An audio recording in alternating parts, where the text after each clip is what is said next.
Yeah, two mark. They said they heard the call.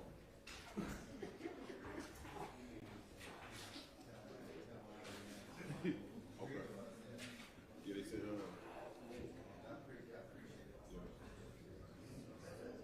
So we heard the judge coughing at them. Yeah, two more than missing.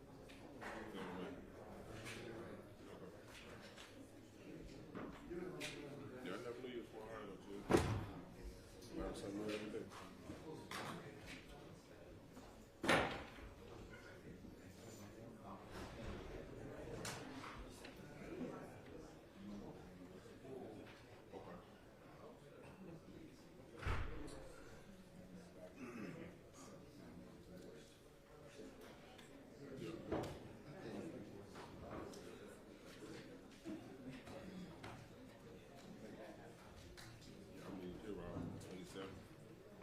But my family from here, my mother's side, my dad's side, Alabama.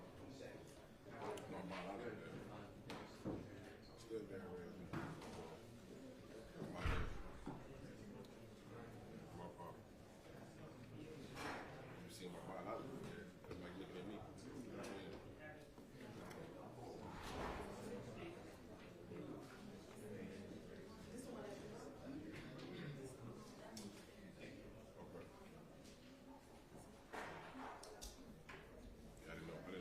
SARS wasn't gonna be here today. Yeah.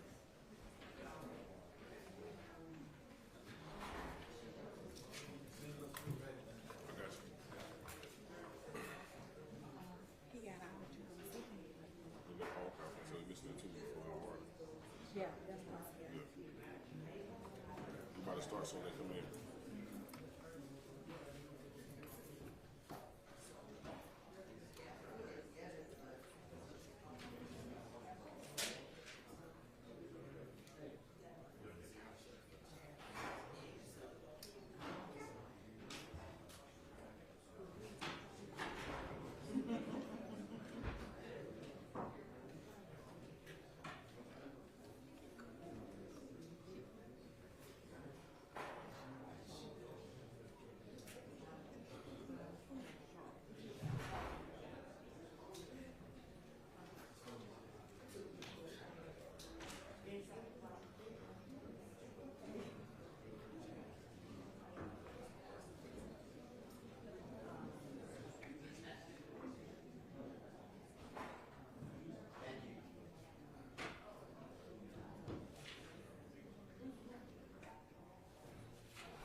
Superior Court of Fulton County, Atlanta Judicial Circuit is now in session. The Honorable Judge, Bureau Glanville is presiding. Court will now come to order.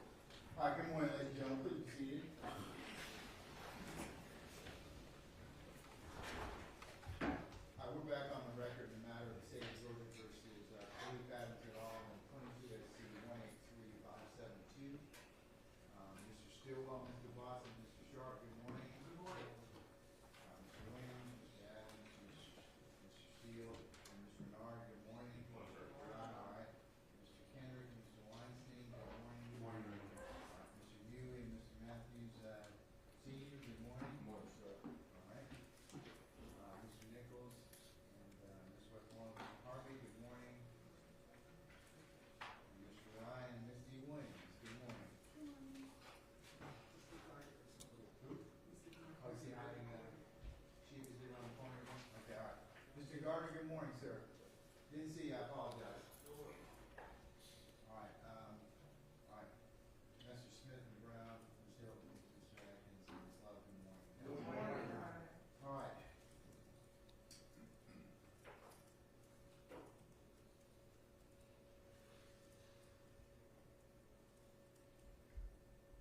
All at your presence, sir? Yes, sir. And then you take up before I call it yours? Nothing to state. Your Honor. Yes, Mr. Chief. Someone else to speak.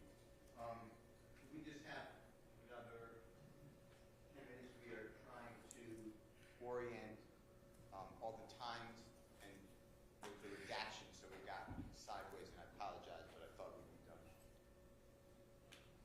So I don't do it in front of the jurors, because I can have the exact pinpoint on the recordings that are in evidence.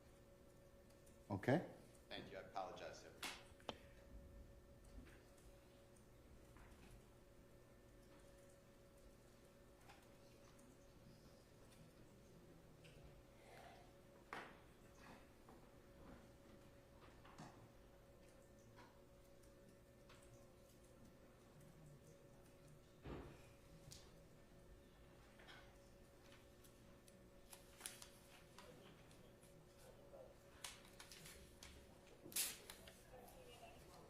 Your Honor, while we're waiting for the court line side.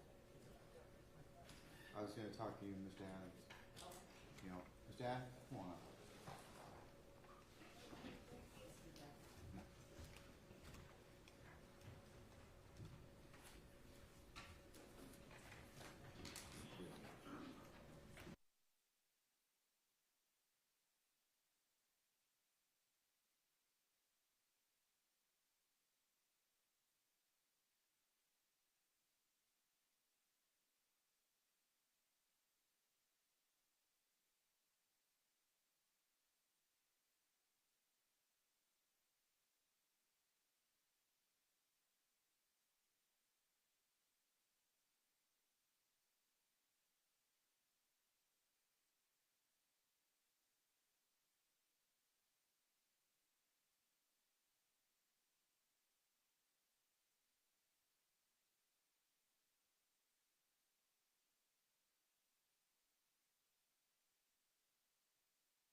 Sure.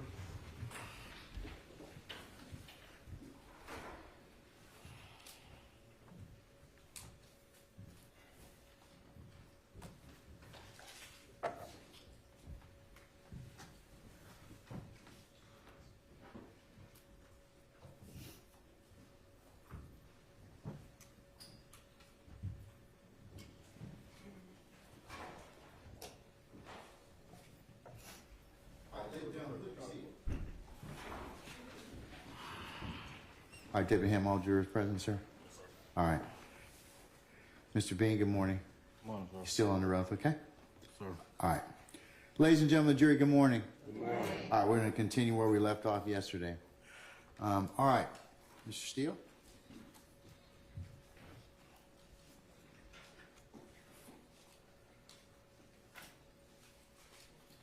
you, Your Honor. Good morning.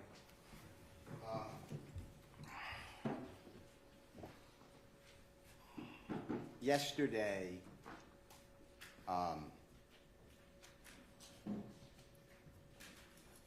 we were talking about when I first met you, and Investigator Martin in front of your home on January 22nd, 2023. That's where I'd like to resume again, okay? And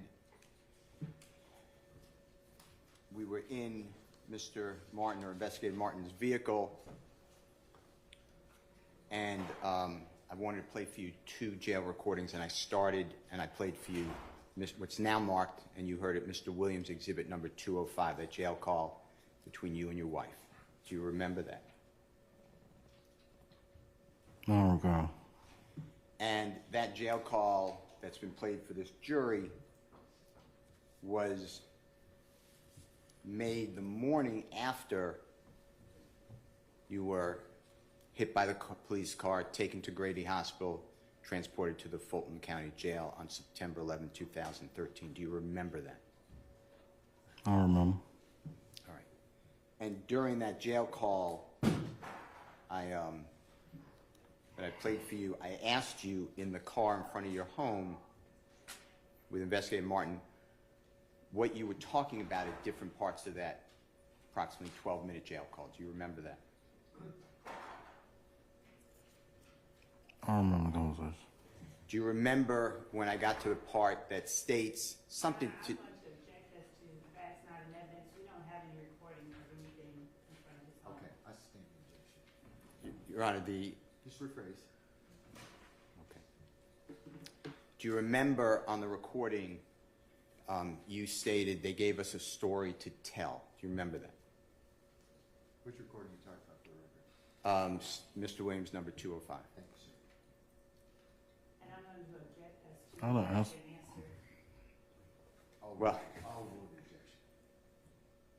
I already answered that, but I don't recall. I heard you say you don't... I don't recall, so. All right. And do you remember telling Investigator Martin and me that you were directing it to knowing that law enforcement officers wanted you to put Jeffrey Williams in this case?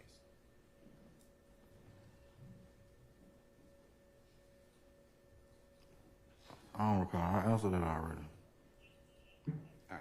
Do you remember then, while we were sitting in the designated areas that we were in Investigator Martin's vehicle, Objection again, Your Honor, as to that's not an evidence. I'll sustain as to form, just rephrase as to where you, the designated areas. okay. You could just rephrase that, please. Yes, sir. Do you remember as you were in the back seat, I was in the front passenger seat, Investigator Martin was in the front driver's seat. Do you remember I wanted to play for you a second jail call? And Your Honor, I'm going to object. If this is at the Kroger, it's not anywhere in this recording that we have, so I don't know what evidence he's referring to. All right, I'm gonna overrule the objection. Finish your question. Do you recall that in front of your home, in the car, Investigator Martin's vehicle, that I wanted to play for you a second jail recording but couldn't get it to play? I don't remember the conversation. Do you remember then the topic coming up, maybe we needed Wi-Fi for me to be able to play that recording, and then we were going to go to a nearby place in your area that would have Wi-Fi, and that's how we wound up at the Kroger. Do you remember that? I don't remember the conversation. Do you remember leaving Investigator Martin's car and we followed you to the Kroger? I don't remember. Okay. Do you remember at the Kroger, I again, and I'm confident it was me, but I again couldn't download or get that second jail call to play? Do you remember that? I don't remember. And do you remember then at the Kroger that Investigator Martin and I, when it wouldn't play, I told you that I would try to get it to you if I could get it to play. Do you remember that? It being the second jail call. And you were interested in hearing it. Do you remember that? I don't remember. Do you remember then being asked permission to record a summary of what went on and what you said? To the summary, there's nothing that suggests this is a summary. I stand the objection. Do you remember being asked whether a recording could be made at the Kroger about this topic? I don't remember the conversation. And that was introduced, and you heard Mr. Williams number 197. It's now Exhibit 197 at the Kroger. Do you remember hearing that? That conversation with your voice, Mr. Martin's voice, my voice? Yeah, I heard you play something. I heard y'all play a lot of stuff. All right. Now,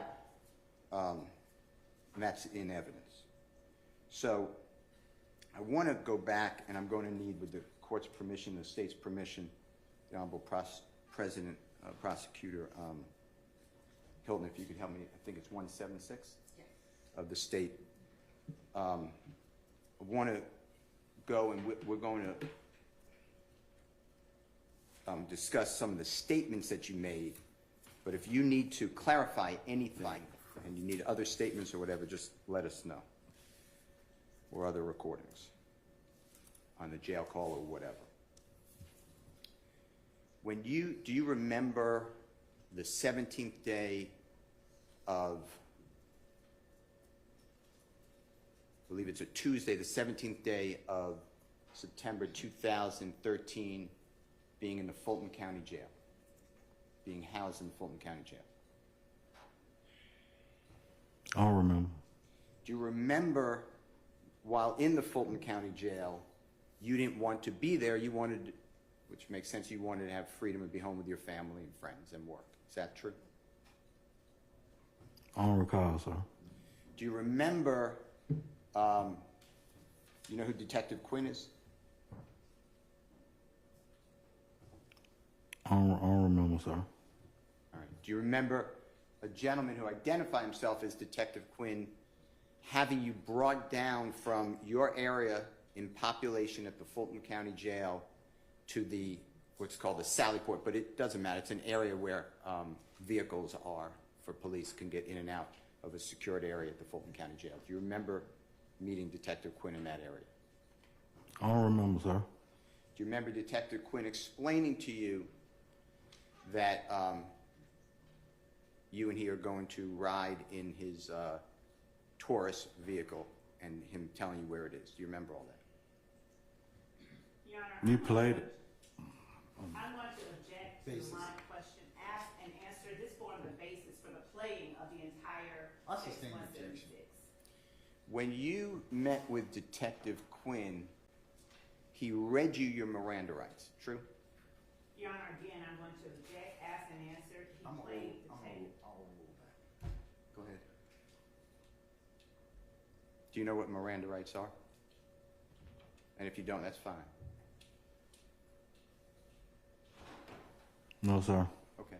Do you remember being told that you have certain rights, like everybody, you did not have to speak with him? Do you remember that? Your Honor, objection, asked and answered. On direct, on I cross. didn't ask it ever before. Say again, I'm sorry? I didn't ask that question ever before. I'm over the objection. Do you recall? What you say? Say it again. That's fine. Do you remember waiving certain rights that you didn't have to speak with Detective Quinn?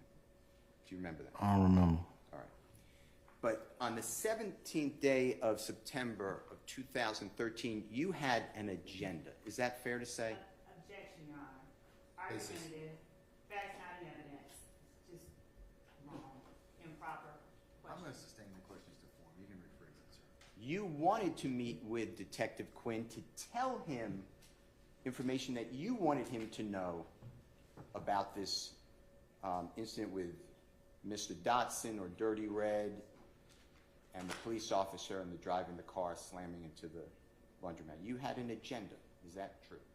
Objection, compound question. I'm overruled objection. Answer the question, I sir.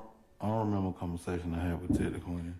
And your agenda, if you had one, I'm going to was object because he's I'm now. sustaining this to form. your goal was to get out of jail and to get your blood cousin, I believe, Fred Prothro, out of trouble and out of jail. Is that true? No, sir. Me and Predator are not kin. No kin, sir. That's fine. He's not my cousin. Okay, let me ask it differently. Your goal, and I'll ask you two questions, was to help yourself out, your liberty, to get out of custody by speaking with Detective Quinn. That's one of your goals, right? On September 17, 2013. Is that true? No, sir. And your other goal was to assist Fred Prothro from being in trouble with criminality. Is that true? I don't know.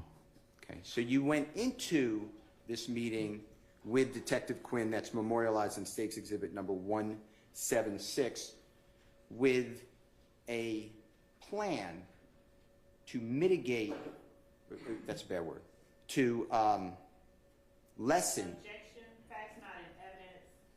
this is his state of mind I'll at the overrule time, objection. to lessen any type of punishment or charges on you and Mr. Prothro, right? I don't remember.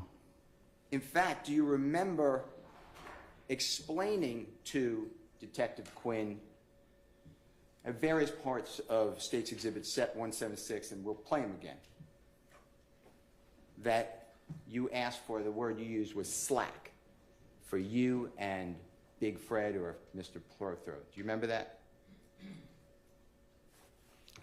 I don't remember, sir. I mean, you can play it. Okay. Kokomo or something.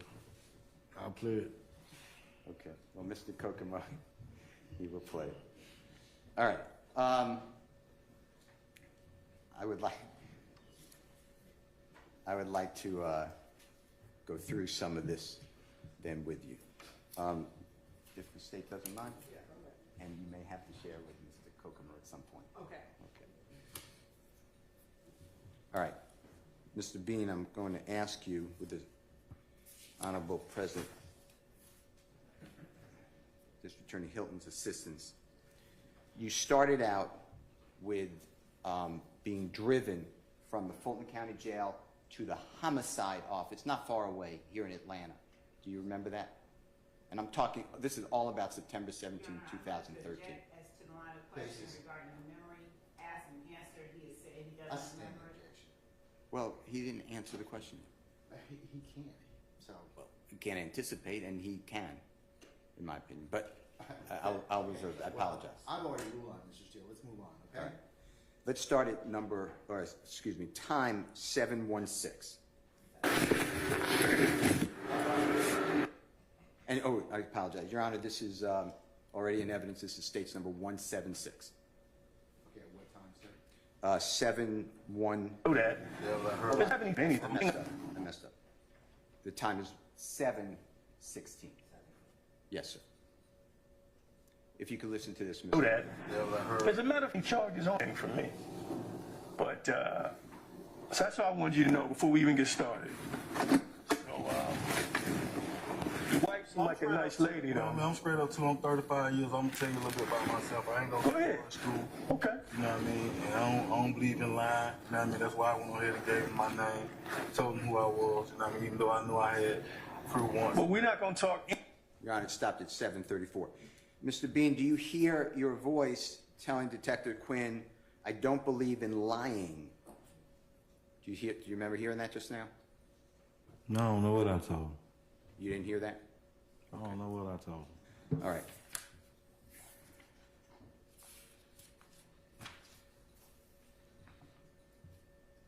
Then it's 14:17, if you don't mind. Anything about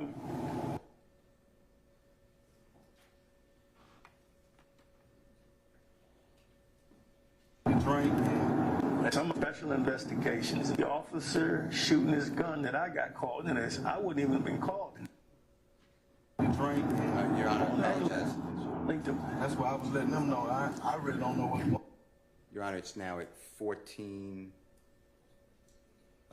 Well, wait a minute.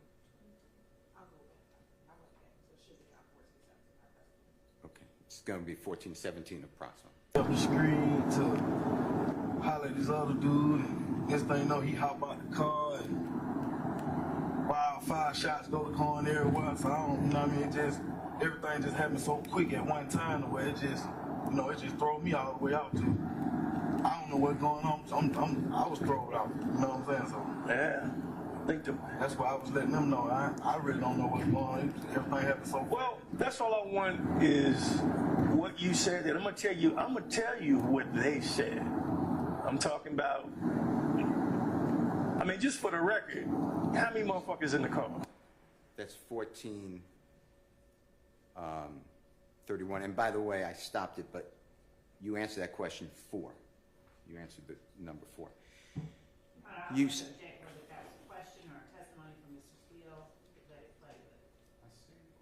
All right. So, did you hear? That's why I'm letting them know that I don't really know what's going on. Everything happened so fast. Do you remember hearing that? I heard it. I don't remember the conversation though. And the them is from 6 days before when you spoke with law enforcement. True? I don't know. Have you ever seen a report of you speaking with law enforcement on the day of this incident, September 11, 2013? I don't remember. Did you ever hear a recording of you speaking with law enforcement on September 11, 2013? Say what now? Did you ever hear a recording of you speaking with law enforcement on September 11, 2013? So just when I got in this courtroom. September 11th. When I got in this courtroom. So who showed that to you? You said what? I'm talking about when you spoke with the police. You said that I hear it. Yeah, when you spoke with the police on September 11, 2013, you said at the hospital. Did you ever hear? It's in the recording of Mr. Williams' number. I'm gonna sustain objection. You gotta kind of orient him to that particular spot. Do you remember explaining in Mr. Williams' number 205, exhibit number 205? Is that the recording of Mr. Steele talking to Mr.? Oh, it's 197. Sorry, Your Honor. Thank you. 197 at the Kroger. Do you remember explaining that at the hospital you spoke with law enforcement? I'm asking you, have you ever heard a recording of you and the detective or officers or whomever at that hospital? This compound statement then question. Your Honor. Mr. Steele is testifying. I sustain objection. Your Honor, I am entitled to that recording, summary, okay. report. I have nothing. In terms of form, she's correct, so I'm gonna sustain the objection. So you are gonna have to break it down a little bit.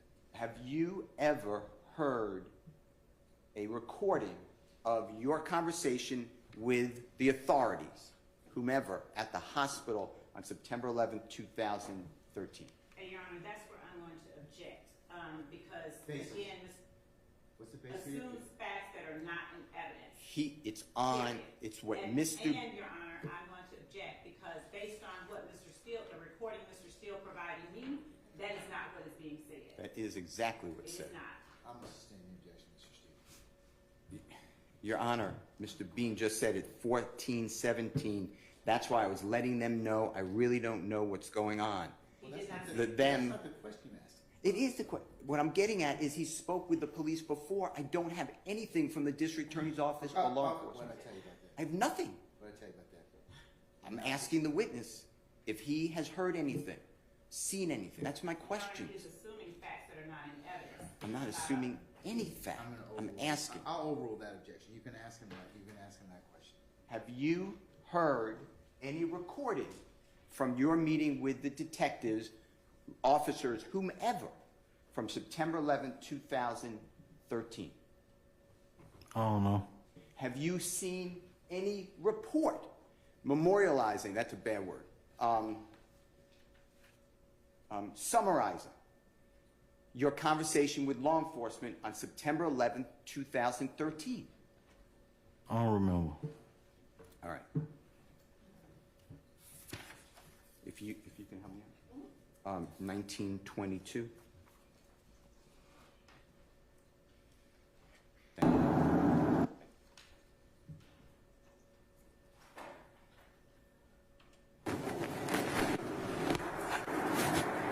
you. We'll touch in.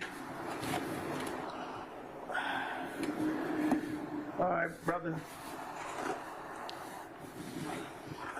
Take your time, take your time. Ooh, watch yourself. Let me know if I touch your injury. I know you got a few injuries. Okay, all right. I also want to, I got to make note of all your injuries. I want you to tell, I may have to take pictures of them too. Did they do that first day at Grady, or they didn't take pictures of them? I got to get a picture. All right, I'll take some more pictures of them. Because I want to be able to show if you're saying what happened to you, I need. It's 1957, Your Honor, stop. Mr. Bean, do you hear then Detective Quinn asking when you were taken on the first day to Grady whether photographs were taken of your injuries? And you said you don't know, you don't remember something. I called here. I still don't remember the conversation. Sir. All right. And Grady, do you know Grady is a hospital here in Atlanta? Are you familiar with that? Yeah, Grady. Hey, around the corner. I couldn't hear you. Grady's around the corner. Okay. And that's where you were taken from the scene on September 11, 2013. You were taken by law enforcement to Grady Hospital. Is that true? I don't remember. All right.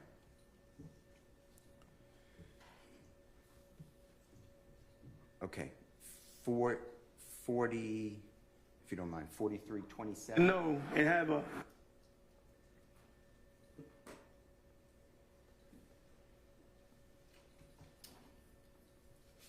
Come start firing some shots or something. Shots just go out. When he come back, I'm looking at DK like, what the hell going on?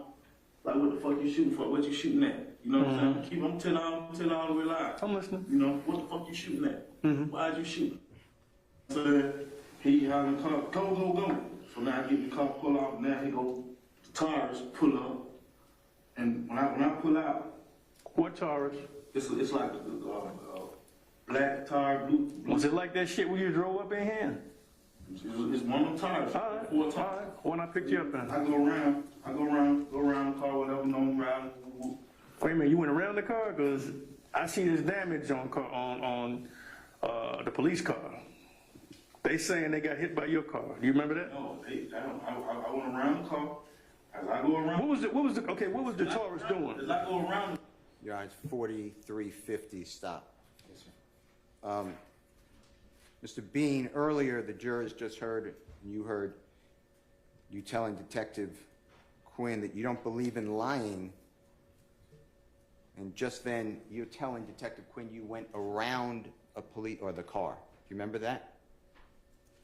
I heard something you just played. I still don't remember the conversation.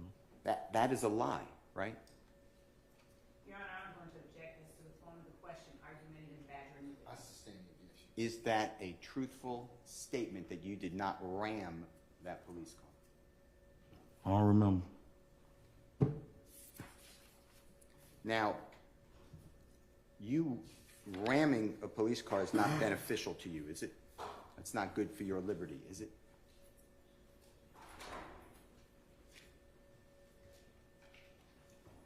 I don't remember.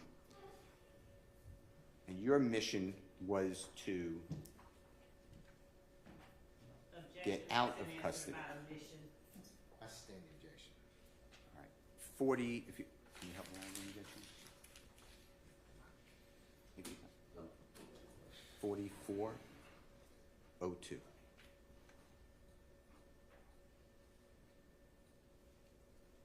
Boom, go straight across the tail. The parking, you bagged in. So this is the front of the car. You bagged in? I'm bagged in.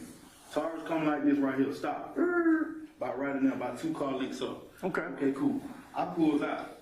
As I pulls out, cops are already right there with the gun. You see what I'm saying? Mm-hmm. I go around like this right here. So I go around like this right here. As I go around like this here, the cop car hit me. Bump the tail of the car like that right there. I goes out. They shoot. Your Honor, it's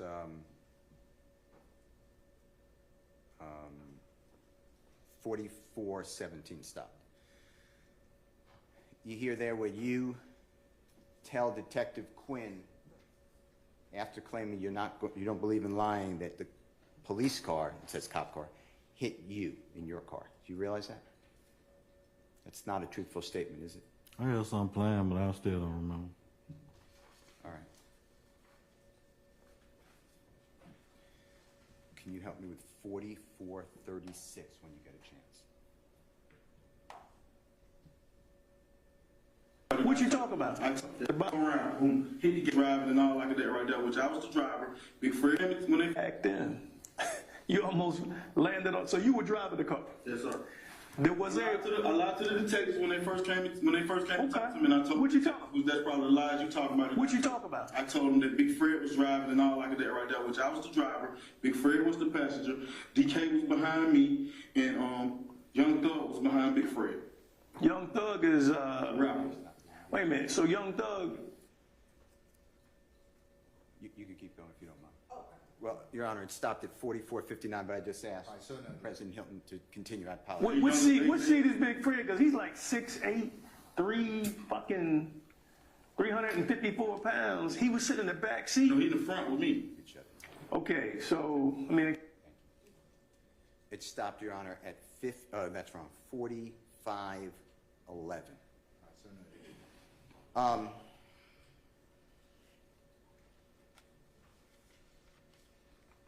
Sir, did you hear your voice on this recording that states exhibit number 176 explaining to Detective Quinn, yes, sir, I lied to the detectives when they first came and talked to me.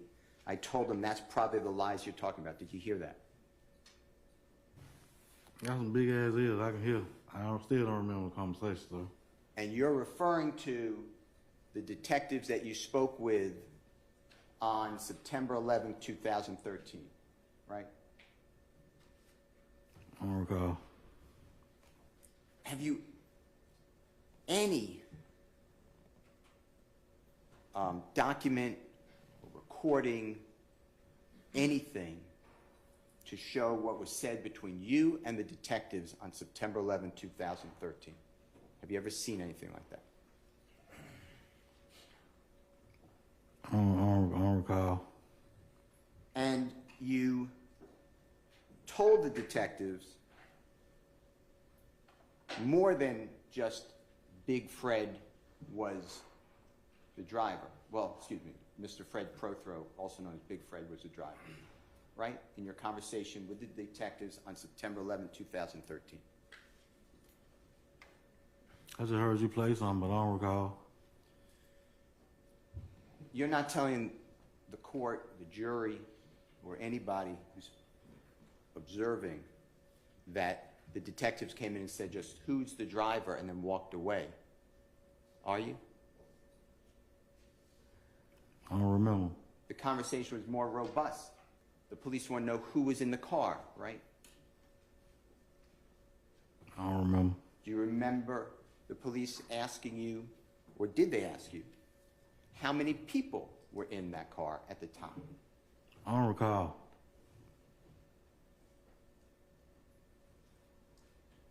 Do you remember, I know it's a long time ago, do you remember the name of the detective or the other officers who interviewed you at the hospital on... Objection, Your Honor. Facts not in evidence. It's There's no on- interview at the hospital. It's, I sustain the objection. it's on. Do you remember the name of the detective or detectives or officers or authorities that you interviewed with or interrogated by on September 11, 2013? I don't remember. Do you remember? It'd be hard for me trying to remember conversation stuff, so I don't remember. Do you remember what any of those law enforcement officers looked like that you spoke with on or about September 11, 2013? No, sir. Do you know if they were a man or a woman or men and women? Do you remember? No, sir.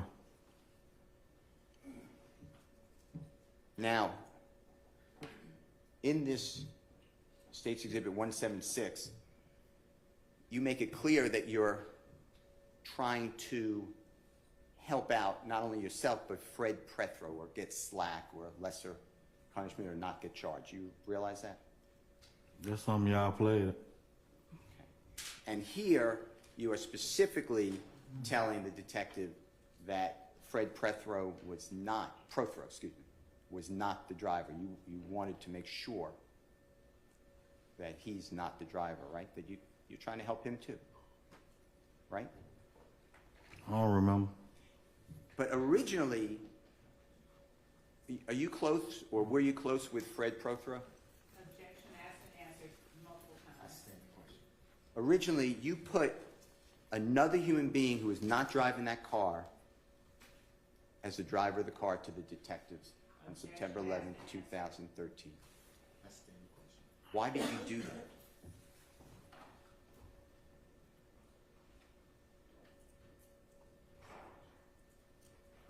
I don't remember.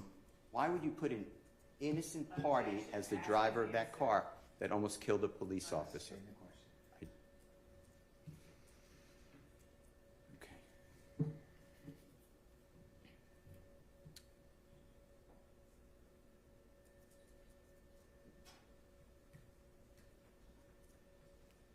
All right. I think.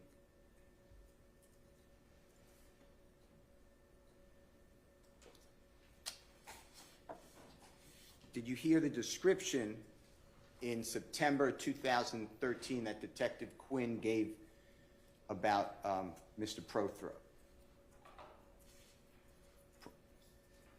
The 6 foot 8 inch, I don't remember. 6 foot 8 inch tall. We playing stuff, but I don't remember. All right. Well, let's go by your knowledge. However long it's been, I can't remember that. Well, I can't even speak on it. I don't remember. let's just try. The gentleman you're referring to is Big Fred. Fred Prothro. Is he approximately 6 foot 8 inches tall from your observation? I can't recall, sir.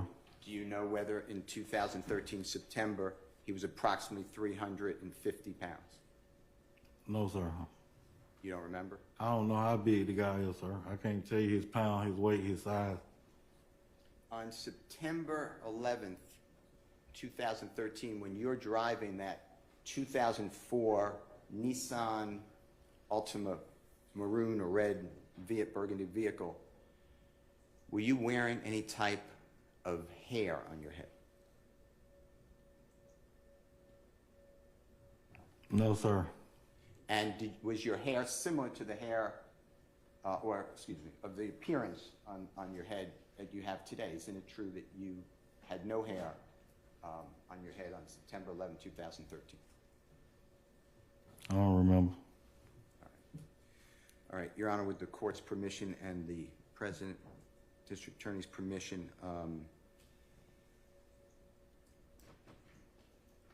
if you could just continue. So, Your Honor, it would continue from 4511, if that's okay. Should have got the C-track. 176, same. You said Big Fred was driving. All right, we got that cleared up. That was in the beginning. Yeah. And I told a few bullshit lies. I ain't gonna keep shit with you. I'm gonna keep it all the way live, man. Okay. You know what I'm saying? Big Fred.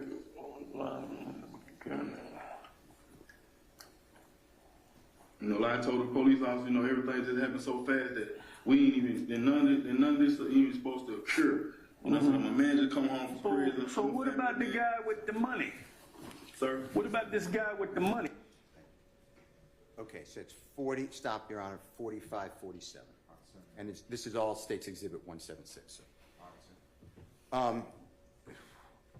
Sir, do you remember explaining that you told a few bullshit lies? Ain't gonna keep shit with you. I'm gonna keep it all the way live, man. You hear that? I don't remember. And you're talking about, Your Honor, I'm going to object to the response from the witness. The question was asked, did he hear that? Okay, so what's your objection? My objection is it's non-responsive, Your Honor. I'm overrule the objection. and then did you hear you announce on the recording just played, you know what I'm saying? You know, I told the police officer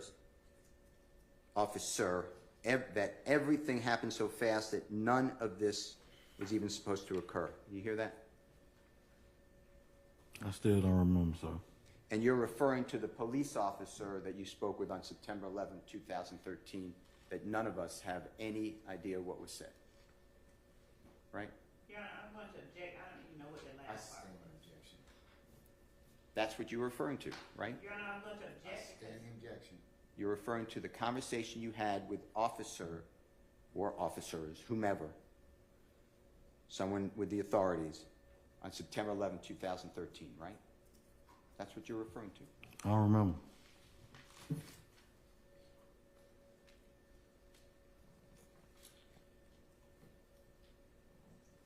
Do you recall not putting Jeffrey Williams in the car during your September 11, 2013 meeting with the detective?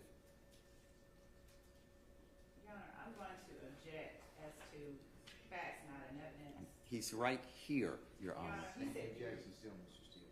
You can rephrase it, you can do whatever else that you may think that may put him on the path to answer that question. Did you tell the detective on September 11, 2013, when you met with them, that Jeffrey Williams was or was not in that car? I don't recall. Did you tell the detective on September 11, 2013, that there were 3 people in that car? I don't remember what I told. I don't remember. I don't remember. And you made yourself not the driver on September 11, 2013 to the detective. Right? That we know. I don't remember the conversations I had with nobody in 2013. because Mr. Steele is testifying and his words are not evidence. I stand in objection. Mr. Steele, let's move on.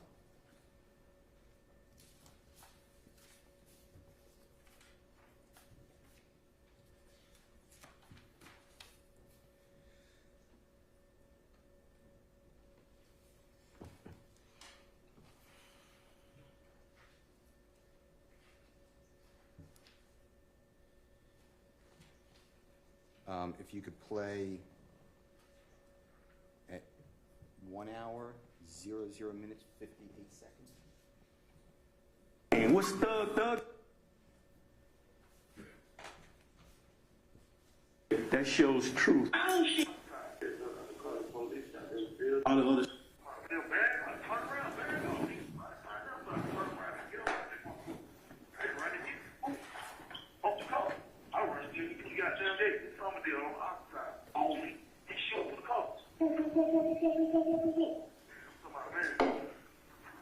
I'm lying with him. You see what I'm saying? Hold on.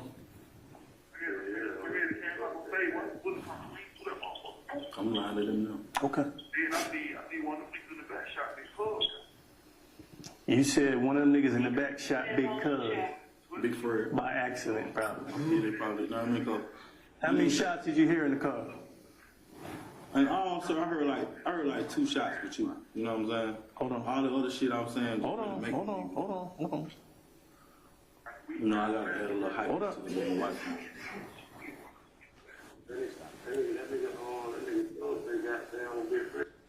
It stopped at 1:01:42.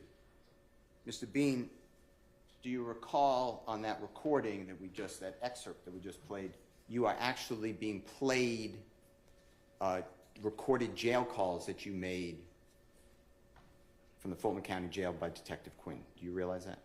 Did you hear that? I heard you play some.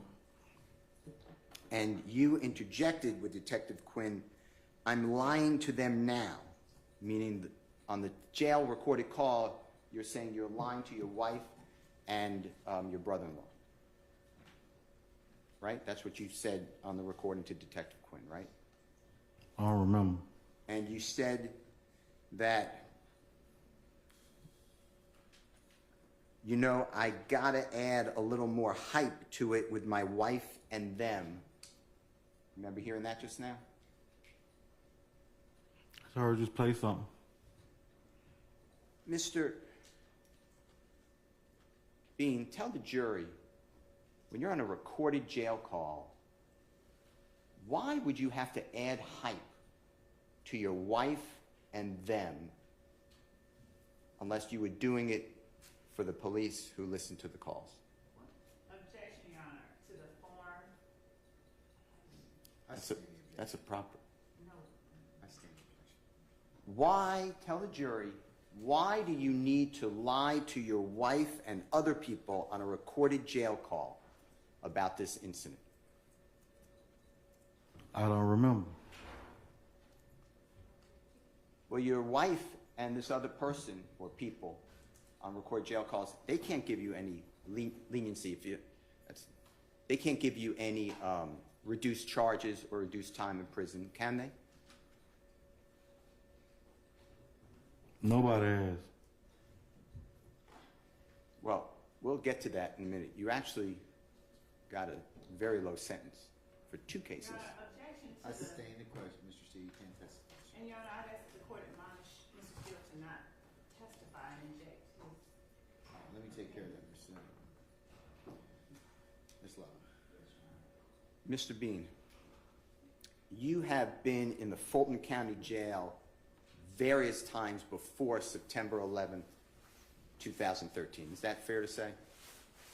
I don't remember how many times I've been locked up, sir. I could not hear you. I apologize. I don't remember how many times I've been in Fulton County Jail, sir. But you knew in the Fulton County Jail when you were there in September 2013 that your jail calls are recorded, right? I don't remember. And you also knew that prosecutors with the Fulton County District Attorney's Office and police officers, the City of Atlanta Police Department, as well as others, listened to these calls, right? No, sir. You knew on September 11th, 12th, 13th, 14th, 15th, 16th, going into 17th, that you had an audience with the police by talking on those jail calls, right? Your Honor, I'm going to object. This assumes facts that are certainly not in evidence. He's right here, Your Honor. I sustain the objection as to the state's basis. You knew that law enforcement, whomever they are, district attorney's office or police, listened to your calls, right? Objection, Your Honor, that again assumes facts that are not in evidence. Sustain the objection. He's right here. There's no assumption of anything. Any objection, sir? You can ask him a question. Did you know that the police were listening to your calls that were recorded from the Fulton County Jail in September of 2013? I don't remember, sir.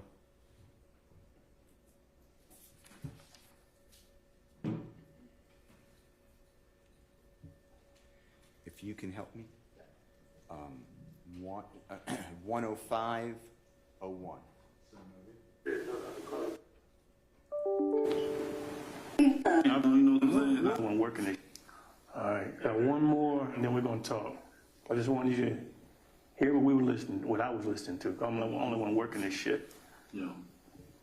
But now, majority of that stuff, Quinn, that I was telling them was make believe shit too now. You see what I'm saying? We'll talk about that. I hyped it up with my wife and them a little bit too. Why you bragging about that? You know, bullshit? that bullshit, man. You know what I'm saying? That went on, you know, cause I'm really trying to, I'm visualizing the story, but you know, I'm just trying to make it all one. You know what I'm saying? You know, I you know, telling them a lot of little shenanigan bullshit too. So I'll tell you what I believe in a second. One more, then we're done. collect call from. Your Honor, stops at 1:05:31.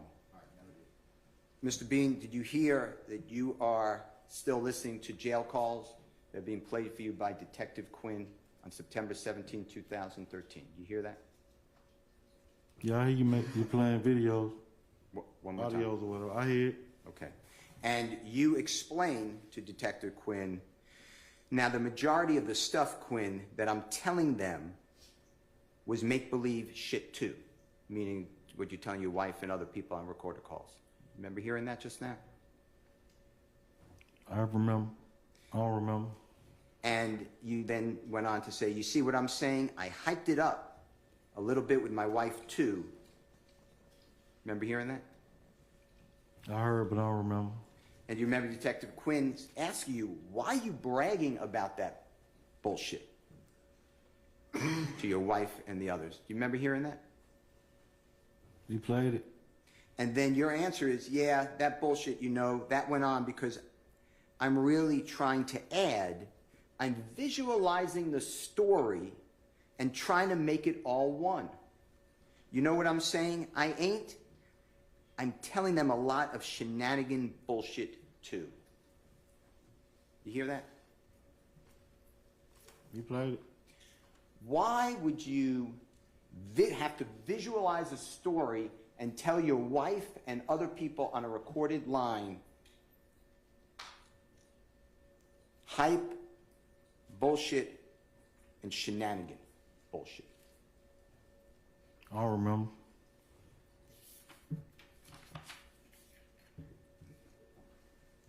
If you can help me at 107:20.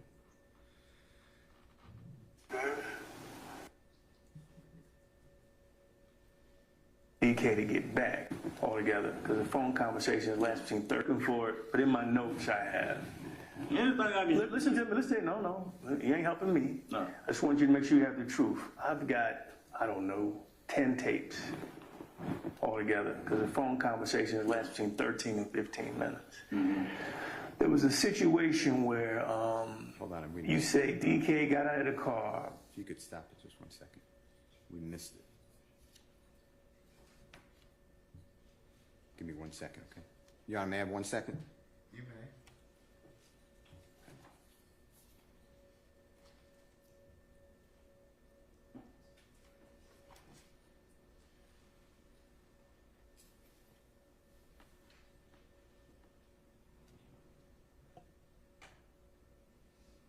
It's earlier. I apologize.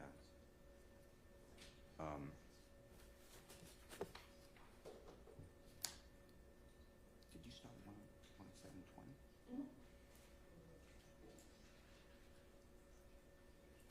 Can you go back to 106:50? I don't know why I didn't. DK to get back.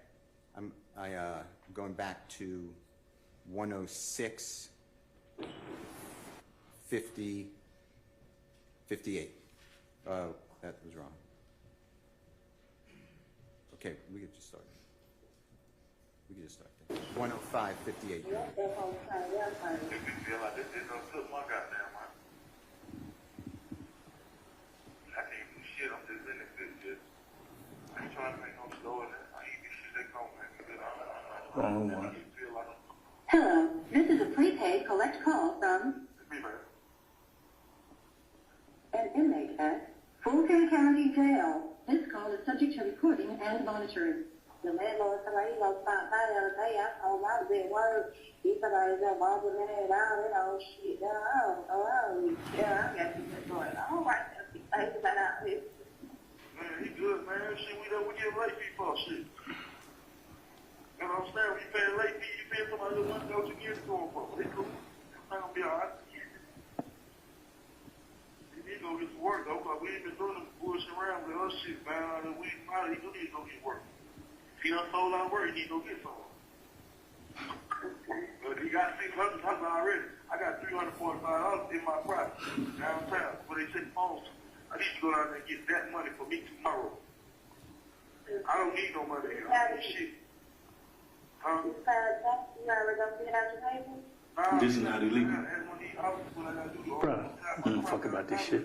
I ain't giving a fuck about this shit, man. This is a prepaid collect call from I only do big boy shit. I don't fuck with that other shit. You just trying to eat. Fulton County Jail. Fuck about that Subject to shit. recording and monitoring. To accept charges, press 1. That's what I'm saying.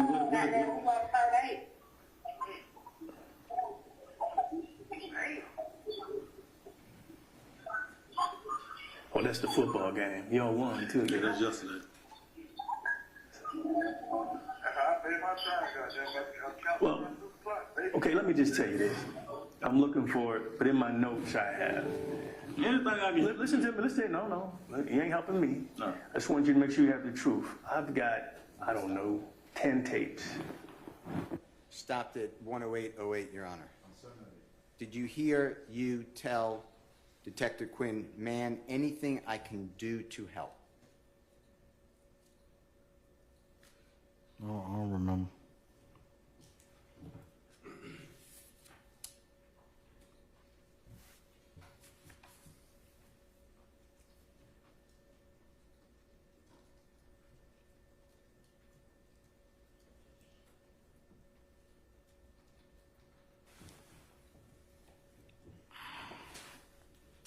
One 1113, if you don't mind.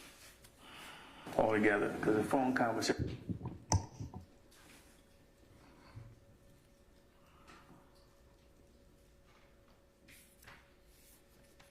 You got a hard working car with you. All right. Tell me to move how Atlanta is. Y'all went to rob Red. I just want the truth. Oh, y'all. Man, you said we together. So. Y'all switch cars. You didn't go up there. I mean, come on now. Talk to me like I'm a nigga know some shit. But I know how Atlanta is. Folks take turns. I know you didn't get out. I'm asking you a straight question. Are you the driver on this lick for a robbery? That's all I want to know.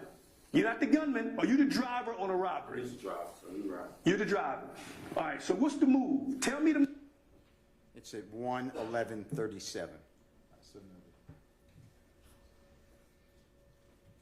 You hear on this part of the recording that we just heard, you telling Detective Quinn that you're not involved in any robbery. You hear that? I don't remember.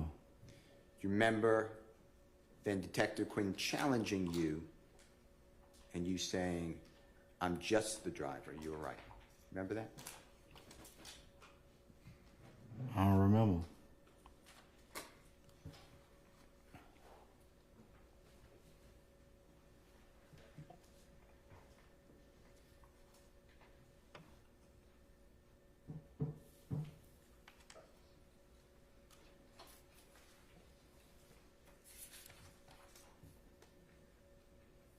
If you could help me with 11344. Move it. Taurus, you weren't sure. No, see the Taurus, all of them going in together. Is the Taurus in front of you or behind you? The police Taurus, what I'm talking about. Police Taurus in front of me. Did you know it was the police? Because it sounded like you were nervous, like, damn it, goddamn, let me find out what the fuck this Taurus all about. I didn't know it was the police. Your radar went up. The rest of them motherfuckers ain't even clued in on that shit. You're like, hold on, motherfucker, let me see. I see a Taurus. Sure. That's what I heard. The police now. Not that I went to look, or check, or nothing like that, because I was... It's 11403. Stop. Did you hear you deny knowing that it was the police in the outside the vehicle, right on your vehicle? You denied that you knew it was police. You hear that? I don't remember. That gentleman was in uniform right next to your vehicle with you driving. Do you remember that on September 11, 2013? I don't remember. Do you remember gunning your vehicle and almost running over that officer? No, sir. Is that the family man that you are? Objection, Your Honor. Badgering. That's the same question. You then slam through, or into rather, a police car. You realize that? I don't remember. You deny that too. You hold on to the position that you went around the police car and that the police car slammed you. You realize that's what you say? I don't remember. remember. This is all about you, Mr. Bean, isn't it? Objection, Babe. I sustain the question. This is all about you trying to better yourself and, to a certain degree, your friend, Mr. Prothero. Objection, Babe. True. You don't know what this is. I sustain the question. This is all about you trying to Objection, Your use Honor. your lies to get out of trouble, So, I'll allow objection. that. I'll allow that. right? I don't remember.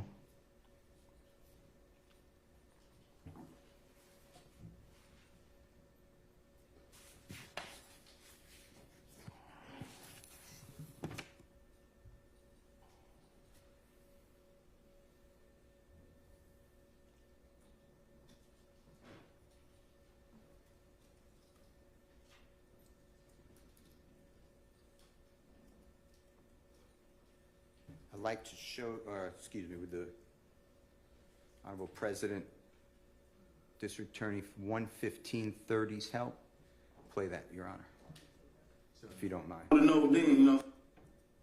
He just holding the rule, you know what I mean? Did he ever say anything? Does he know anything about it? I mean, he been gone for a minute, so he's just trying to come up on this one little leg. Yeah, he's just trying to get out, put something in his pocket, man. That's it. He ain't no. I mean, Did he say anything you can remember? He didn't try to run on no mission to rob or none of that. We at the time we went in Summerdale, the robbery. That's what I'm trying to tell you.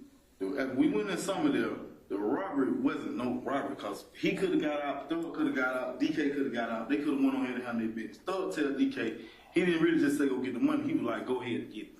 So I don't know what's going on by it. You feel what I'm saying? All right, but I tell my family, what you hear me tell my family is about the robbery because that's what went on. Well, y'all robbing this boy Red, but you drive. You just drive, but you know they're going to get his money from him, and he's not going to like give it to him voluntarily. You got to know that. Yeah, I know. You know when they're going to take his money. All right, so let me ask you this. Mr. Steele, since you stopped. Ladies and gentlemen, how about a comfort break? 10 minutes? All right. Let's take a comfort break until 11:30. We'll come back in at that point in time. Mr. Bean, you can do the same. We'll see you at 11:30, okay? All rise.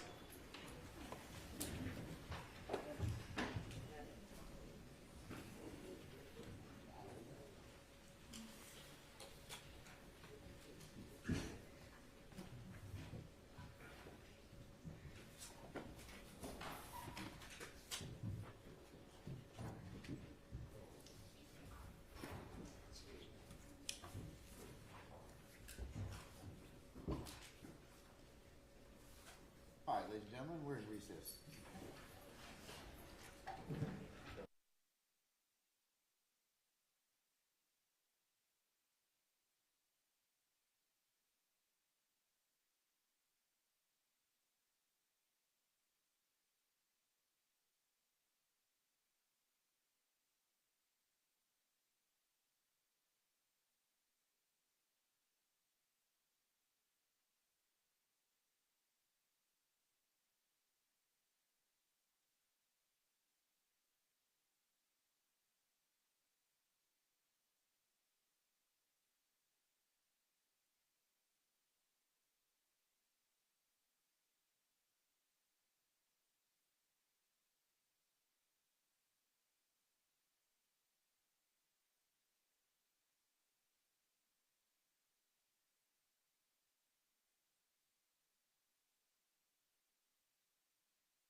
Is Mr. Bean out there?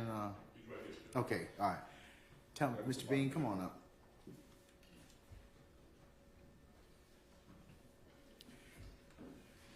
All right, summon our jurors, please, sir.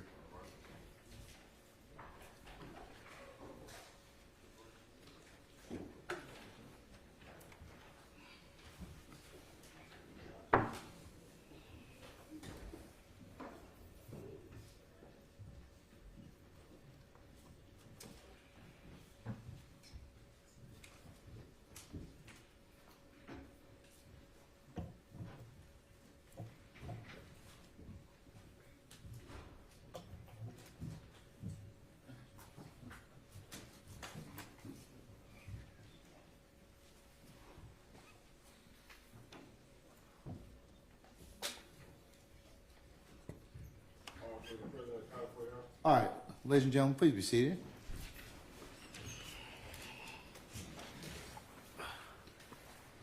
All right, Mr. Mathis Jr., good morning, sir. All right. Mr. Steele?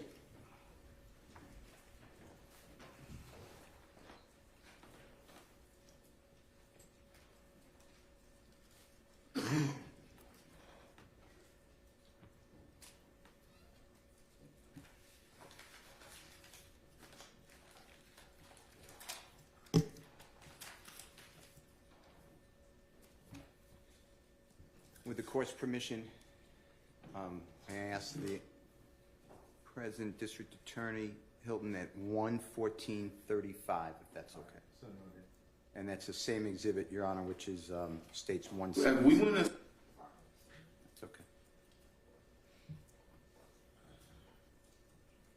Tour, you weren't sure the money, whatever, he got away. Which way did he go?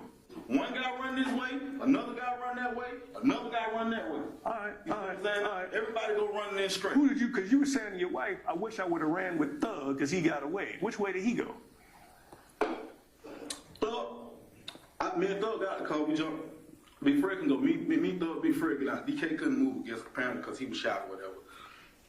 Thug jumped the wall, I jumped the wall. I jumped up here, Thug went behind the Dollar King, and I jumped over in the parking lot. As I'm running across the parking lot, that's when the police car come run me over, whatever. Okay. What kind of car ran you over? The blue tar, the same blue All tar, right. the female. All right. Now, Your Honor, it stopped at 1:15:09. Yes, sir. Sir, do you remember describing for Detective Quinn on September 17, 2013, that Mr. Murphy or DK could not move because he was shot? Remember that? Did you hear that? I don't remember. And you explained that you and Fred Prothro, or Big Fred, and Thug, or Jeffrey, or Mr. Williams, got out of the car. Remember hearing that? I don't remember. And then you explained to Detective Quinn that Thug jumped the wall. I jumped another wall. I jumped up here. You remember that? I don't remember.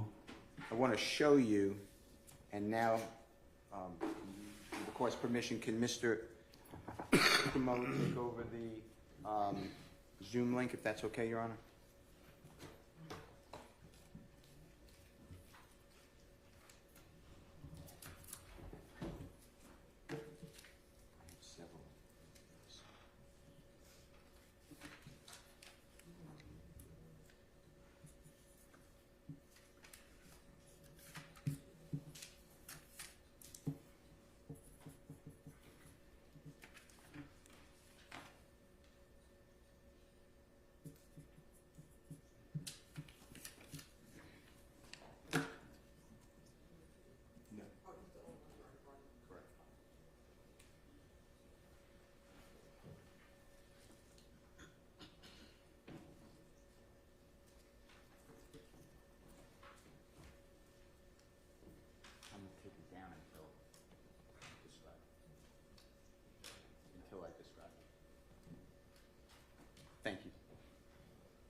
Your Honor, can Mr. Kokomo display, with the court's permission, Jeffrey Williams exhibit number 144? It's already in evidence. All right, sir. Mr. Bean, it's going to come up on the screen to your left when you get a chance to see if you can look at that photograph and see if you could orient yourself to it, and I want to ask you some questions. Do you see in Mr. Williams number 144 the vehicle that you were driving on September 11th, 2013, juxtaposed, or that's a terrible word, close to the white building with the green in this picture color awning? Do you see that? I see a picture. Okay. And are you familiar with this area? I don't remember, sir. All right. I want to talk about jumping over the wall. Do you see on the, looking at the picture in Mr. Williams 144, to the right, there seems to be what I'm calling a retaining wall, whatever you want to call it is fine. Do you see that? See it like you said. Okay. And I'd like to show you and ask Mr. Kokomo to zoom in all the way to the building under the awning. Do you see there's part of a fence? It's behind the red post. And do you see all the way up to the wall of the building? Do you know that building to be a laundromat by any chance? I don't remember. All right. And do you see that there is what I call razor wire all the way from the fence to the wall in that first part of this Mr. Williams on 144? You see that? I see it. You're familiar with razor wire or barbed wire? Is that fair to say? I don't know what razor wire and barbed wire is. One more time. I know what it is. Okay. And have you ever climbed over razor wire or barbed wire? I don't remember. Have you ever seen anyone, a human being or an animal, climb over razor wire or barbed wire and touch it? Have I ever seen an animal climb over? Or a person? No. Okay. And then, using Mr. Kokomo, the fence continues, and do you see where there's what I'm calling like a garbage disposal area? Do you see that? Or surrounded by what looks like to be a gate and cement? I see a picture. Okay. And then above it and next to that garbage area, do you see the fence continuing from the fence that we already talked about that was touching the white building? Mr. Kokomo can go back. Yeah, you see that? The fence continues and actually gets higher. Do you see that? Yeah, I see the picture. And do you see on towards the top of that fence, do you see again razor wire or barbed wire there? Yeah, I see the picture. All right. Now, just continuing along that fence line, do you see at the same height of that fence, do you see more razor wire or barbed wire? And if Mr. Kokomo can blow it up.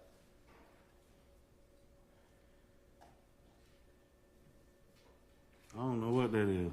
You don't see? Okay. Mr. Kokomo, blow that up, please. Is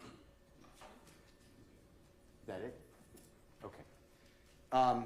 That's fine if you don't know what it is, but do you see the posts that come and extend from the fence in Mr. Williams number 144 as Mr. Kokomo is showing it now? I see the picture. Okay.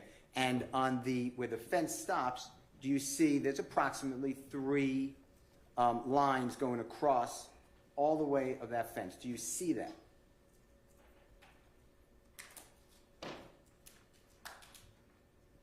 Is you talking about them power lines over here? No, I don't believe so. At the top? Well, Because the fence with the barbed wire is at the bottom. You talking about them power lines over there at the top? not at the top of the building. No, not the black Oh, power line. the power lines right there. You look at the picture. You telling me to look at the picture. You see the power line? That's a power line going down through there. Well, let's make sure we're looking at the same thing. Do you see on the building, and where Mr. Kokomo has it, do you see that there's a color, there's a change color where it's lighter and then it gets darker for about 1, 2, 3, 4, 5, maybe 5 approximately cinder blocks. Do you see that? And Mr. Kokomo can point it out if he doesn't mind. A little above it. No, on the building, the color change. Go up, right there. You see that? See the color change? Where the barbed wire fence at? Where the hand is. You see that? Yeah, there's Okay. barbed wire going across there. The barbed wire. Is that what you just said? The fence at the top, barbed wire. Barbed wire. Okay, that's what I was asking you. Okay. And then that barbed wire extends all the way to the right. Do you see that? In states, excuse me, Mr. Williams, number 144. Mr. Kokomo, put your thing on there. You gotta show me. Describe me what you're talking about. You see where Mr. Kokomo is circling with the hand? You see that? You see the continuation of what you call barbed wire? Same one fence. You see that, right? And I'm just asking you. Do you I see? see it. Okay. And then if Mr. Kokomo continues, you see the barbed wire continues?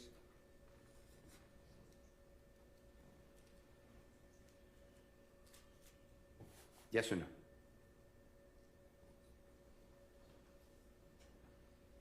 I see it. Okay. And then if Mr. Kokomo, and it may run out, this photograph may run out, but we'll have other ones. You see now the fence continues? Can you see that, sir? Right away, yeah, I see it. And then do you see on top again of the fence, you see barbed wire?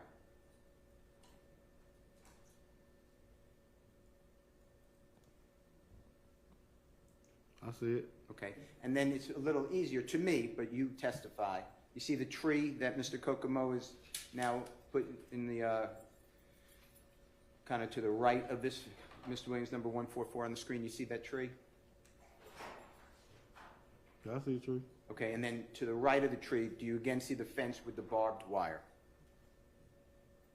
That's what I seen. Okay. And then it continues on Mr. Williams, number 144. That's now a building behind it. You see more continuation of the barbed wire on top of the fence. You see that? I don't see that. Okay. Well, let's see if we can make it a little better.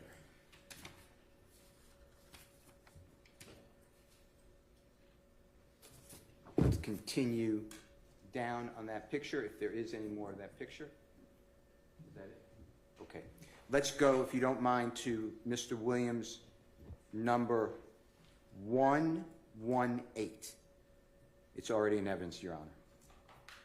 Oh, I gave the wrong. Hold on, I think I gave the wrong.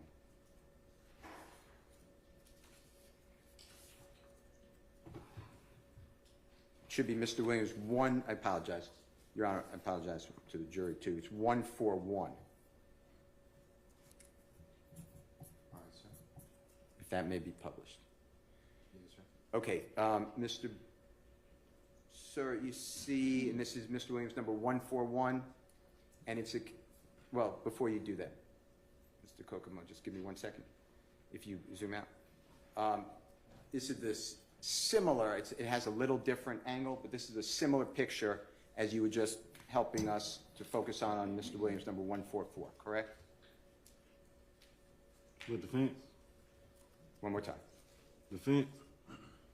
Yeah, the fence, yes, the scene, but yes, we're going to focus on the fence. I see the picture. Okay, so if Mr. Kokomo can zoom in on Mr. Williams, number 141, and we're just going to try to continue where we were with my questions about the fence and barbed wire continuing.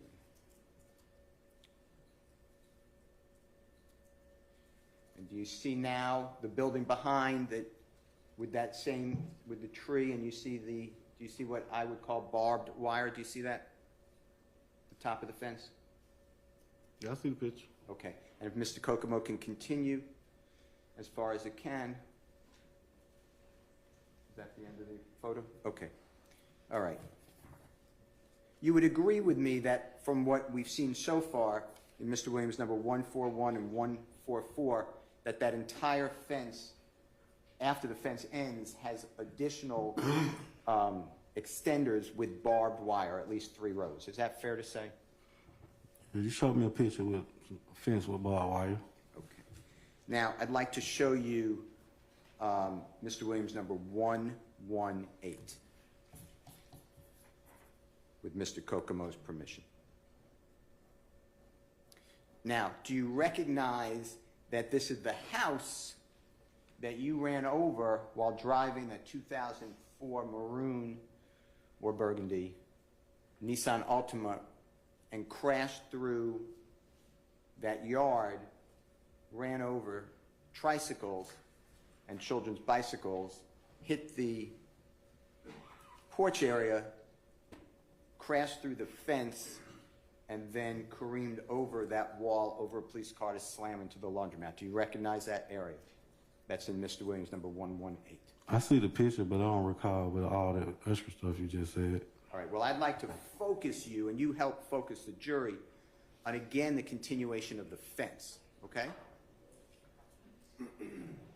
Now, you see the fence there in Mr. Williams number 118? I see the picture. All right, and you see the wall, which is below the fence, or I call it a retaining wall, but do you see that? I see the picture. And you see the police car, or the roof of the police car with the door open on the driver's side in this picture, closer to the wall and the house. You see that house in background? I see the picture. All right. And the fence, do you remember crashing through that fence, hitting trees and bushes after striking the children's bicycles and doing that damage to that fence? Do you remember that? I just told you I don't remember. One more time. I just told you I don't remember. You do remember? I just told you that I didn't remember. Did not remember. Okay.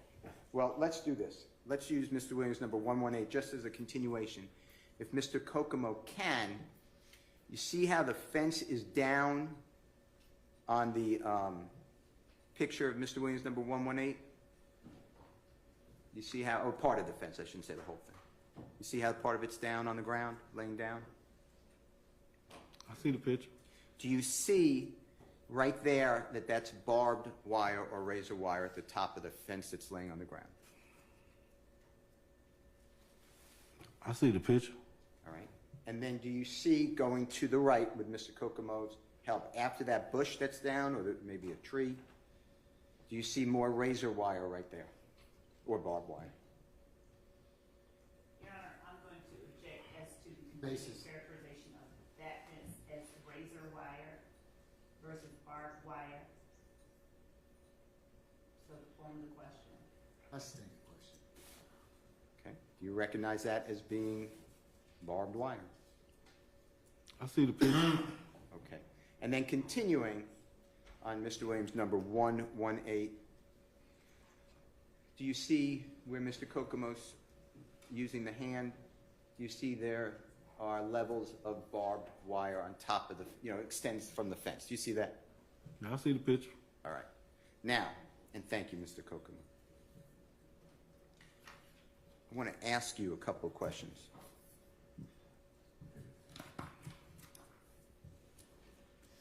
When you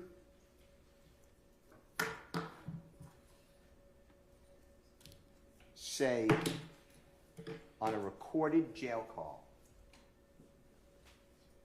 as well as to Detective Quinn, so a recorded jail call before September 17, 2013, as well as on September 17, 2013 to Detective Quinn, that you followed Thug, he jumped the wall. I don't remember.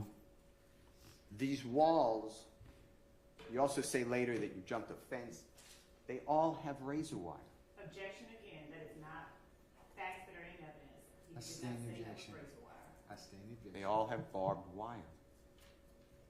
Can you explain to the ladies and gentlemen of this jury how Jeffrey Williams, with you following, jumped over Your Honor, and I'm a going to fence object with as razor to wire. facts not in evidence. He said I should have followed. I sustain the objection. Can you explain how any person, since you're observing it allegedly, is climbing those type of walls or fences that are lined at the top with razor wire? Can you explain it? I think Mr. Steele is intentionally saying razor wire I noise. sustain the objection, Mr. Steele. Barbed wire. That is not what it is. Barbed wire, sir. Can you explain that to the jury? I don't remember. Now, if Mr. Kokomo can just help me one more time with Mr. Williams, number 118, you just looked at it, sir.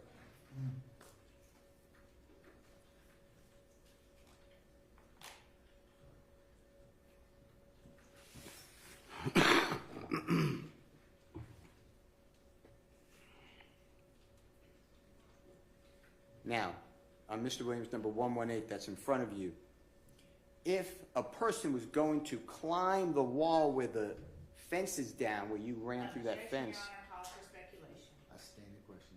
if, Objection calls for speculation. I'm asking him a question. Still, if invites speculation, so rephrase it. Can you explain to the jury how a person on September 11, 2013 would run towards the police car to climb that wall where the fence is down, with the police right there? Judge, I'm going to object as to the form. I sustain the question. Are you telling the jury that you see someone, Mr. Williams, running and climbing the wall where the barbed wire is down, right where the police are? Are you telling the jury that? He didn't tell. I sustain the question. Is that what you're telling this jury? Objection, Your Honor, he just said he doesn't I remember. sustain the question. Mr. Steele, let's move on. All right.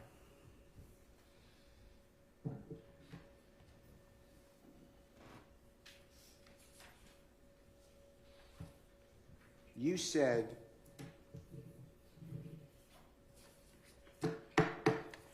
to Detective Quinn that Jeffrey Williams was in the rear passenger seat of this 2004 Nissan Altima vehicle. Remember hearing that?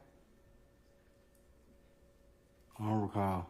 You said that, you call him DK, I call him Mr. Murphy, but regardless, same person, I believe, or DK will call him, was sitting in the rear driver's side behind you in that 2004 Nissan Altima. True? I don't remember. You told Detective Quinn on the recording that we heard that Fred Prothro was in the front passenger seat of that 2004 Nissan Altima vehicle, right? You heard that? He played it, but I still don't remember.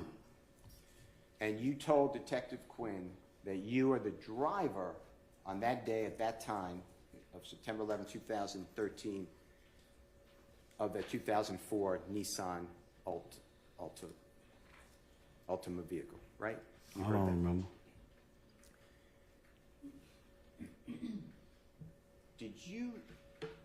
Would you agree with me, if you remember, that you observed Jeffrey Williams' height in approximately September of 2013? Would you know it to be about 6 foot 3 inches tall or thereabouts? I don't remember. How, if I may ask, how tall are you in 2013, September? I don't remember. Are you currently, do you know your current height by any chance? I don't think I've grown much. One more time. I don't think I've got taller, any taller. Okay, how tall? Stopped my growth a long time ago. Okay, how tall are you now? I don't know. Are you 6 foot tall? I know I ain't 6 feet. You're less than 6 feet or greater? I don't know how tall I am. You have to put out the measuring tape for me to stand beside it, so I don't know. I ain't been to the doctor, and I don't know to see how to get my height. I don't know my height. Okay. Are you less than 5 feet 10 inches tall? I don't know my height. Now, have you ever been in a Altima vehicle, whatever year, besides September 11, 2013? I don't remember, sir. Are you familiar with the size of the occupant compartment area of a 2004 Nissan Altima vehicle? No, sir. A man who is 6'8" tall, 350 plus pounds, sitting in the front passenger seat.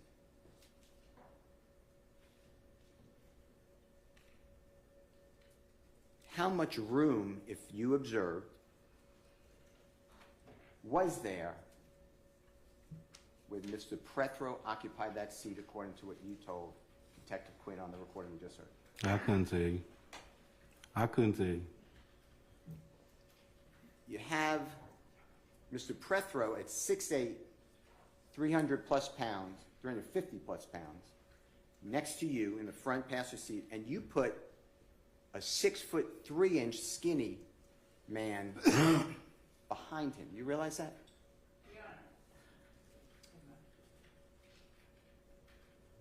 Do you realize that? I don't remember. In addition,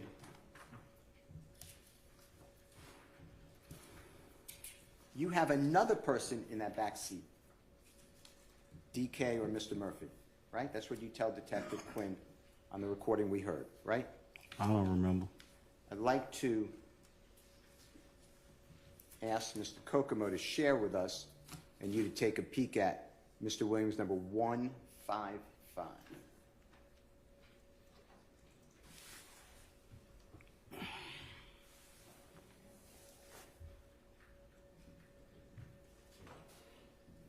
Now, do you recognize this as the vehicle that you were driving on September 11, 2013? And if you don't, I could get another picture to give you better orientation, which is just say what you need. I don't remember. Do you? Okay. I see a picture.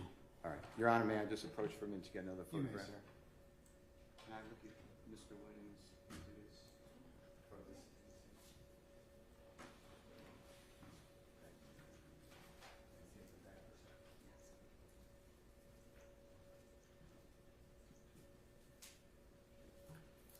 Your Honor, may I just have one moment?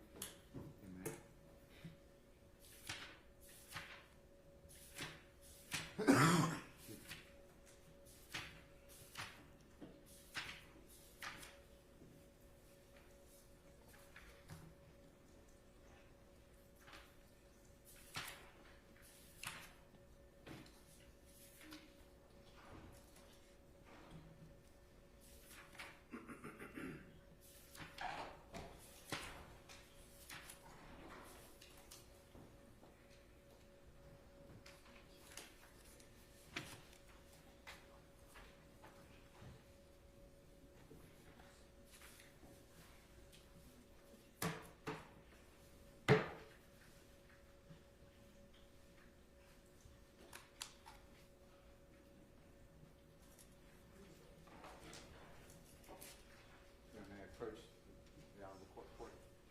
Yes.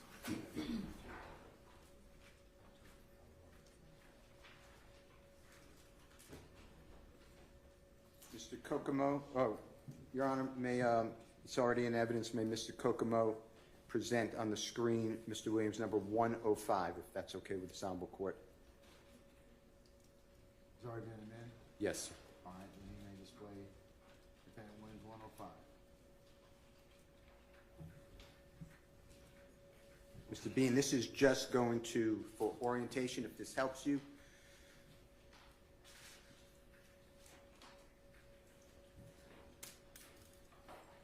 Okay. Mr. Bean, do you see the smashed car that you were driving on September 11, 2013 in Mr. Williams number 105? The 2004 Nissan Altima vehicle. Again, I see a picture. I don't remember. And if, just because we're going to go back to the other picture, if Mr. Kokomo can get closer to the broken glass in the rear passenger area, can you see that, Sir, can you see that broken glass in that picture? I see the picture. All right, now I'd like to go back to, just for orientation now, Mr. Williams, number 155, with the court's permission.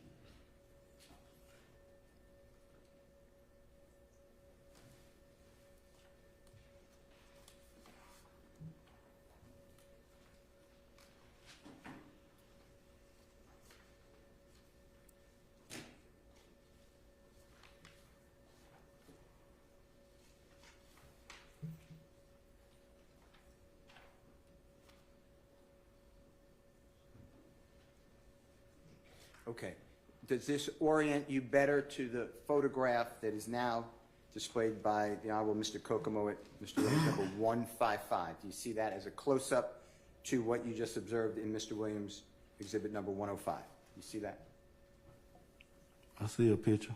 Okay. And then going through the, and you know, or do you know, that that glass was broken by Officer Roberson L. firing his weapon to try to prevent you from killing him and others?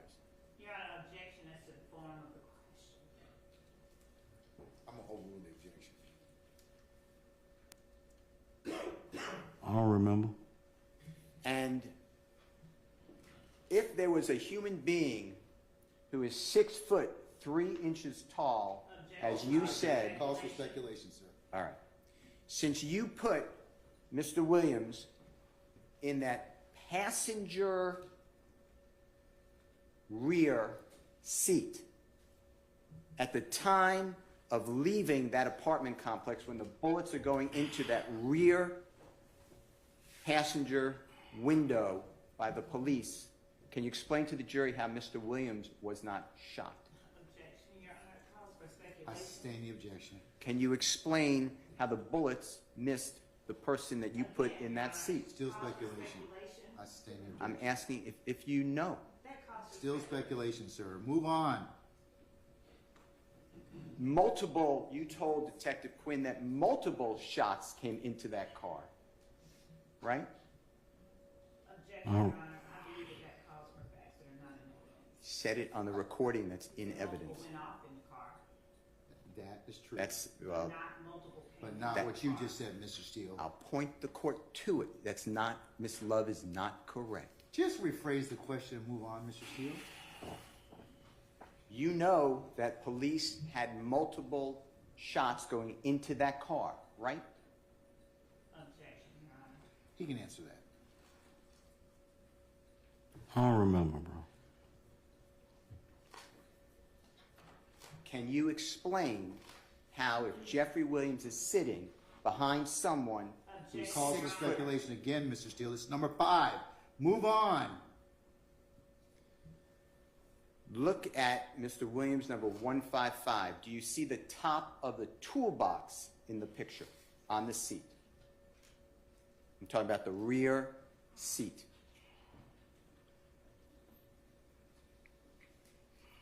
I see a picture. Okay. And do you see the color? What I'm referring to is a black item in color, and it has, like, in the corners, it has two slightly outward boxes. Do you see what I'm referring to? I see the picture. All right. Now, with Mr. Kokomo's permission, if he can display, Your Honor, Mr. Williams number 157. All right, go ahead.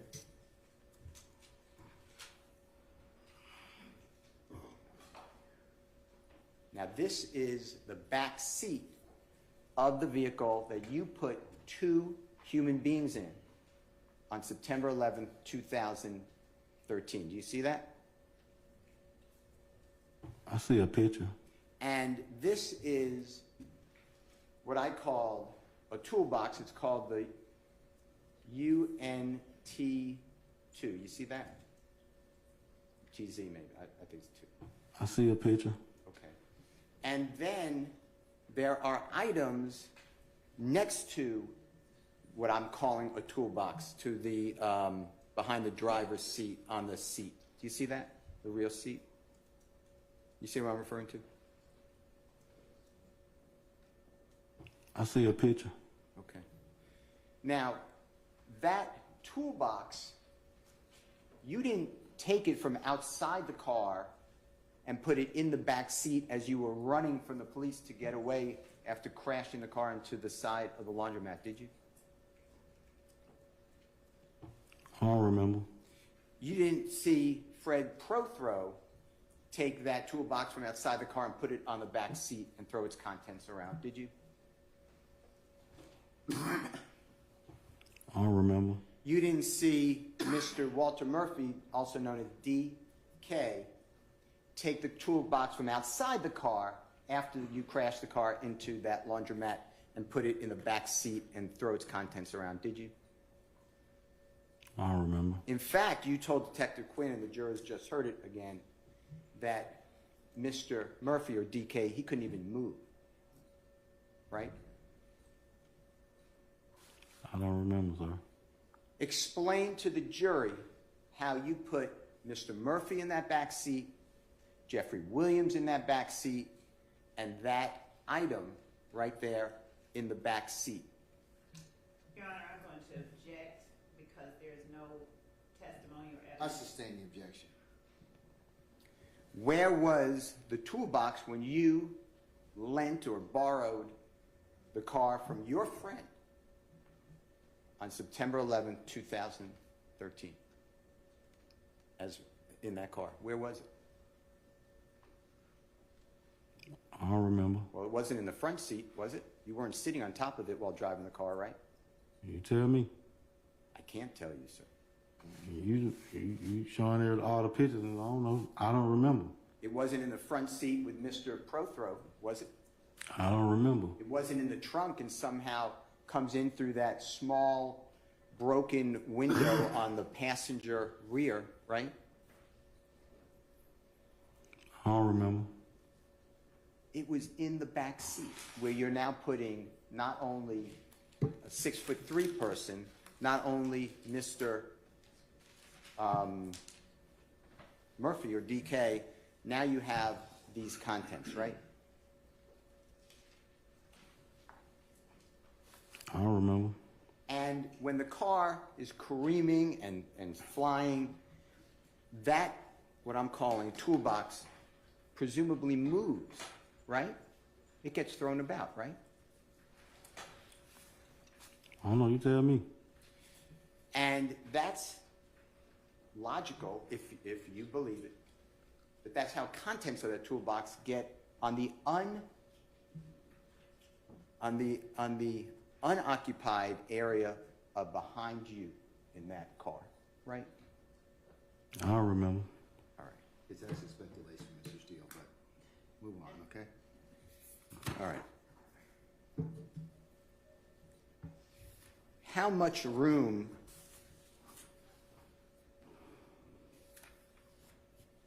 was there between the front passenger seat that Mr. Prothrow was sitting in and the rear seat where you put Jeffrey Williams sitting? One more time. How much room was there between the front passenger seat where you put Mr. Prothrow sitting and the rear passenger seat where you put Mr. Williams sitting on September 11, 2013 in this car that we're looking at? I don't remember. I'd like to show you, was already in evidence, Mr. Williams, number 160, if I may.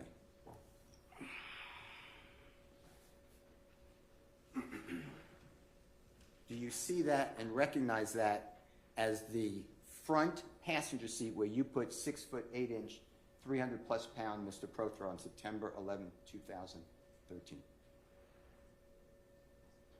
You said, do I see something, or what Yeah. you said? Do you see that? I see a picture. Okay. And is that the area I'm asking you about where you put Mr. Frederick Prothro sitting, the 6'8", more than 350 pound, in that seat on September 11, 2013. That's the seat that you put him in, right? I don't recall, sir. And do you see, if Mr. Kokomo would be good enough to make it a little smaller, the picture a little smaller, Mr. Williams, number 160? Do you see on the bottom of the seat, all the way to the right, do you see the screw protruding, or excuse me, that's a bad word, the screw and the metal part that is on where the seat can be moved up or back? Do you see that visible in this picture? I see a picture. All right. And do you recognize that as that seat is pushed back all the way as far as it can go, if you know? Objection, Your Honor, cause for speculation and facts that are not in evidence. Do you know whether that seat is pushed all the way back? I don't know. Now, you also, have you ridden in a car with Fred Prothro anytime other than September 11, 2013? I don't remember. In Mr. Williams, number 160, do you see there's a firearm, a handgun, on the floorboard on the front passenger side? I see the picture. All right. I'm going to ask Mr. Kokomo to also display Mr. Williams, number 162. It's already in evidence, Your Honor. Do you see Mr. Williams, number 162, on the screen? I see the picture. And do you recognize that as the driver's side rear floorboard area of the 2004 Nissan Altima vehicle?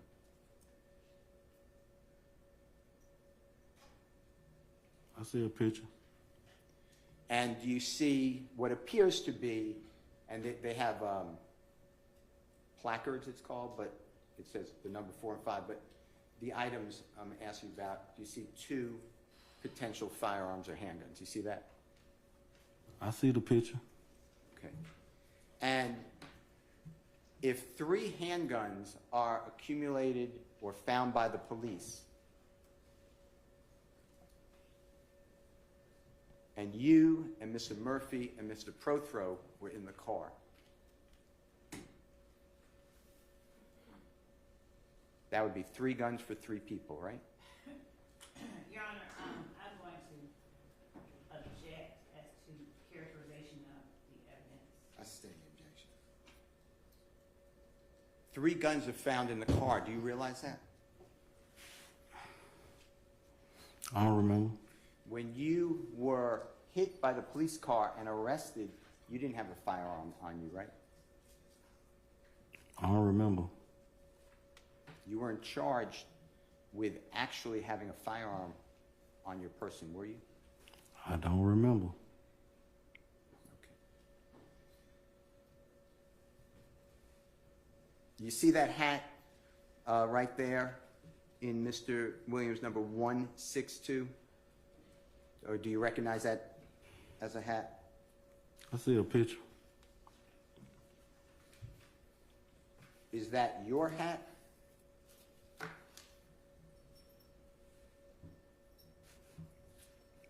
I don't remember. I don't know who had it in.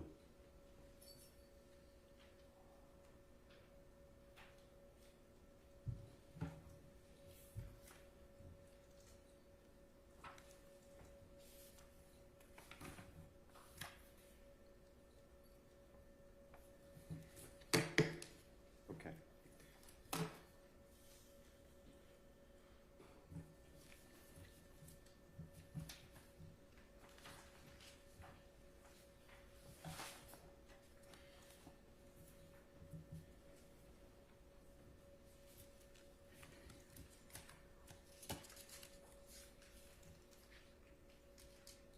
Now,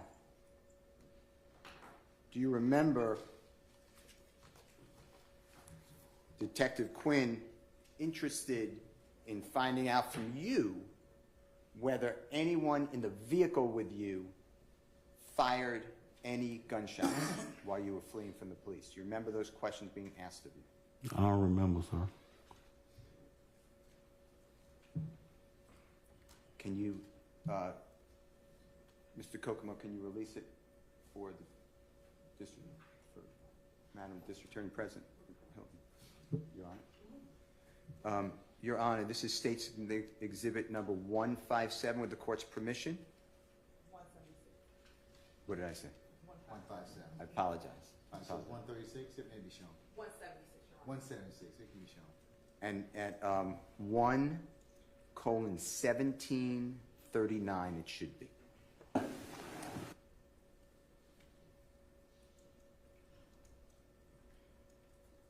I didn't mean to touch it, but the good shots did you hear in the car when it's crashing, shot in them? So I'm wondering, do you think Thug shot DK in the back?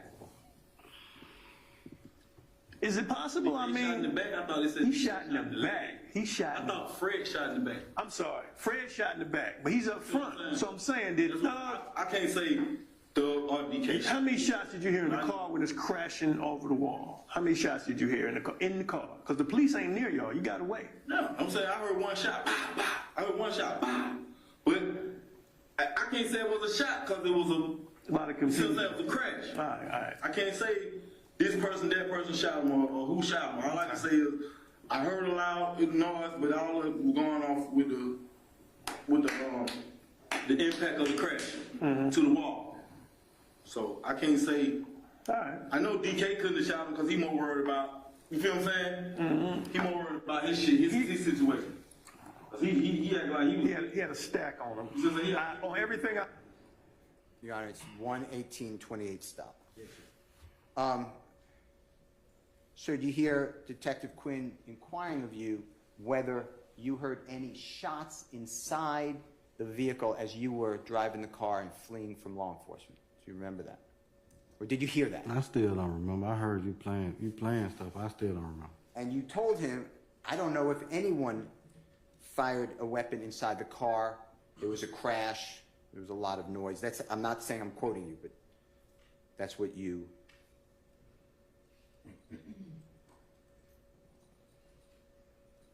Well, is that what you said? Is that what you heard on the recording? He playing stuff, but I still don't remember, sir. Did you take with you, when you fled from the police, any shell casing from inside that car? Do you know what a shell... Well, let me start here. Do you know what a shell casing is in relation to firing a semi-automatic weapon? Did I grab some shell casing? One more time. Did I grab some shell casing? I don't remember. Would you agree with me that that would be an odd thing to do? Why would I grab some shell casing? Exactly. All right.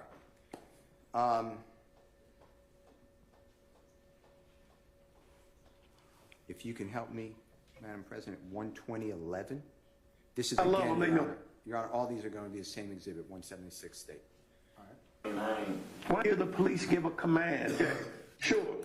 When he went up to can shot, was Thug using your car or another black Camry? Thug got a black Challenger. He got his own car? Not a black Challenger. Okay. All right. Okay. Now, a police officer that did the shoot. When did you first see the uniformed police officer that fired the gun? Did you see it? I don't remember the police. Did you ever hear the police give a command? Did you see a police officer? Because they say they saw the cop. I ain't. Did you knowingly ram the cop's vehicle trying to leave? Did you know you hit it? No. You did not know you hit the cop vehicle? The cop bumped you. Yes, sir. So is it fair to say they tried to block you in to stop you from leaving? Do you think that happened? I mean, I'm just asking. It stopped at 1:20:52. You are now approximately an hour and 20 minutes with this detective, and you still are telling him that the police car bumped you. Do you see that? You hear that? I hear you playing stuff, but I still don't remember. And that is because it benefits you to put other actions on other people, in this case, the police. You realize that? Yeah, I want to object as to the informant question, asking if he realizes something as soon as they're not in I'll sustain the objection. Why did you tell Detective Quinn that the police officer struck your car? Or the car you were driving on September 11, 2013? I don't remember, sir. Do you see a pattern that you do? You put other people Your Honor, I into want to situations that object they as don't do. narration. I sustain the objection. Mr. Steele, come on.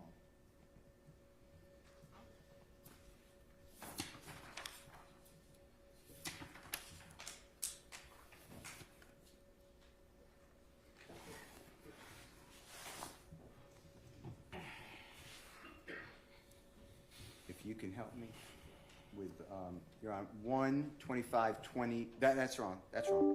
125 even. 125.00. Or, Yeah, it probably is. And why didn't you stop? Did you know there were police? 25.00. Been a different situation. What life's all about. I hate to call. Testify, I can't do none of that now. Pretty much.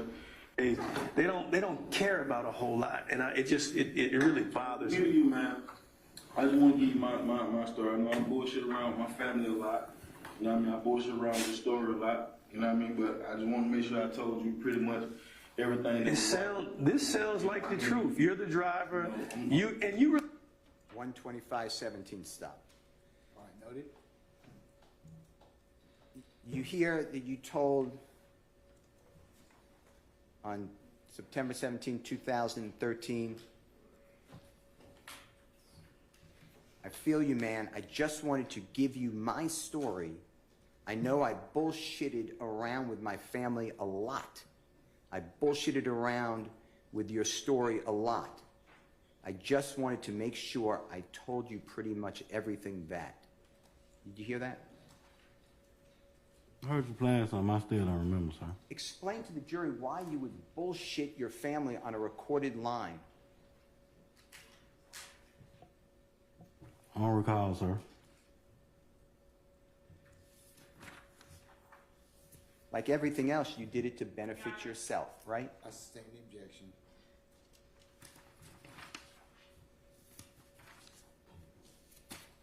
Your Honor, may I approach this? You may. With a member of the witness. Sure.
Your Honor, may I?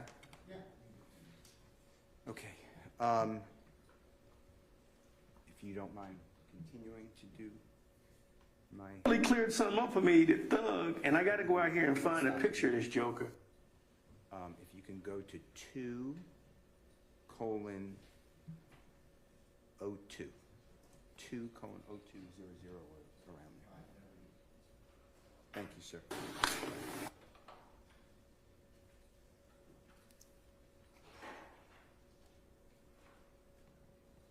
Full uniform to get out. Yeah. I want degree. Robbing y'all. It doesn't make any sense if that's where he always is. Well, look, If you have any questions, your wife has my cell phone number. If you don't mind her knowing your business to that degree, No, she know. I can't talk to her. I'll let you talk to her maybe on the way back, but thing of it is, Mr. Bean, did you hear there that you asked Detective Quinn if you can speak with your wife on the way back, or he said on the way back to jail? Did you hear that? I hear y'all playing something, but I still don't remember. And you know from prior experiences that when you're with detectives, you can speak with someone, if they let you, on a non-recorded line, right? I'm seeing. It's not speculation. That's if he does it. Except for the fact that Detective Quinn is recording you a call with your wife, nobody would know what was said. You realize that? While you're in custody. Objection, Your Honor, cause for speculation. That's not speculation. All right. Your Honor, it stopped at 2:02:11. If you could just continue. this is an investigation where I got to understand why there was gunfire, why the police had to get involved with gunfire, because they believed you were going to run them over. You know, they were scared of the car. I ain't been nowhere near a police officer. So. Okay. I ain't seen a police officer. Me personally, me seeing the police, I would stop. Can you stop it? You sure? That's at 2:02:31. Did you hear denying, again, Mr. Bean, that you did not see any police officers to Detective Quinn on this recording that's being played? I hear y'all playing something, but I still don't remember. And do you remember telling Detective Quinn that you personally, me seeing the police, I would have stopped? You see that? You hear that? I don't remember any call I had with Detective Quinn in 2013, sir. And that was not truthful, was it? Objection made. Okay. That was not a truthful statement that you made to Detective Quinn, that you weren't anywhere near police officers and you ain't seen no police officers, and you personally, me seeing the police, I would have stopped. That's not true, right? I don't remember. And this is now 2 hours and 2 minutes into the interrogation with Detective Quinn. You realize that? I don't remember. All right. Your Honor, with the court's permission, it stopped at 2:02:31. Just please continue if you don't mind. Yeah, I would stop. I mean, if I'd have seen the police knowing there was police involved, sir, I would have actually stopped. I ain't me. so who did you think? Who did you think it was blocking? Who did you think it was blocking you in? I don't want no trouble or none of that. You feel what I'm saying? Who do you think it was blocking you in with the car? I'm thinking it's folks that DK. You feel what I'm saying?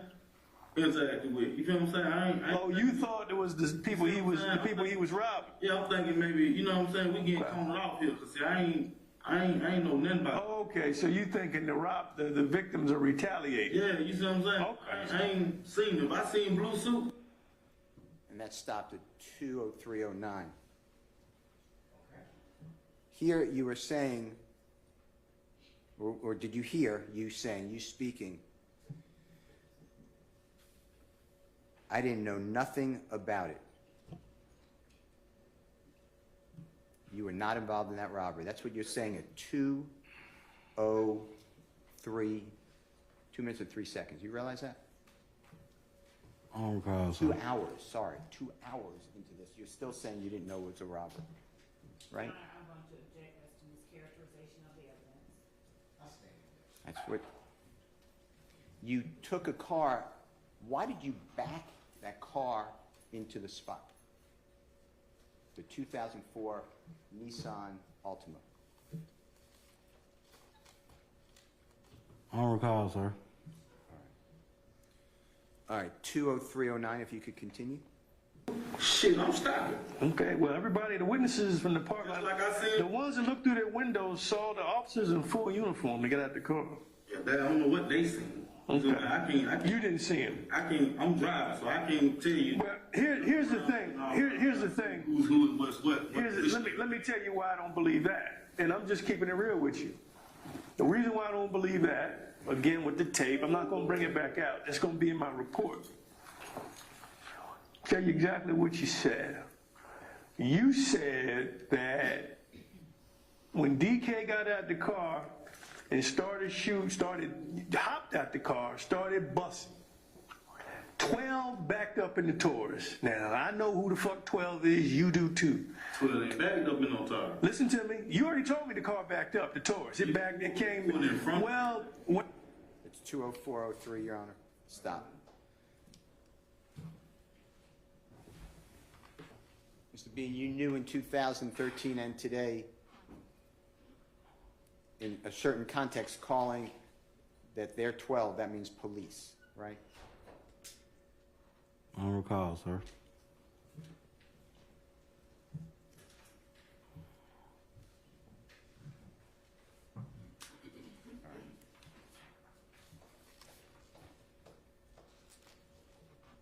If you can help me with 20720.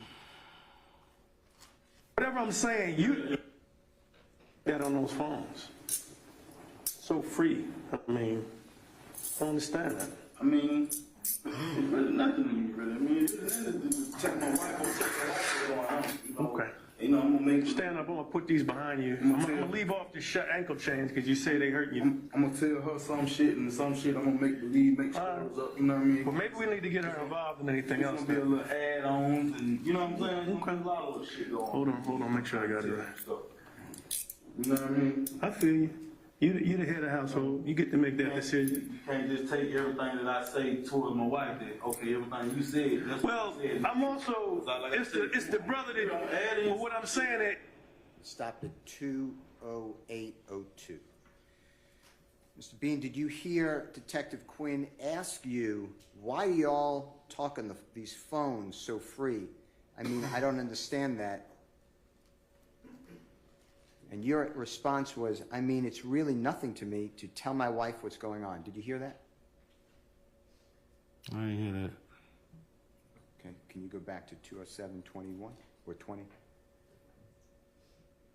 I'm like, damn, this that on those phones. Telling him the story to make that. You know, ain't no rush. Cause like I said, I don't do no robbery, man. I want to get everything in the clear. You know, but like you say, I'm one of the guys that was in the car, so whatever went on that day, I got to, you know what I mean, be accessory to whatever the fuck these niggas done did, so. It is what it is, man. I just like to know than not to know, you know what I mean? Why do y'all talk like that on those jail phones? Y'all know we listening. So, Why do y'all talk like that on those phones? So free. I mean, I don't understand that. I mean, it's really nothing to me, really. I mean, just check my wife, go check my wife going on. You know? Okay. You know, I'm gonna make Stand up, I'm gonna put these behind you. I'm gonna leave off the ankle chains because you say they hurt you. We stopped at 20741. Did you hear, was that better? Detective Quinn asked you, why do you guys talk like that on these jail phones? You all know we listening. And then again saying, why do y'all talk like that on these phones so free? I mean, I don't understand. And you said, I mean, it's really nothing to me to tell my wife what's going on. Did you hear that? I hear y'all playing something, I still don't remember. But you don't really tell her what's going on. You tell her. Objection, Your Honor. From what you said, you tell her bullshit. You tell her lies, shenanigans. Right? You heard that? I still don't remember, sir. All right. It stopped at 20741. If you could continue right there. I'm gonna tell her some shit and some shit I'm gonna make believe, make stories up, you know what I mean? Well, maybe we need to get her involved in anything else. It's gonna be a little add-ons and, you know what I'm saying? There's gonna be a lot of little shit going on. Hold on, make sure I got it right. You know what I mean? I feel you. You the head of the household. You get to make that decision. You can't just take everything that I say towards my wife that, okay, everything you said. Well, I'm also, it's the brother that, well, what I'm saying. 20806. Okay. Mr. Bean, did you hear several different comments, but at the end you said, to Detective Quinn, you can't take everything I say towards my wife, everything you said. You hear that? Shit, play it again. Okay. It was at 2. The whole thing starts at What, damn, this is Pope? 2:07, about 15. That on those phones. I'm one of the guys that was in the car, so whatever went on that day, I got to, you know what I mean, be accessory to whatever the fuck these niggas done did, so. It is what it is, man. I just like to know than to not to know, you know what I mean? Why do y'all talk like that on those jail phones? Y'all know we listen. So, Why do y'all talk like that on those phones? So free. I mean, I don't understand that. I mean, it's really nothing to me, really. I mean, it's just check my wife, what's going on, you know? Okay. You know, I'm gonna make Stand up, I'm gonna put these behind you. I'm gonna leave off the ankle chains because you say they hurt you. I'm gonna tell her some shit, and some shit I'm gonna make believe, make stories up. You know what I mean? Well, maybe we need to get her involved in anything It's else. gonna be a Then. little add-ons, and you know what I'm saying? There's a lot of little shit going on. Hold on, make sure I got it right. You know what I mean? I feel you. You the head of the household. You get to make that decision. You can't just take everything that I say towards my wife. That okay, everything you said. That's Well, what I said. I'm also, it's the brother that, but what I'm saying. 20805 stop. Okay.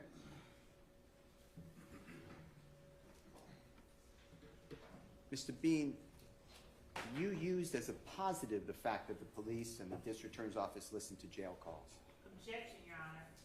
Mischaracterization in form of the question and narration. I sustain the objection. Mr. Bean, you lied about Jeffrey Williams on these, or Thug, or Young Thug on these jail calls because you knew the police were listening. Objection, Your Honor. Right? To compound question. I sustain the question.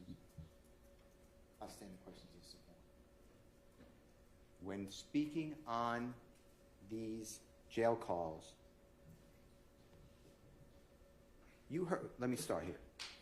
You heard Detective Quinn on State's Exhibit 176 say to you and ask you, why do you guys talk like that on the jail phones? Y'all know we listening, right? You played something, but I still don't remember, sir. And you all know we listening, we being the authorities. You knew that in September 2013, right? I don't remember, sir. And you used that to your benefit, correct? Objection, Your Honor. I sustain the question. You wanted to weave a story and put Jeffrey Williams, Young Thug, into trouble like you did with the police struck your car, right? I don't recall, sir. Like you didn't almost kill Objection. Robinson L., Officer Robinson L. Any objection? Like you didn't almost run over. Objection, Your I Honor. sustain the objection. You denied Move run. along. I'm sorry. Move along. One more time. Move along. It's already been asked and answered several times already. Let's move along. Do you see that you just separate yourself and insert other innocent Objection, Your Honor, persons? to the narration and to I the sustain the question.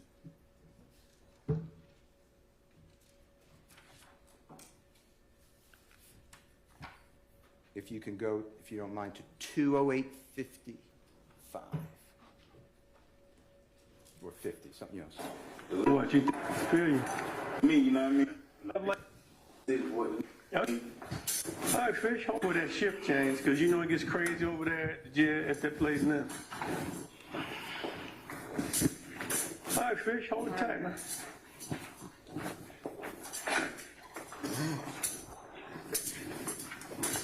You know what I mean?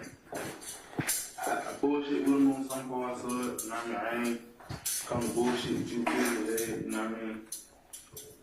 You know, some of the shit, you know what I say, the lean and all that, you know, all that shit was true, but we did go on a whole other mission for these guys, you know what I mean? So, Y'all gotta stop going on these missions. you know what I mean? Y'all gotta stop going on all these missions. Stopped at 20923. Did you hear that part to orient? You are now leaving homicide. You hear the handcuffs or the leg chains in the background. Did you hear that? I hear y'all playing stuff, but I don't recall, sir. Do you remember hearing just now your voice telling Detective Quinn, you know what I'm saying? I bullshit with them on some parts of it. You know what I mean? I ain't come to bullshit with you today. You know what I mean? Did you hear that? I don't remember, sir. Some of the shit, you know what I said about the lien and all that, you know, all that shit was true. You hear that? I don't remember. And that was true. There was supposed to be a... Your Honor, to narration. And you said we did go on a whole other mission for these guys. You know what I mean? Hear that? I don't remember, sir.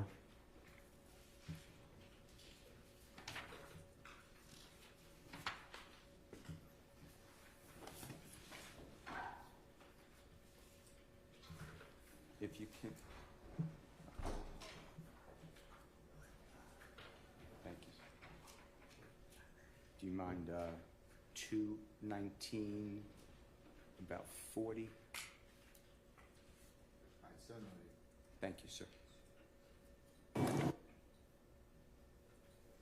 I'll let you know everything that we're going That's fine. 219. on with me or whatever. I love you. All right. So I'm getting charged when I go back to jail. Nothing's happening today. I gotta go back there and talk to these jokers in the hospital. They still in the hospital. And I gotta get out here and I find out what's up with Thug. I mean, I'm gonna be straight up with you. You're the only one that pushed Thug in the car. I know who the fuck he was. Everybody think he's a woman. You clear that up for me. They keep asking me who the fuck a female is, who the fuck a female. He look like, out of all y'all, he don't look like a little woman to me. If you know, he got this wig, like I'm like a lace wig. That's what I always shit up.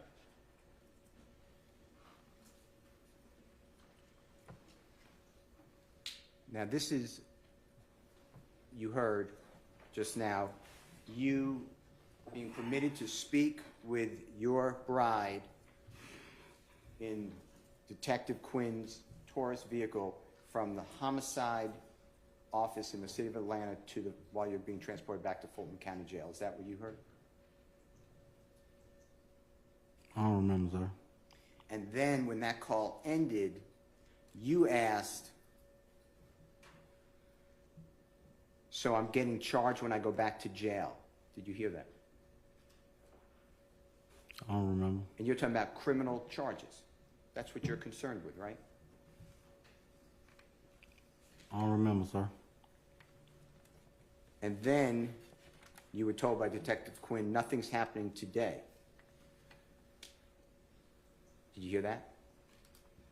I still don't recall the conversation I had with him, sir. And then Detective Quinn said, I got to go down and talk to these jokers in the hospital. They still in the hospital, and I got to get out here and find out what's up with Thug, man. I'm going to be straight up with you. You're the only one that puts Thug in the car. You hear that? I don't recall, sir. Then it goes on and says, I didn't know who the, and it says F-U-C blank, he was. Everybody thinks he's a woman. You cleared that up for me. You see that? Or do you hear that? Excuse me. I heard what you played. I still don't recall it, sir. And then you say, like he asked me, who the F-U-C blank of female, who the F-U-C of female. You remember saying that just now? And hearing that, rather. I still don't remember, sir. Then the question by Detective Quinn said, like, out of all y'all, he the only one that looked like a woman to me. Objection, Your Honor. Do you see that? Hear that? Mischaracterization. That's not a And mischaracterization. the evidence is the best. I'm The asking. tape is, the recording is the best evidence, and mischaracterization of the evidence. I'm asking him if that's what it was, Your Honor. It's in evidence. Are you reading directly from the Yes. old objection? Then you said, he, like a lace wig, like a lace wig. And then there was laughter. I still don't recall, sir. All right.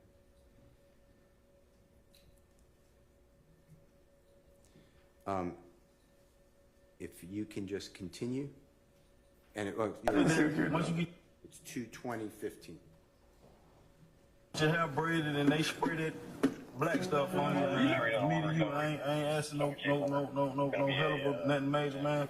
But y'all ought to cut me and Big Fred some slack, man. But we ain't, that ain't our line. We ain't had it. Well, see, the slack part is not my department. I turn it over to the DA. Just saying. Because I can't make those decisions. I can't give any hope or benefit. Me and Big Fred, we ought not even be a part of it. Right. There, really. You know what I mean? What I'm saying is, you understand, I can't give any hope of any kind of benefit. All I can do, turn over the truth. At this point, I believe you're like 99. I still think you knew those was the cops. That's just me.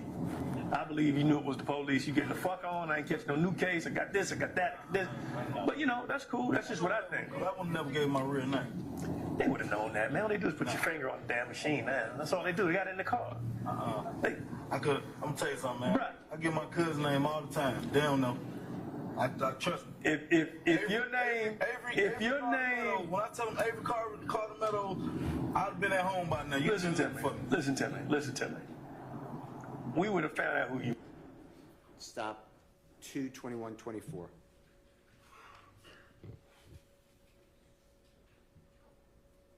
Do you remember stating, or hearing just now, you stating to Detective Quinn, man, from me to you, I ain't asking for no hell of a nothing major, man, but you all ought to cut me and Big Fred some slack.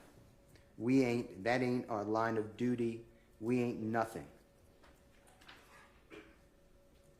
You hear that? I heard you play something, but I still don't remember, so. And that, tell the jurors, that was your entire purpose of meeting with Detective Quinn and speaking on these jail calls. True? That's not in evidence. That was what you wanted to meet with Detective Quinn for. Okay. You met with Detective Quinn to get slack or a better deal. True? No, sir, I don't got no deal, sir. But on September 17, 2013, that was your attempt, correct? The witness answered the question, and Mr. Steele has asked and answered it, and now he's trying to get a different answer. I'll sustain the objection. That's not true. The answer was, I didn't get a deal. Okay, well, that's been asked and answered, so move along. And you also had the agenda to get a deal for Fred Prothro. I sustain the objection as to form. Why? Tell the jurors why you asked for slack for yourself from Detective Quinn. I still don't recall, sir. What does slack mean to you on September 17, 2013 when asking the detective? I still don't recall, sir. Why did you ask Detective Quinn for slack for Fred Prothro? I don't remember the conversation, sir. What did slack mean to you when directed to Detective Quinn on behalf of Fred Prothro? I don't remember the conversation, sir.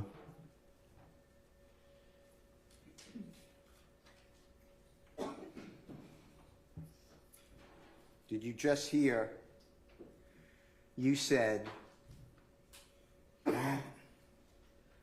I'm just saying as far as me and Fred, Detective Quinn interrupted and said, I can't give any hope of benefit. And you said, me and Big Fred, we ought to not even be part of anything. Remember hearing that just now? I don't recall, sir. What was the point of you telling Detective Quinn that you and Big Fred should not be a part of anything? I still don't recall, sir. Did you just hear you explaining to Detective Quinn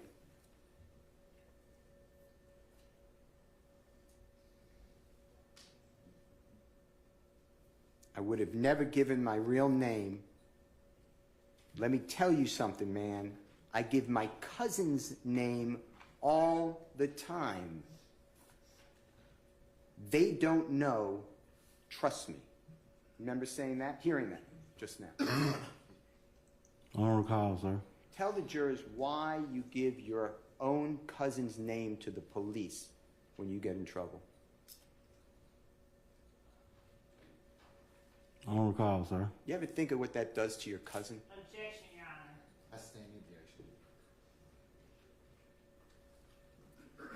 Would you agree with me that that's a very evil thing to do? Objection, Your I Honor. sustain the objection.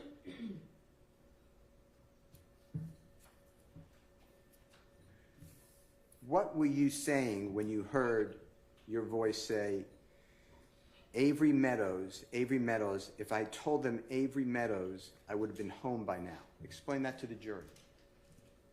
I don't even have a record with Avery Meadows' name on it. Do you said earlier in this recording that you knew Your Honor, I'm Chief going to object Meadows. as to relevance here. He's with the City of Atlanta Your Honor, Police hold Department. It's on the recording. I'll overrule the objection. Go ahead. I don't recall, sir.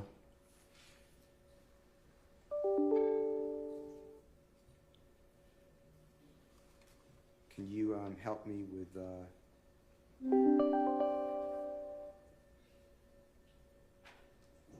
222?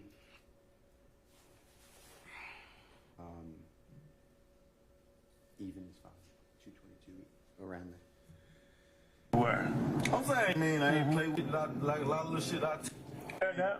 You know, I wanted to put this stuff, what I had going on behind me. Like I told my wife on the phone, if you'd have heard, babe, I want to get all this shit behind me. You said that? It is what it You is. said about a couple different things, you know.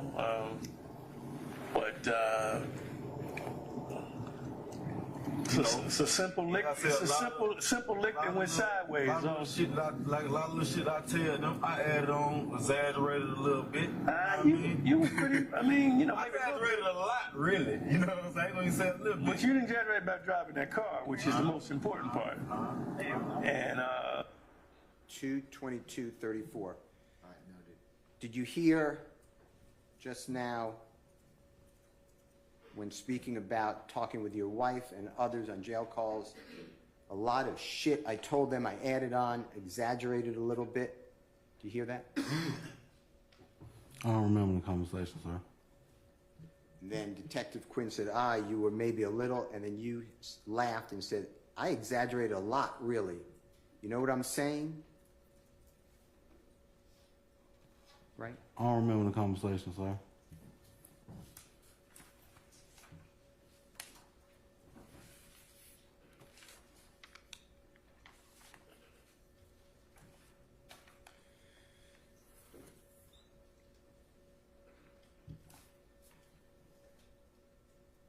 I want to go to, and if you don't mind, giving it to Mr. Kokomo.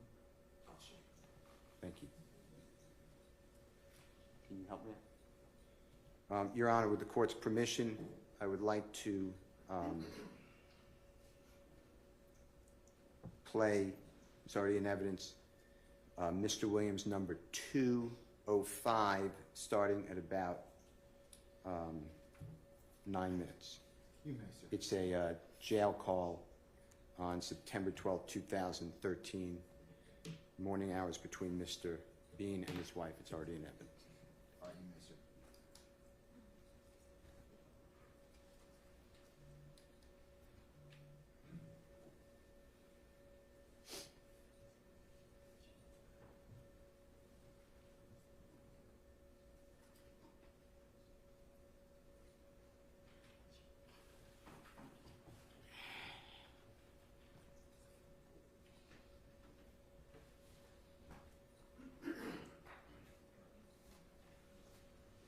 What did you say?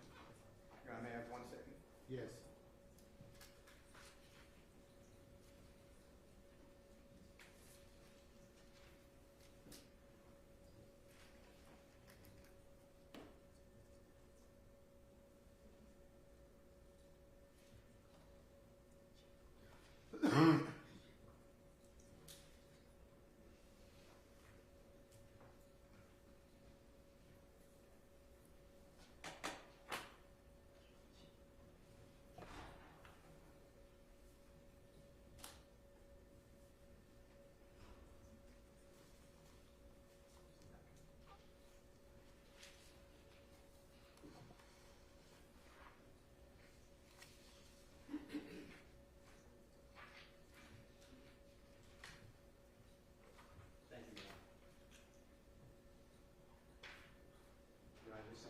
already in evidence, Mr. Williams, number 205, and it should be at about the, I lost it, it's not on the screen anymore. Should be about, it's a 904, well, 90140. All right, so noted. Hello, this is a free call from. If we baby chill outside, talk. We go chill outside, talk, he got there. Open that thing up, man. He got us some money, man. Get us some money. Get us some money out of this shit. Man. We need us some money. But the detective came back though, the homicide detective kept coming back. He came, we were down one side, he came back again last night. What? They still trying to figure out what the fuck skateboard if niggas got there. I don't know. I don't know what the fuck. I said they trying to figure out where the white boys came from. The white boys told them they were down here. Down there with Adrian Bean. I don't know. They still trying to figure that shit out. I don't know. They said the call my phone last night, called that shit, tell that shit. They just trying to figure out who the fuck was driving. He said it's a bitch was driving. The bitch had on lace front wig. Who the fuck is this hoe? So goddamn, he can't find out who this hoe is, and he go in. Well, he kept calling a broad. He was adamant. He was just so far. I put him on speaker so brother I was shouting to me. The homicide detective. He like shit. He said he tried to figure out who the fuck the broad who driving. They said it was a broad driving the car. Goddamn, she had a lace front wig and all type of shit. They trying to figure out who she is, because she the one that caused all this problem with this driving, and she could have killed somebody and all this old stuff there. If he can't find her, he don't have to put these charges on the 3 boys that they got in custody. As of right now, your husband, they got no charges on him. We can't charge him for nothing. So he was a passenger. Who that? That's what he said. Now he told you about me? Yeah, he said, as of right now, your husband, they got no charges, so he was a passenger. And we tried to find out what the fuck happened. The boys that come, they stick and come down and motherfuckers tell them that what it was. Them niggas kept quite hard. They gave us a story to tell. No, it stopped at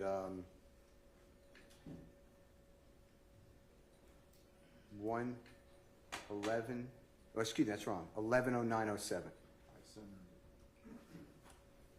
Sir, did you recognize that as a collect recorded jail call between you and your wife on September 12th, 2013 morning hours?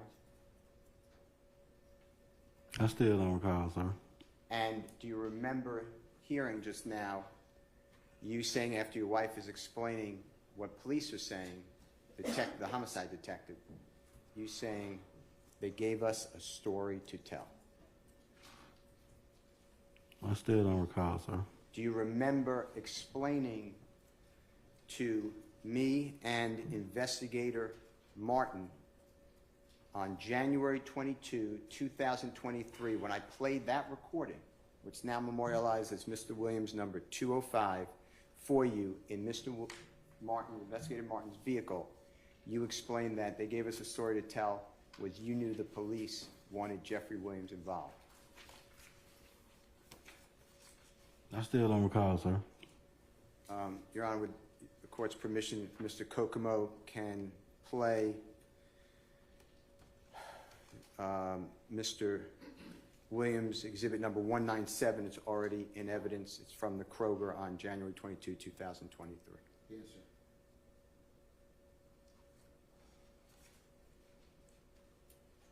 Okay, I got it on. Go ahead. Go ahead. This is Brian Steele. I'm giving you out Investigator Jimmy Martin Jr. We represent Mr. Jeffrey Williams, also known as Young Thug. We're standing in Kroger. We'll get the address. And it is approximately... Are you familiar with this Kroger? Somewhere is Fonterra Road. I'm We sorry. go past the phone number part so as not to That's fine. play it again. Okay. All right, y'all can just play it. I don't mind. Play that motherfucker shit. It's already out there.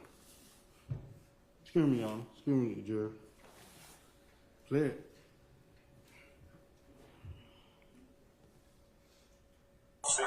Zero 620 219 And Mr. Bean, do we have permission to record this? 42 years old. Do we have permission to record the conversation? Sorry. Okay. As you know, as I just said, I represent Mr. Williams, Mr. Jeffrey Williams on trial right now. Young Thug is performing name. Jimmy Martin Jr. and I work together. Jimmy Martin Jr. is an investigator, a licensed investigator. And I just want to go over what you told us previously and make sure this is accurate. If it's not accurate, all I want, like I told you before, is the truth. That's all I want. You were in I'm not saying you remember the date, but you were in a situation involving a good friend of yours, a very close person to you, named Dirty Red, with Mr.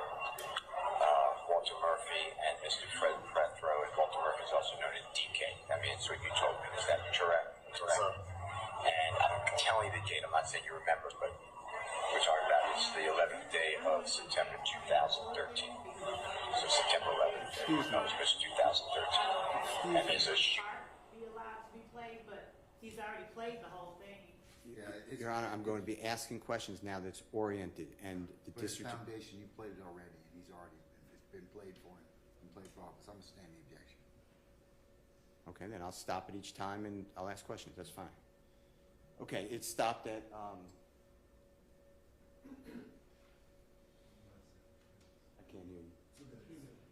2 minutes. Okay, Your Honor, it stopped at 2 minutes. All right. And it being Mr. Williams 197.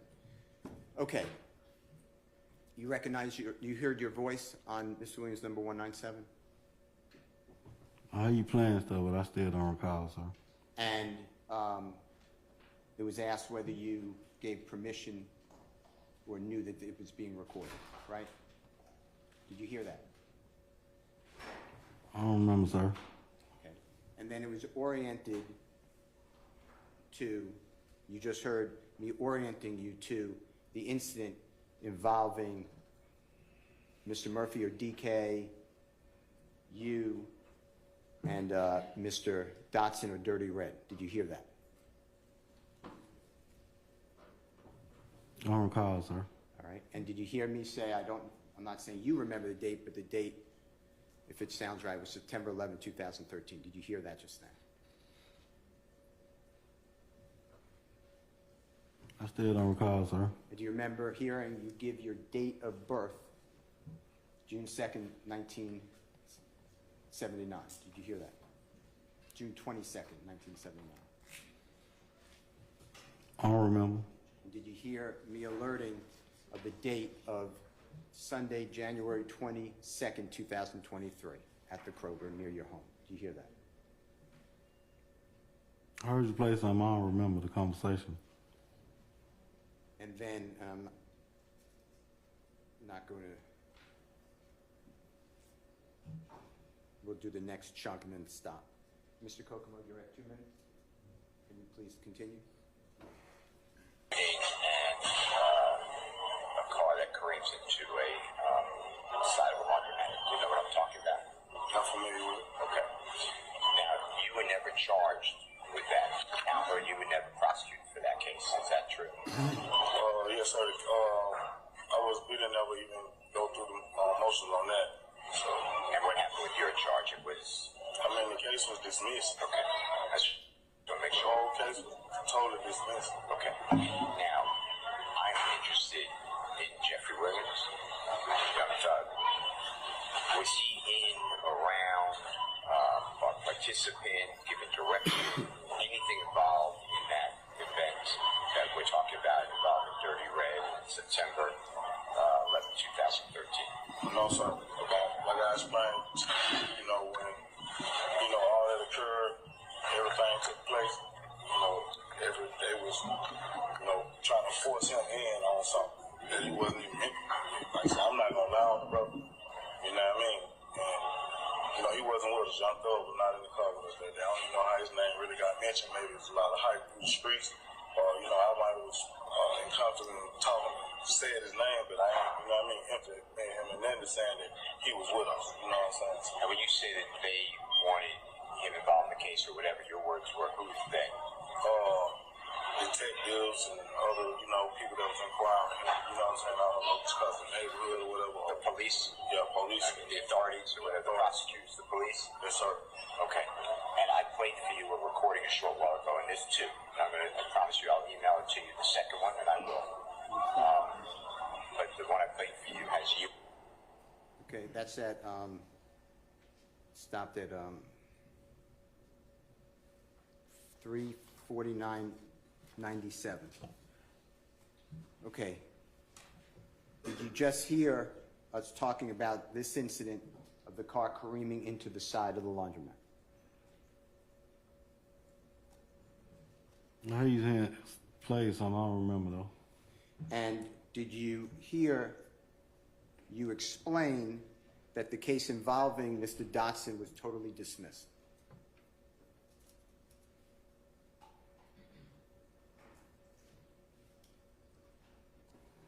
I don't recall, sir. And for you, the case involving the armed robbery or attempted armed robbery or the aggravated assault on Mr. Dotson was dismissed.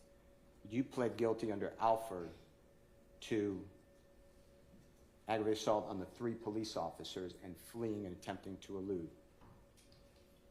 True?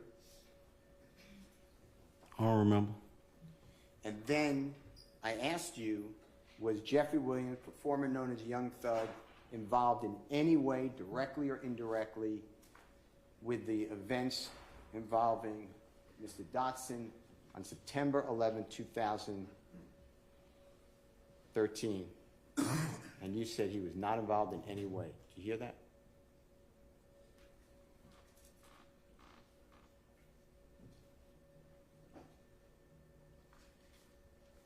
I don't recall, sir.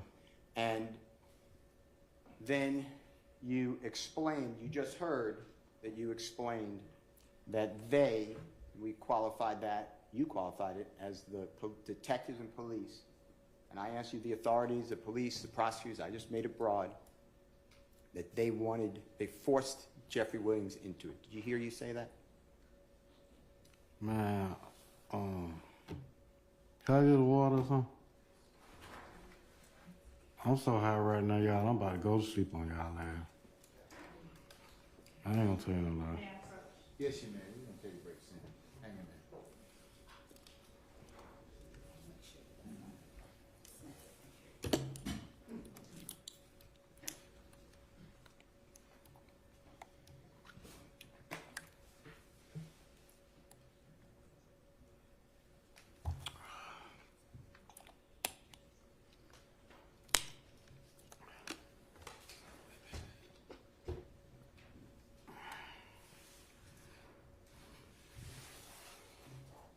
You need a moment?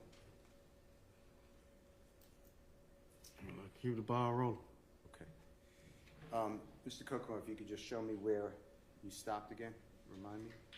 3:49:97, Your Honor, play further right from there. All right.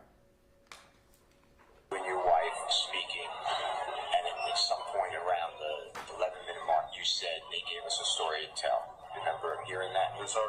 And can you tell us what that meant?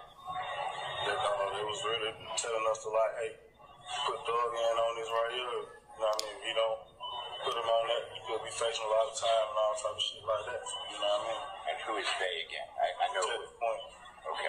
And the other prosecutors and police? It was just really just him. It was just really him I had made death with. Okay. And there was a few more officers that were just around, you know what I'm saying? We was in the hospital. You're in the what? I was in the hospital, you know what I mean? When shit happened. So it's like they pushed in, and I was like, I'm the victim. I don't know what's going on. So you're in the hospital because accident. Right. And that stopped at 4:39:97. Did you hear me ask you about the jail recording that's now marked as Mr. Williams number 205 around the 11-minute mark, me playing it for you earlier in Mr. Investigator Martin's car, and then asked you about it, about they gave us a story to tell. Did you hear that? I don't remember. And your response was that you were going to be in a lot of trouble, but the police wanted Jeffrey Williams in it And that conversation occurred on September 11, 2013 at the hospital. When the witness does not recall, the jury has the recording, they can hear it, and I would object to Mr. Steele's narrated version of I the stand the recording. question. He can't remember it, so.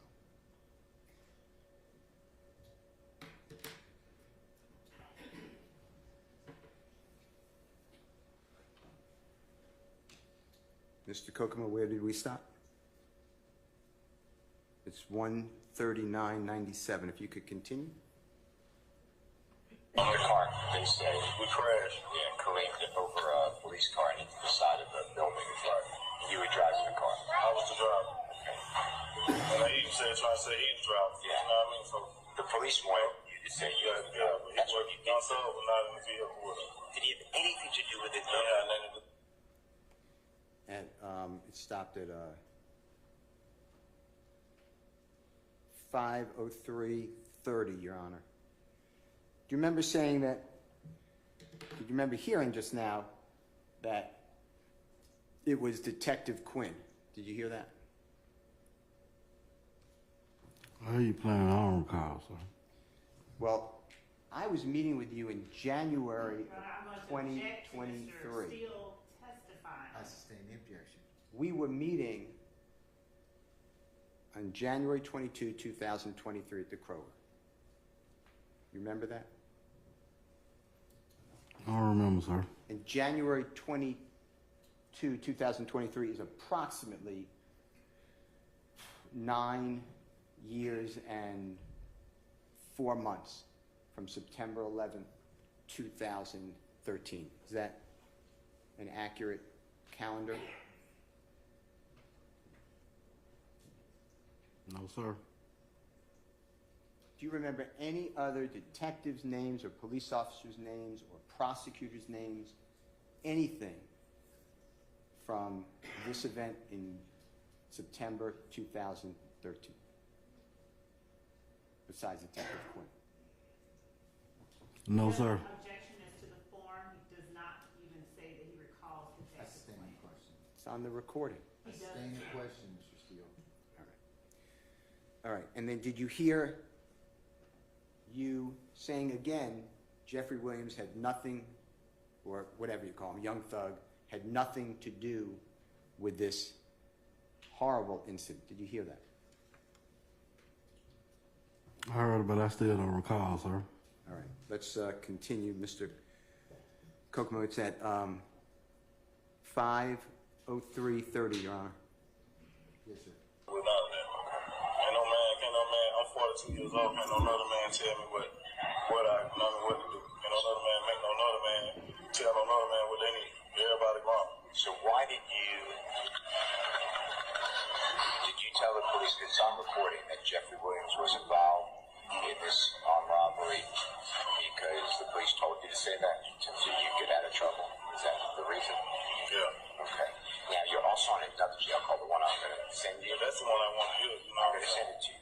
But for what you say, the reason that you would have a jail call with your wife and a friend of yours or whoever, you're going to tell us, that's because the same reason. It's just the police gave you something, a story to tell you, it's going to save everybody. Okay. All right. We're going to shut the recording. Is what you told us the truth? Because it's all I've ever asked you for. That's it. All right. Did anyone promise you anything, threaten you? No, nobody promised me that. And Jimmy and I have been straight. Investigator Martin and I have been straight with you always. Is that true? Right. And Investigator Charles Millsap. I've been working hard trying to catch up with him. I work hard too. I'm not just start working 2 jobs, so you know, I'm a world working day and night. So We appreciate that. certified flagger, certified supervisor. You know what I mean? And I was doing dishwashing at night, so you know what I mean. I'm real whooped to be going in 23 to be. You know, do anything that got something to do with quarter law or anything like that. I'm real whooped for that. And just that it's going to come up, you did go to prison for 3 years, got attempted to do 3. Right. But I know what you explained, but just explain again what truly happened. I know you took a break. I don't even know. It's at 6:46:52. Stop. 62. Stop. Sir, did you hear on recording Mr. Williams, number 197, discussion, and you explaining and agreeing that you included Jeffrey Williams in your crime to get out of trouble. I don't remember, sir. Do you remember me explaining that I wanted to play you another jail call and you were interested in hearing it, but I couldn't get it to play? Do you remember hearing that? We covered that already, Mr. Steele. Let's move on to something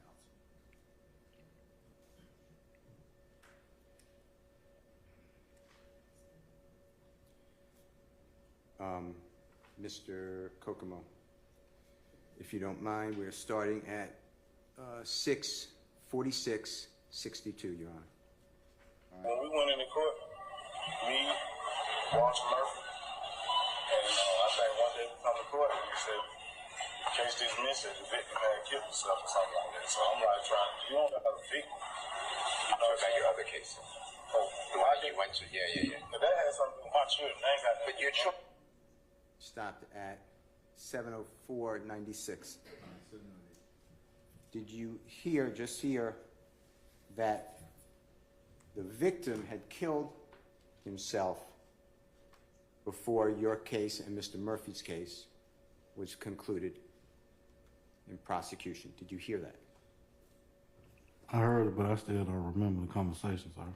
And the victim talking about is Mr. Derek Dotson, God forbid, killed himself, is what you said. And then I don't recall, sir. there was no case. Okay.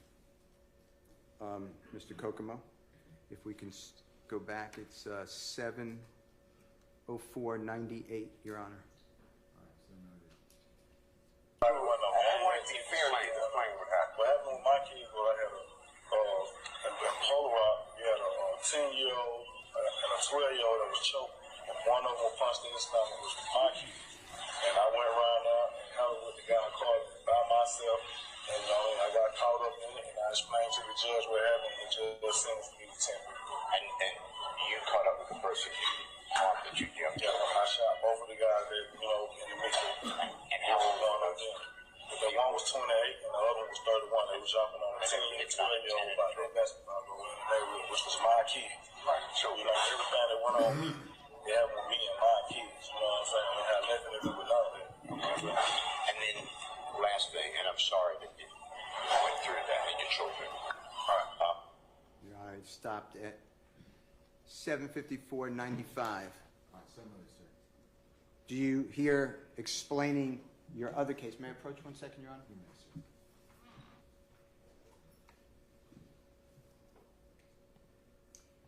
Your Honor, for the impeachment purposes, I'm going to object to the continued use of extrinsic details in an indictment, and I would ask that the defense not be allowed to use that document for that purpose. So it's foundation? Yes. All right, that's Already in evidence, and I'm not using it for impeachment. Just for the record, and Mr. Bean, if you need to see this, what you just said, let me just get your mic.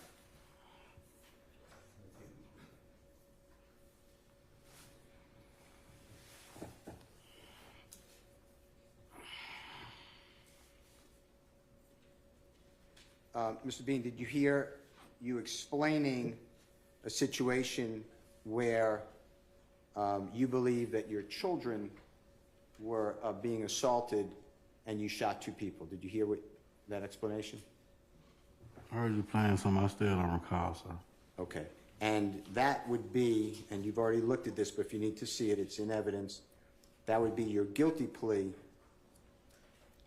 under Alford on about October 15th, 2015, where you were sentenced for 2 counts of aggravated assault for shooting, possession of a firearm by a convicted felon, possession of a firearm during commission of a felony, if you need to see it. But that's the case you're talking about, right? I don't recall, sir. And then the other case, and if I didn't say that's Mr. Williams, number 199. Then the other case that I was asking you about. Your Honor, I'm going to object to the continued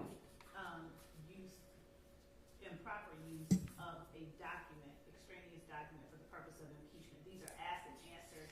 Yeah, I'm a sustained objection, Mr. Steele. They have been asked and answered a few times already. All right. Okay. I'm returning this then to the court.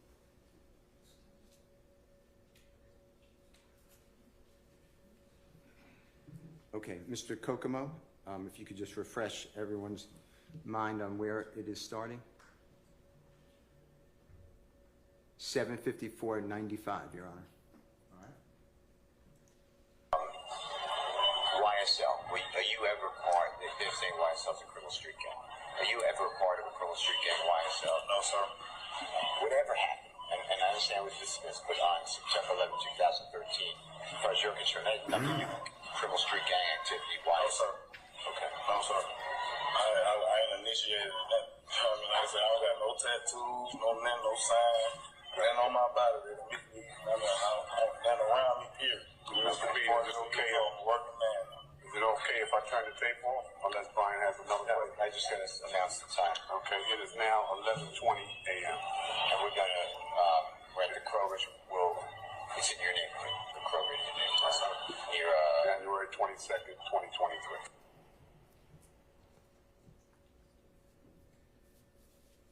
Your Honor, may I have a minute?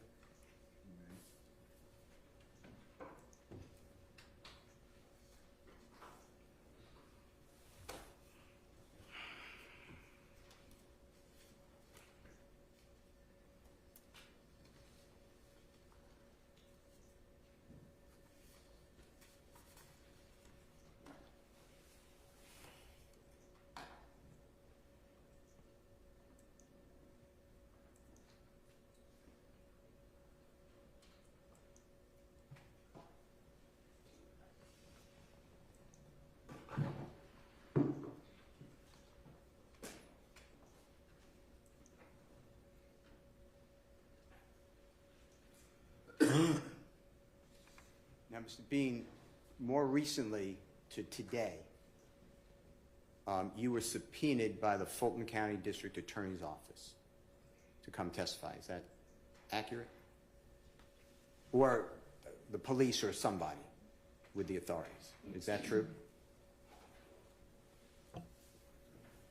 I don't recall, sir. And your wife was also subpoenaed. Is that accurate? And if it's not, just say, I don't know. Or I don't know, sir. all right. And you contacted me to say you've been subpoenaed. Do you remember that? No, sir. And I told you you need to come to court and tell the truth. I think you contacted my lawyer and Ed Adams, and then Ed Adams tried to give me a call, but I didn't want to speak with you. I didn't even want to speak with nobody. I didn't want nobody to bother me, period. You actually asked me if you could come to our office on a Friday. I said if it's okay with your lawyer, and you didn't come. That was our last communication. True? Let the truth be told. I told you straight up that I wasn't even coming to get on this stand and testify, period. And I told you you need to come to court and follow lawful procedure, right? We ain't had no more conversations after that. I told you I wasn't coming. I even told Ms. Love I wasn't coming. I didn't want to do this. So.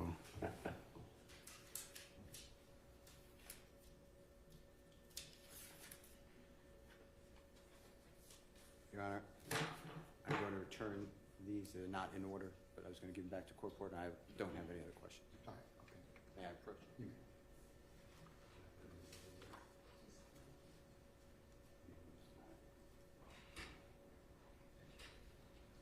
All right, any other cross?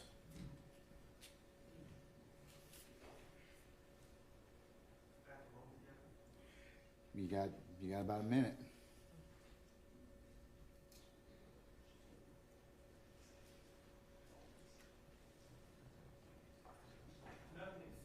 All right, anybody else? Any redirect from the state? Yes, Your Honor, just briefly. All right.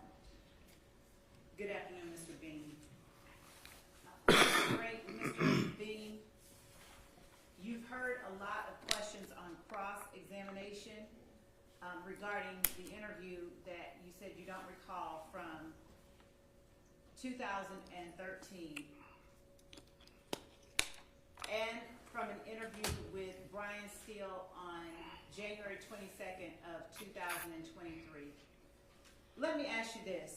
Was Thug in the room with you when you made that recording that we heard with Detective Quinn? I don't recall, ma'am. Have you ever been in a room with Thug while you spoke to a police detective? No, ma'am, I don't recall. Okay. So is it no ma'am? Or is it that you don't? No, ma'am, I ain't never been in a room with Thug with no detective. Okay. And do you know who Yak Dottie is? No, ma'am. All right. So have you ever been in a room with anyone by the name of Diamante Kendrick while speaking to a police detective? No, ma'am. Have you ever been in a room with a person by the name of Quay or Marquavius Huey while speaking with a police detective? Objection, Your Honor, relevance. Relevance? I'm overruled the objection. Have you ever been in a room with a person, Quay or Marquavius Huey, while speaking with a police detective? No, ma'am. Have you ever been in a room with Quay or Cormavius Nichols while speaking with the police detective? I never been in a room with nobody, ma'am, with none of these guys. All right. And so you say none of these guys. I got one more question, a couple more about that. Have you ever been in a room with Lil Rod or Redelius Ryan while speaking with a police detective? No, ma'am. What about SB or Shannon Stillwell or Shannon Jackson? Have you ever been in a room with him while speaking with a police detective? No, ma'am. And when Brian Steele came up to talk to you, he told you he was Thug's lawyer. Is that right? I don't remember, ma'am, the Do conversation. you remember hearing yourself and him on that recording he played for you multiple times and him saying, "I'm Young Thug's lawyer"? Yeah, I hear it, but I still don't remember.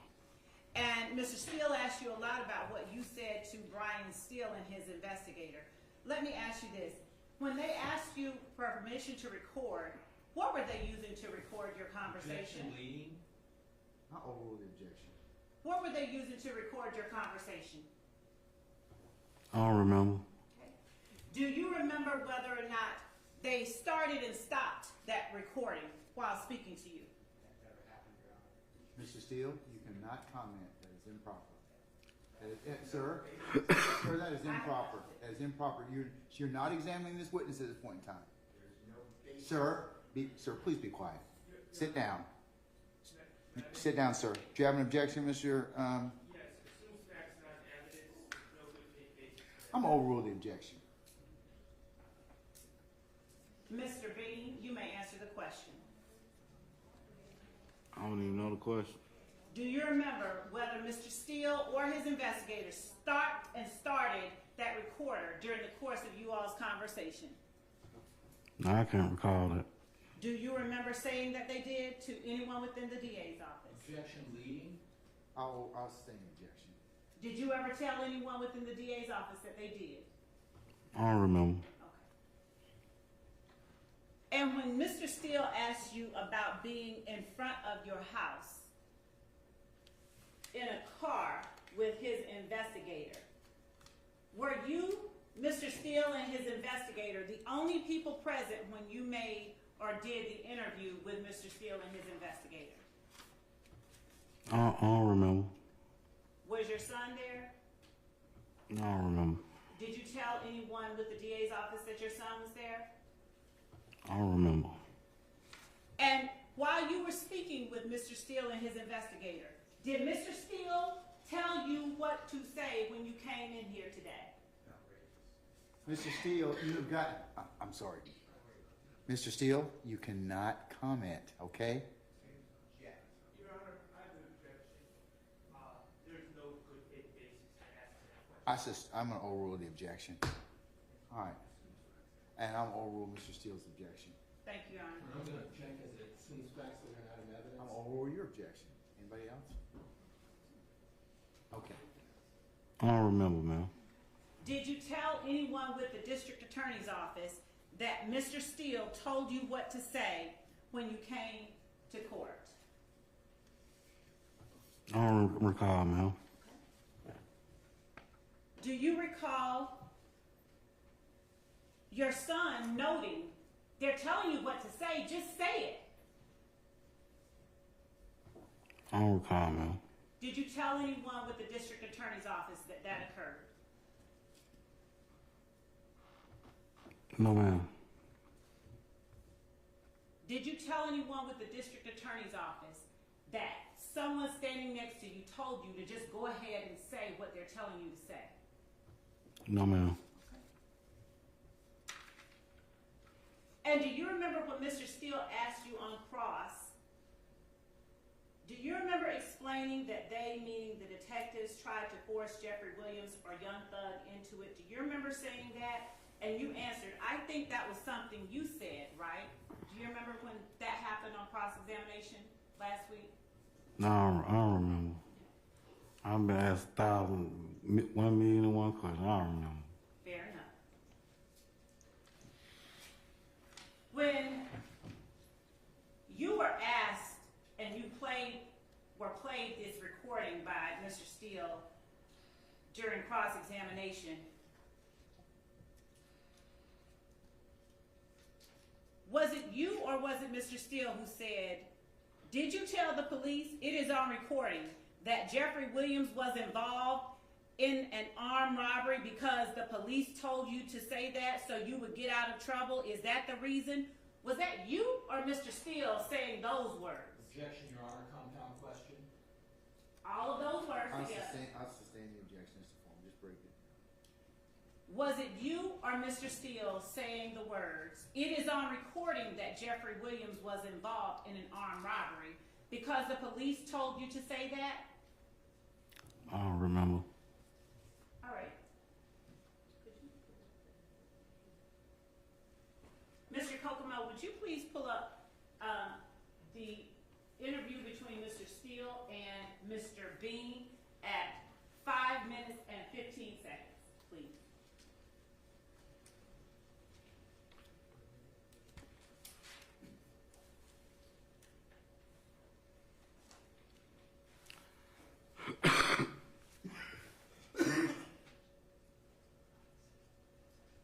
On Defense Exhibit 197, for the record.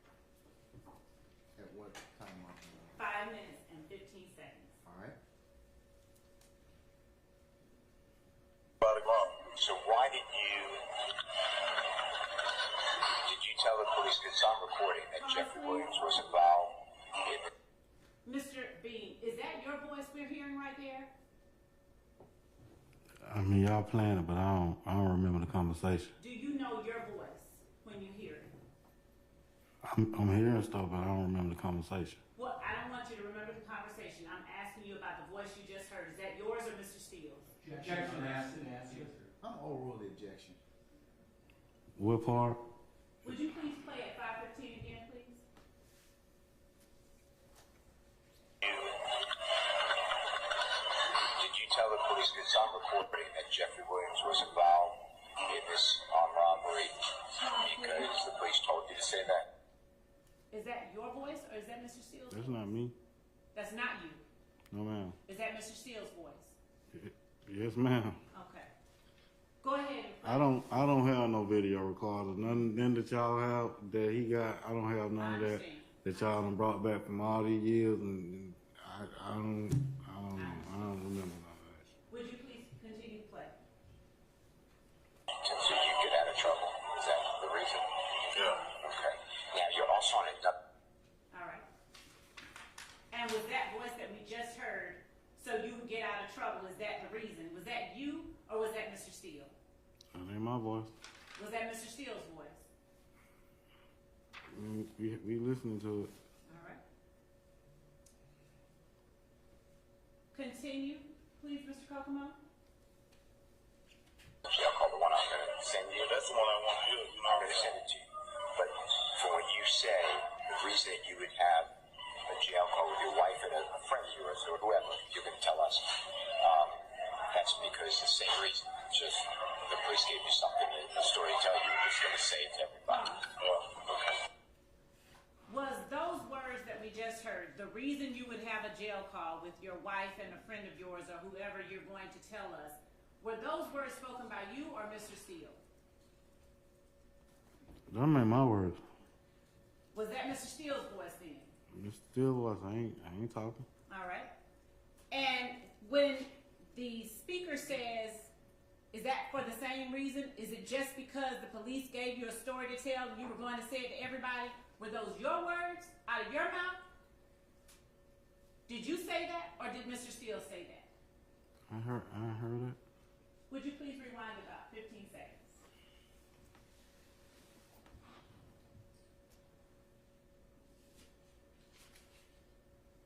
Just gave you something that the storyteller you was going to say. Whose voice is that? Yours or Mr. Steele? Well, his voice, but I don't really recall the conversation that we Fair had. enough. But that wasn't your voice? That ain't my voice. Okay. Now, you've heard the recording that Mr. Steele played for you. Do you know how many recordings Mr. Steele made of during his conversations? I don't remember. Do you know if he made more than one? Objection assumes facts not in evidence. It's an open-ended question. I'll rule the objection. You can answer. I don't remember. And through the recording, throughout the recording that we just heard, did you ever say all of those words that we just heard Mr. Steele say? Objection, Your Honor, it's an ambiguous question. That's the same question.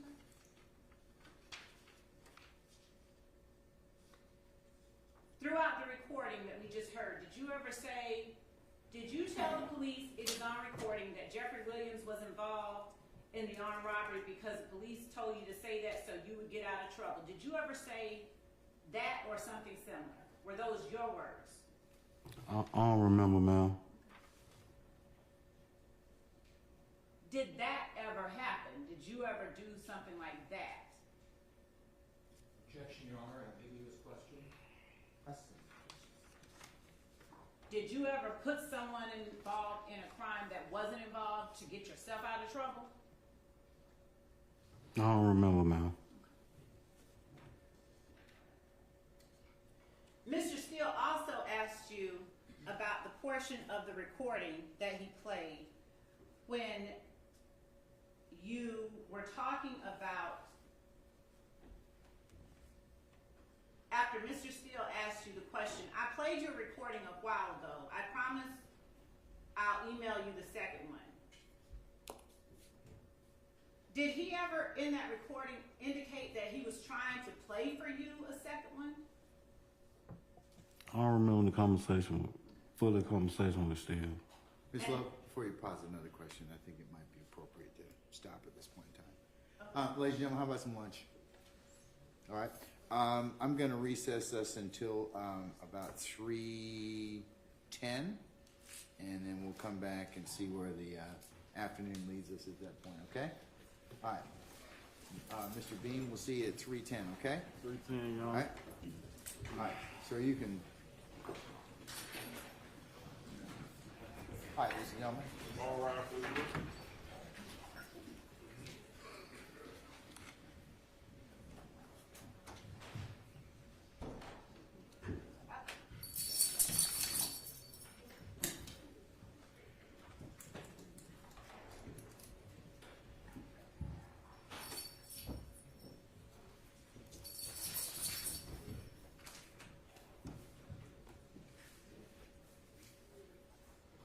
All right, ladies and gentlemen, you may be seated. Our jury has left us. We'll come back at 10 after 3 and see where the afternoon goes at that point, okay?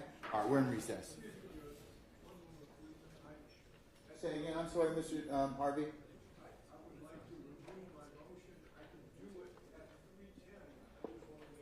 What motion?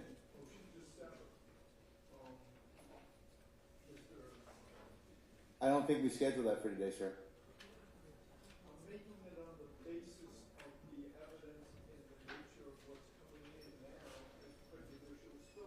I understand. And I want to do it at the earliest possible time I can perfect it if we can, that's all. Okay, that's fine. Just remind me. Thank you. All right, we're in recess.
All right, Deputy Ham, are all our jurors present, sir? Yes, sir. Okay, all right. What about our participants, sir? Yes, sir. Everybody present and called. Okay, Mr. Harvey?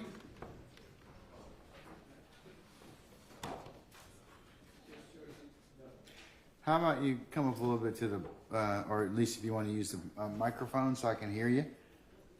Either one is fine, sir. Is this, can you hear me now? Get Verizon, can you hear me now? No, Judge, I wanted to renew my motion for severance on behalf of Mr. Nichols for the continuing prejudicial spillover that has been ongoing, number one. Number two, that I believe has segued into personal attacks between opposing counsel, which I think has threatened a fair trial for Mr. Nichols. I think that the current cross-examination suggesting that counsel is putting facts before the jury that don't have any foundation, or to confuse them, or through an investigator that aren't exactly facts that are and can be established as prosecutorial misconduct. I'd refer to specifically, for example, with those examples, with regard to confusing the jury, with regard to someone's investigator, United States versus Rios, R-I-O-S, 611 Fed 2nd, 1335, at 1342. That's a 10th Circuit case from 1979. I am not talking about the quantum of proof. I am for the spillover effect. But the nature of the attacks on co-counsel and lack of any connection of any of this evidence for the last, how many days has Mr. Bean been on the stand? How many trial days? None of which has any specific connection to Mr. Nichols whatsoever. So, based upon what I believe is now personal attacks between lawyers and nothing to do with Mr. Nichols, the spillover effect has now reached a point where I believe we are entitled to a severance and or my favorite and your favorite, the 105 instruction. Yes, sir. Thank you. Okay, Ms. Love or Ms. Hilton? It will be me, Your Honor. Judge, this information, the evidence that is being presented through this witness is one of the overt acts listed in the indictment. It is a part of count 1 with which Mr. Harvey's client is charged in this indictment. I'm not certain when he speaks as to personal matters regarding attorneys. I'm not certain what it is that he refers to when he speaks of that, but there's nothing that I have asked that we do not have a good faith basis for asking. I have not made any personal attacks or innuendo regarding anyone. I've simply placed questions upon this witness for which I have a good faith basis for asking.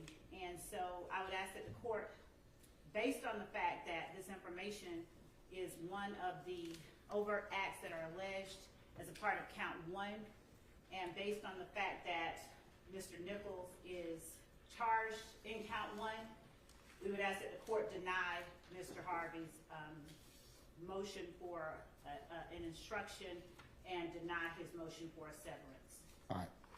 Mr. Harvey, I'm going to use to include the case you just cited, as well as the other cases that have been offered for this particular proposition in the past. I'm going to deny your motion for severance at this point in time, and I'll deny your 105 request for an instruction. I'll give you a continuing objection, okay? All right, thank you, sir. Your Honor, additionally, the state's next intent is to play a single jail call. It is a 15-minute call, and we have transcripts that I would like to use with the jury that I will pass a copy of to the defense and to the jury and to the court with the court's permission, and I would ask that the court give the jury an instruction that the transcript is not evidence and that only the audio that they hear is evidence. Do you have the proposed instruction? Because Yes, you Judge. didn't tell me what. I do, actually. Because I would have brought it down. I have a copy of that. Of the instruction? Yes, it's Okay. actually a, yes, All right. I'll send it to the court. Just send it to everybody. Yes, Your Honor. Okay.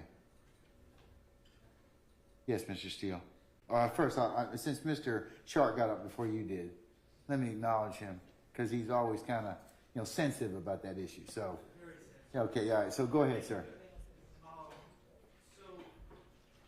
So I object to the use of the transcript with the jury for 2 reasons. First of all, at least to my knowledge, they haven't been shared with the defense. We have not compared the transcripts to the actual jail call, so I cannot speak to their accuracy, but I have my doubts. But additionally, Your Honor, the jury should not be relying on the words created or the words according to the state in evaluating this evidence. They should be listening with their own ears. They are all able to do that, and the state is wanting to hand over a document for them to read and then ask you to give them the instruction that they are to rely on their own ears. Let's just have them rely on their own ears. That makes no sense to me. I don't see the point of the transcript, and I certainly would object to the use of the transcript that I do not know is an accurate representation of the data. All right.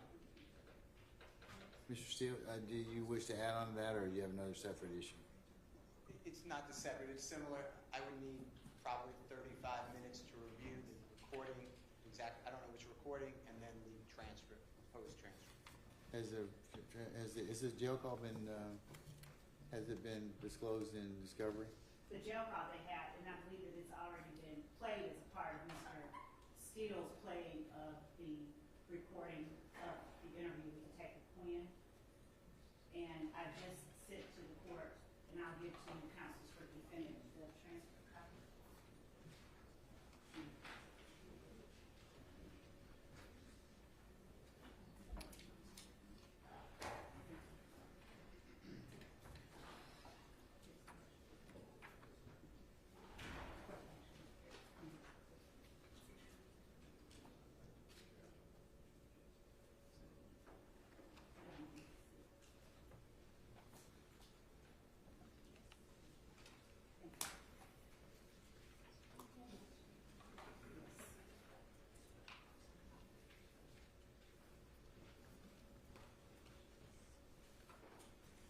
All right. How about if I just let if it's already been played as part of another exhibit, why don't I just let them hear the exhibit itself? Your Honor, because I believe that the use of the transcript would be helpful to the jury because as the court has heard, the audio on the jail call is a little bit difficult. Here's the instruction. To discern if they hear something different, I would ask that the court simply instruct the jury that anything different that they hear, they should listen to and rely on the call itself and not the transcript. It is only to be used as an aid. And specifically, the requested instruction is the state is going to play a jail call, the actual audio that you hear with your ears is evidence. They are handing out a transcript that was taken down as a guide, but what you hear with your ears is the actual evidence in this matter. You can use that transcript as a guide to help you listen if you choose to do so. Okay. All right, I've got one or two issues I can resolve. Had the defendants gotten a transcript prior to this, Ms. Lowe?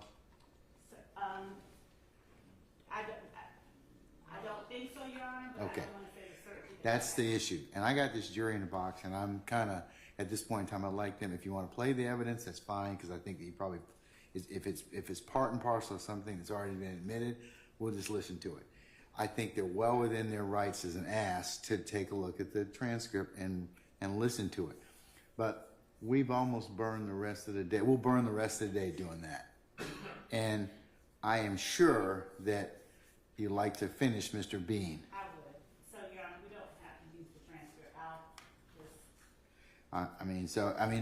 That's just the court's, because I would have to let them listen to at least, if you told me, hey, I gave them the transcript 3 days ago and they've had an opportunity to take a look at it, that'd be one thing. Okay. I won't use the transcript with this witness. Oh, all right. Any further objections, Mr. Sharder and Mr. Steele? All right. Okay.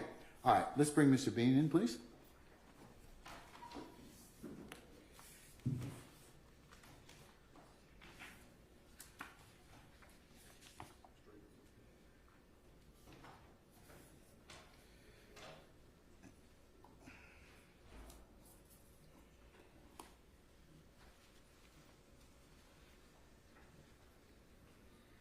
All right, sir.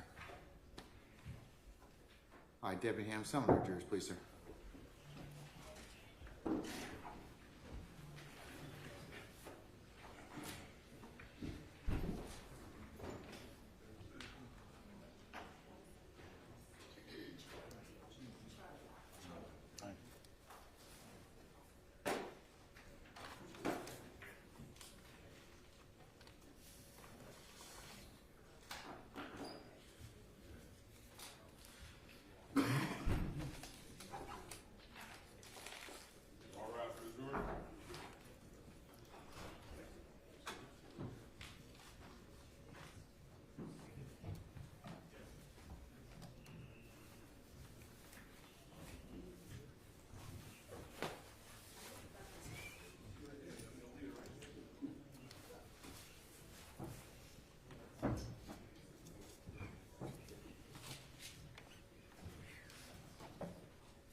All right, thank you, Deputy Ham. Ladies and gentlemen, please be seated. All right, Ms. Love, you may continue, madam. Thank you, Your Honor. Mr. B, you were asked on cross-examination about the interview with Detective Quinn in 2013, and during that time, could you hear? I'm sorry, I can't hear back. Maybe you get the microphone. Believe it or not. Sure. Mr. Bean, you were asked during cross-examination about the interview that was played between you and Detective Quinn from 2013. And during that recording, there was another recording of a jail call heard within it. You heard that jail call, right? On the recording. I heard him play a lot of stuff, but I don't remember. Okay. Your Honor, at this time, the state tender states exhibit 175 Charlie Alpha as evidence. All right, any objection to 175 Charlie Alpha? And so that it is clear, it is a call from the Fulton County Jail that has been provided in discovery, and the file name is 10.95.021-10B36335.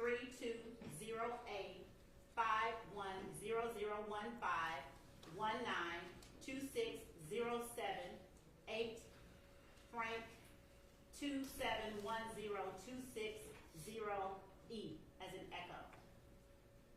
Any objection or any further objection? All right, hearing none, States 175 Charlie Alpha is admitted and may be published as you see fit. Thank you, Your Honor.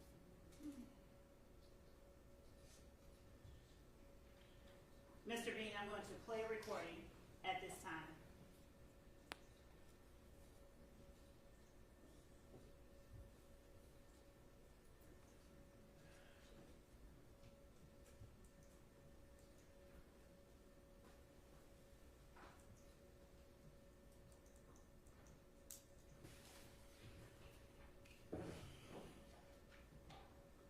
Accept this free call, press. Hello, this is a free call from Adrian.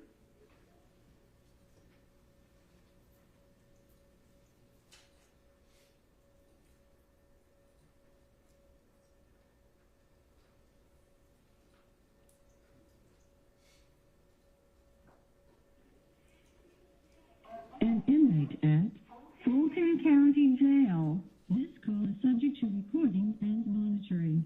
To accept this free call, press 1. To refuse this free call, press 2. We thank you for using Securus.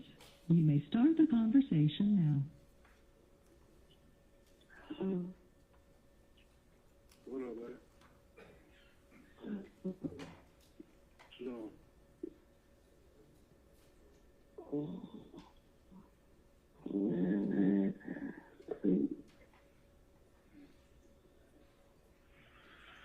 How you feeling? Man. Bunch of bullshit. Oh, yeah, no, man. It's great, man. Ain't nothing but the Lord. Everything else for a reason. Yeah. Yeah. You know, we out there motherfucker, though, man. Oh, yeah. I ain't do shit. Yo, what the neighbor say? No. Bro, in the high level. No.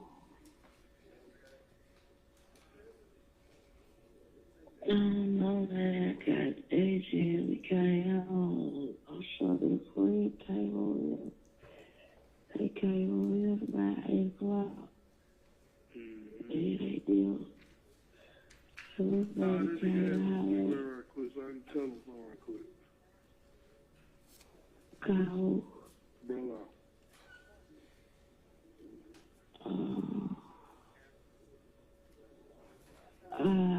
I do this shit. I know. go to the contact. Look at your phone and hit contact. And then just scroll down to the name and dial it. Oh, shit.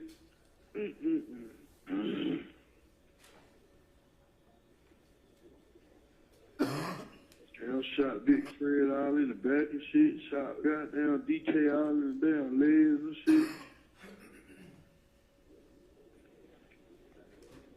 Goddamn 12 just went to shooting through the car.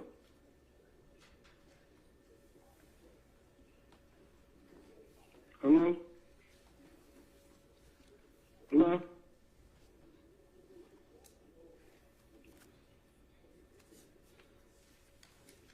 Please.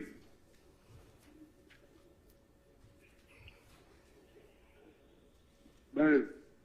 Yeah. Yeah. I try to look through phone, you still talking. So you got it. Hold on.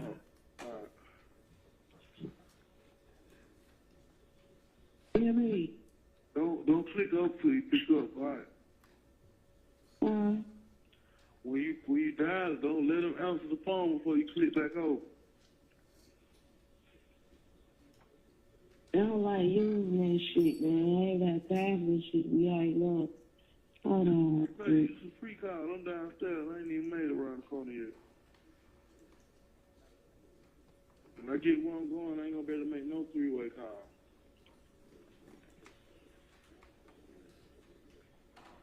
You hear me? What? You hear me? Yeah. Okay, well. What? When I hear add how to use the phone, what I'm supposed to do? What you mean? When I press add call and mute the phone, it automatically mute my phone. What you mean add call? You supposed to hit call. No, let's go to contact first. What's going on? I'm in there, so hit Brolo first. Yeah. Okay.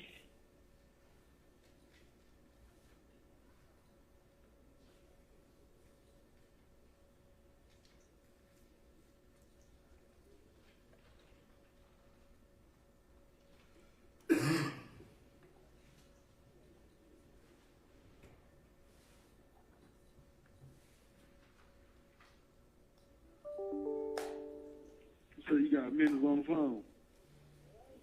Bro, what's up, man? What to do, Brody?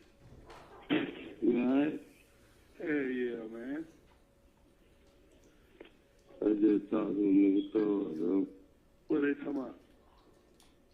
Shit. Man, I know how that nigga, man. Them nigga down there got a nigga killed, boy. Fuck you talking about, man? I seen that shit, little nigga DK shot at 12, nigga. Yeah, he said it. For no reason, boy. He shooting for no reason, though. That's why they started shooting that time. Man, that nigga just started busting for no reason. Call the little young guy there. Oh, man, I'm like, hell no, what? Hit Big Fred, hit his ass. Me and Thor, goddamn, we get out of the car and run. I just went the wrong motherfucking way, man. I should have followed Thug ass. Oh, that's wild. For a reason, though, man. They got to get the shit off his back anyway. For sure, bro. Yeah. Hello? Yeah, I'm here. Yeah, man. Damn, bro. We had to go like that, man. Everything for a reason, though, man. You know what I mean? It was all set up. I did the same thing I did. Sitting around goddamn last night, goddamn talking that bullshit. But I ain't gonna never goddamn do it like this. I never do this, man. Okay, no shit. They got you charged with, bro. Shit, but little punk ass, little driving license, suspended license, little charge, goddamn the aggravated assault. I ain't charged with none of that shit today. I could have gave AC9 and been at home child, man. Yeah, that's what I thought you did. I know that I was a victim, man. I had to take out a rod, man, and they was shooting at me, and I was running for my life. For sure. That was something they called goddamn. I ain't see DK them pull out on that boy. All they knew was Red, that nigga Red was trying to rob y'all. Yeah, that's what they said, too. For sure. They just said let that nigga out there. They said let that nigga go, bro. Yeah, they let the nigga go, man. Me and that nigga, he ran. I wasn't too far from him. He went to Mickey D, nigga. I went from around the laundromat to a goddamn that Dollar King over there, trying to make it over there through Little Haiti. For Cleveland E, goddamn, up through the top of that, and I go hit Jamal in my old apartment, goddamn, go down there and chill with Big Nick, you know. Shit, man, that whole goddamn come out of nowhere, boy, run me clean over. That was goddamn, that was thug, man. Big Nick out. Yeah. I hit you with the car. Yeah, they ran me smack ass over, man. My mom broke my goddamn collarbone and shit, man. You alright, though, ain't bro? Big ass out on the back of my head. That nigga escaped, bring the police back to the spot, bro. He did. Yeah. Okay. Hey, went up there trying to get the fucking car.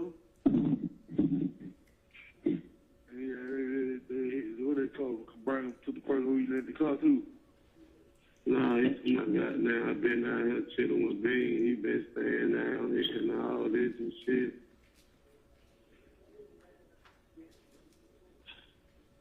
Them folks are fucked up. Yeah, yeah. You don't even look like a nigga to survive in that motherfucker. Fuck so much, nigga. I hate, man.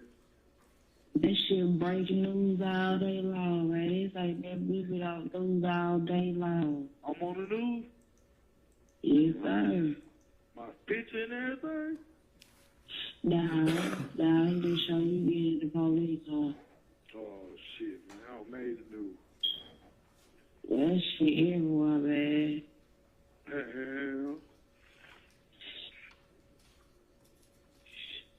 Yeah. Man, that's what shit out, man. Like I said, everybody happen for a reason, though, man. Fuck it. For sure, I don't know if niggas do shit with niggas like that anyway, so.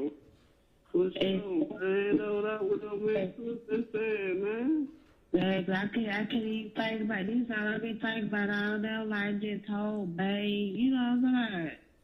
Like, this shit crazy. This shit don't even seem real. Fuck, man, fuck over these niggas, man. You drive your own shit. I don't give a fuck what's going on. You feel okay? Because, like, nigga, you just stay here. We went to Ken shop first, right? But you know, when you see shit, man, you gotta go on and get that shit. You know what I'm saying? You gotta go on and get it. Bro, I said the same thing. Man, when you see it, you gotta go on and get it right then. Man, we got them going back to the Ken shop. Okay, they coming out of Ken shop right up by the Chevron. Boom. Damn, man, they ride. I see them, being, I turn around, I'm following them niggas. I follow them niggas all the way up there on Summerdale. So, okay, cool. Soon we see the tire, I said, give me a chance and let me see what the fuck this is in the tire first before you even get out the car, DK. Man, that nigga done hopped out the car, man, when it started busting. Wow, wow. 12 got them bag, I turn around, bag up. Niggas, by that time now, trying to turn around and get up out that motherfucker. They run and hit me. Boom. Bump the car.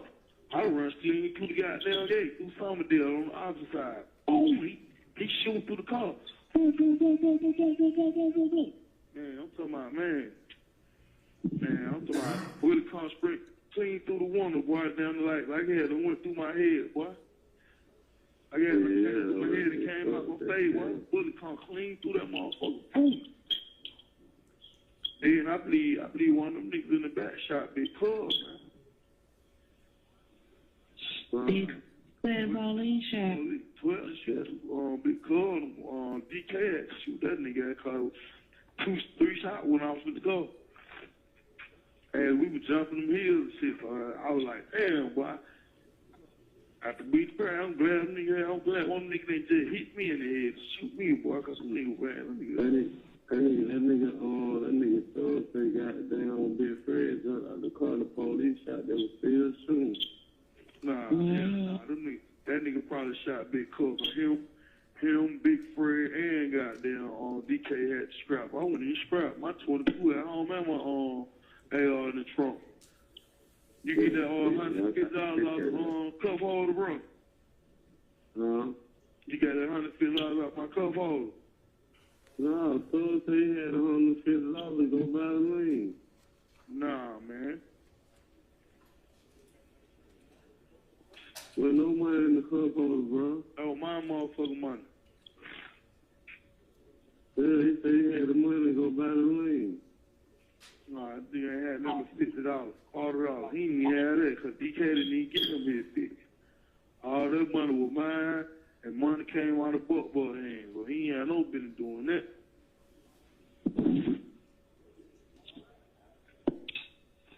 He made Buck goddamn come off 100. I told him, hell nah, and he got them go 50, you go 50. Nah, Buck told me to get your 150. No, that nigga gave me nothing. I had a 50 of my own money. I had $350. They got $345. I got to let Babe come down here and goddamn go to Providence and get that shit.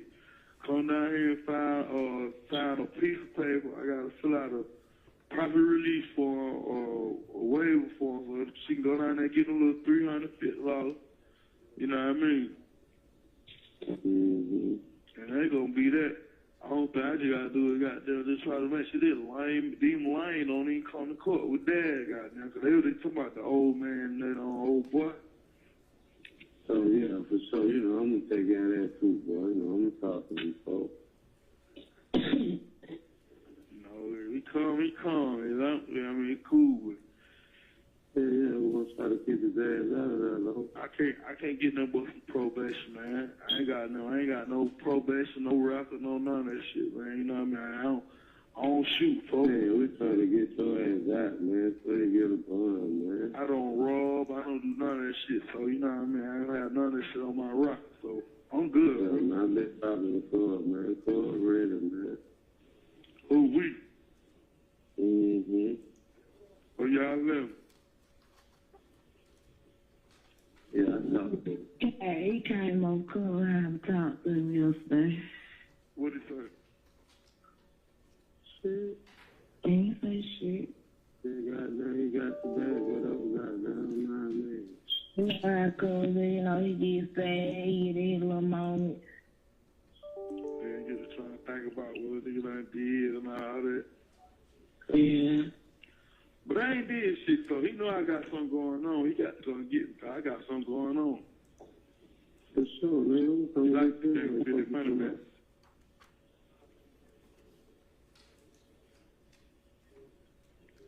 Shit crazy, that money made. Well, you got 1 minute. Nah, I ain't said shit, man. I ain't said it, man. What you want me to do about them in the car note in the rent, bro? Huh? What you want me to do about pull out with the car notes in the rent? Shit, that's what I was saying. I got these little $345. Might just gonna pay that rent. Well, Car you note gonna be rent, goddamn couple of more days. What do we got? How long we got on the car note? About 10 days? Yeah, bro. Huh? You want me to pay the rent first? Yeah, I gotta get that rent. That's what I'm working on this time, that rent. Say, what's up? I got that. Don't worry about it. We take care of that. Probably just need like $6. I got $345 downtown, man. They ain't giving me money. You know, I got the rest of the money you gave me in that Ziploc bag and shit. I'm gonna get the rest of that money. Your Honor, the recording has stopped. And, Your Honor. Sure.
All right, madam, what is it you're going to tell me? Your Honor, and that was all that I was going to have for this witness. That's all that I have. Okay, all right. Thank you. Mr. Sharp, do you have an examination? You got up, you didn't say anything. Yes, Your Honor. Okay, all right, well, come on up. Thank you, Your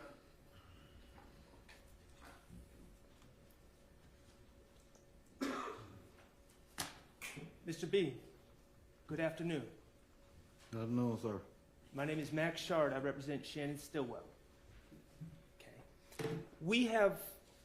You have heard in court a recording played to you of Detective Quinn and yourself giving an interview on September 17th of 2013, correct? You've heard that in court. Which one, Mr. Short?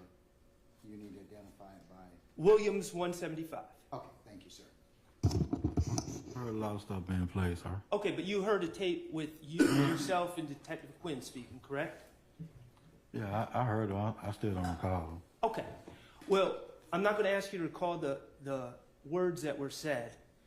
In that interview with Detective Quinn, you were wearing a navy blue jumpsuit issued by the Fulton County Jail, correct? I don't remember what I was wearing at the time. Okay. Detective Quinn picked you up at the jail, correct? I don't remember.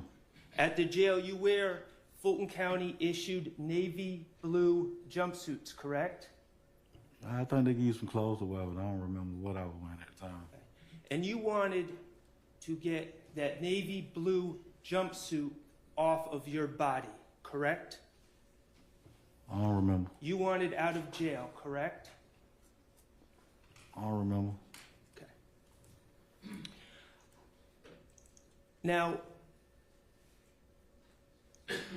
you've been asked who subpoenaed you to testify in court, and you've indicated that you don't remember, correct?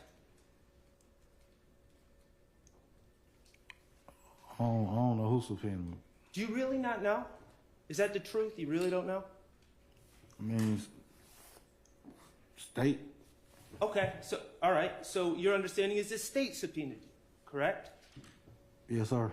Okay, and there, the state is the side that called you and told you when to come to court, correct? Yes, sir. Okay, and the state is the side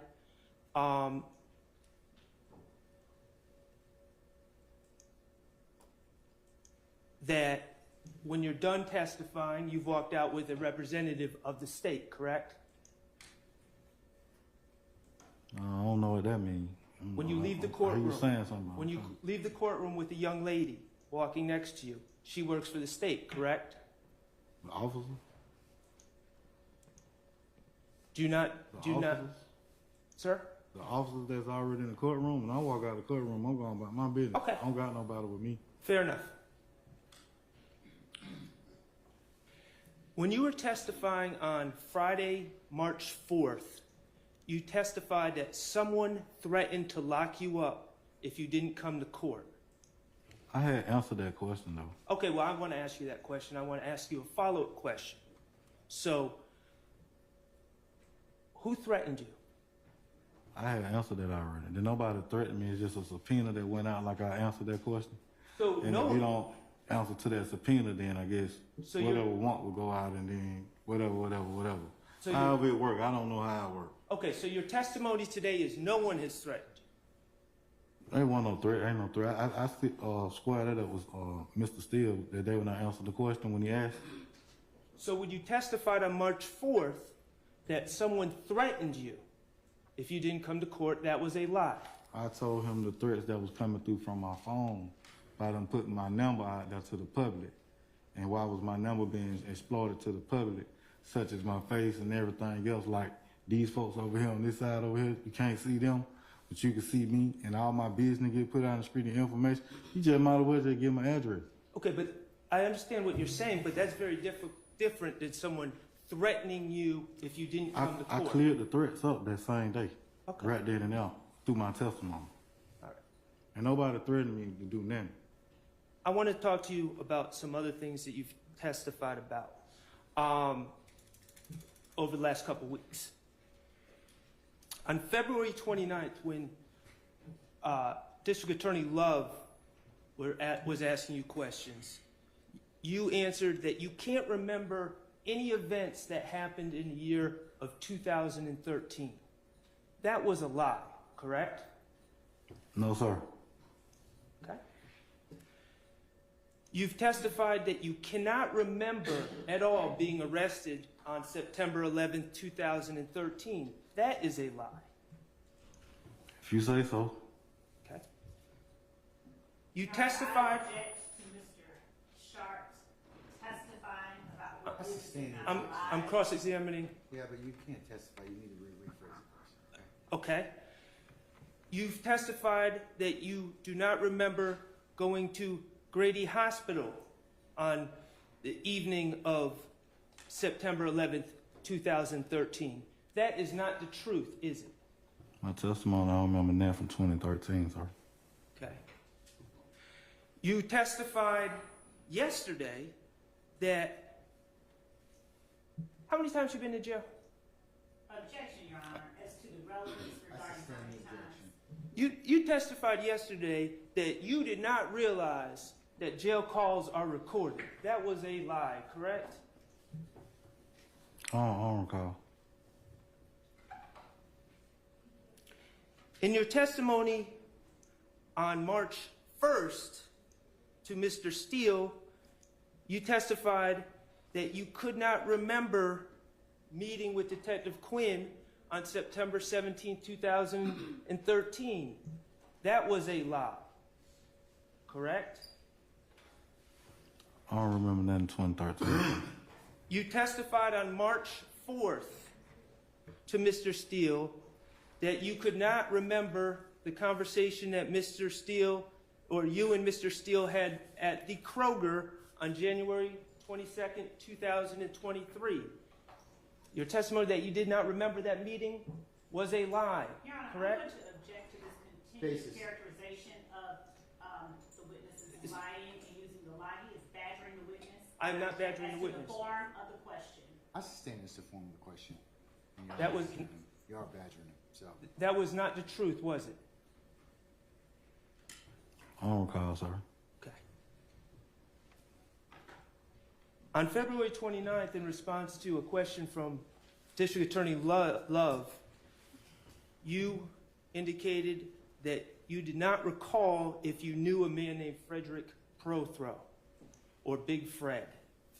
That was not the truth, was it? I don't recall, sir.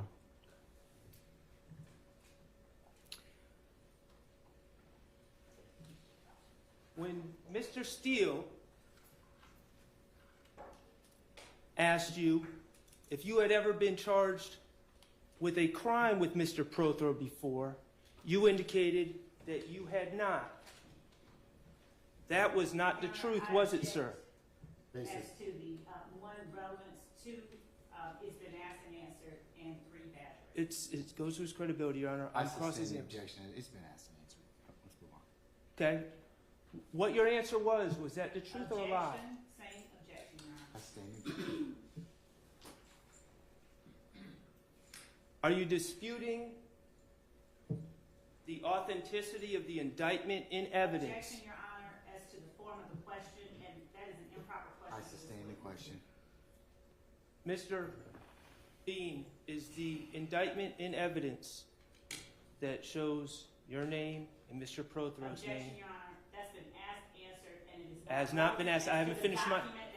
The state is standing behind... Wait a second. Let him finish. Just finish your question, and I'll make a ruling at that point in time. Ask your entirety of the question. The document in evidence, the indictment, with your name and Mr. Prothro's name on it as charged individuals, is that some sort of forged document? Objection, Your Honor. He has no foundation. I'm asking him a question. It's not relevant, Your Honor. It's not relevant. I'll sustain the objection. His credibility is very relevant. I sustain the objection. I'll move on. All right. Let's go back to 2000. Oh, let me ask you this.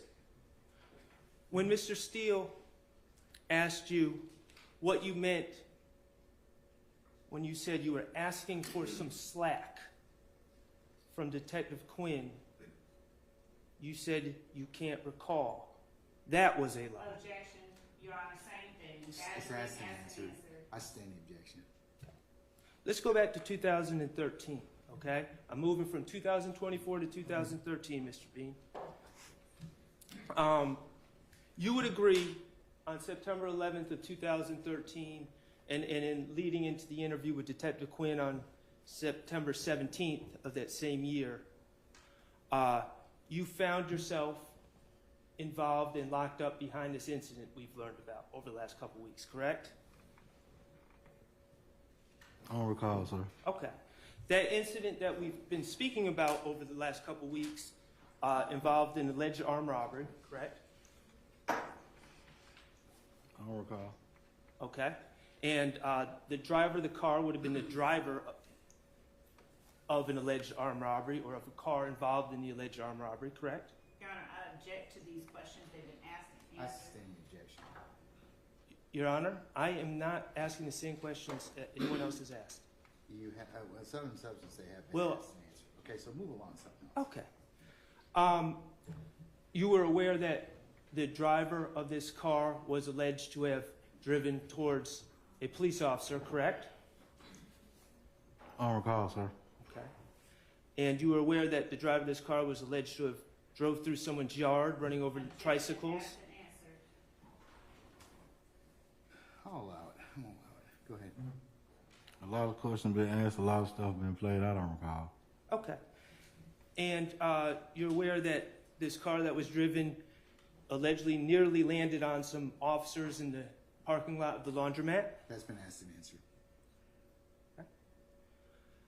Now,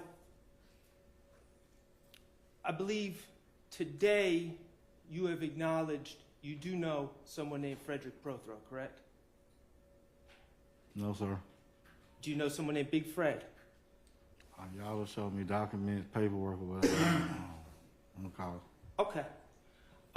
You would agree that on the tapes that have been played, it indicates that a Big Fred had just been released from jail. I don't recall. I agree to disagree to that. Okay.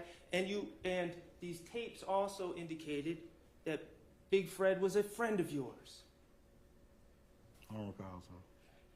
Isn't it true that upon realizing that the driver of this car would be in big trouble, you made your good friend who had just been released from jail be the driver of that car when you first talked to the police? Objection. Isn't that true? Compound, asked and answered. I'll sustain this to form. You can break it down, Mr. Sharp. You're not going to recall, are you? Objection, battery.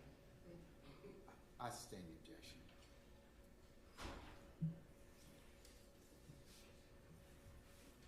You also told your wife over the jail calls that Big Fred was driving this car. Isn't that true? You lied to your wife about this. I don't recall, sir. Okay. Your Honor, I'm going to object. One that states mischaracterizes evidence. So I'm gonna overrule the objection, ma'am. You also told your wife and your brother-in-law on the jail call that you were the victim of the armed robbery, that Derek Dotson was robbing you. Isn't that true? objection, Your Honor. No, I'm gonna overrule that objection. Isn't that true? What'd you say again? You told your wife and your brother-in-law that Derek Dotson was trying to rob you, that you were the victim. I don't remember, sir. Okay.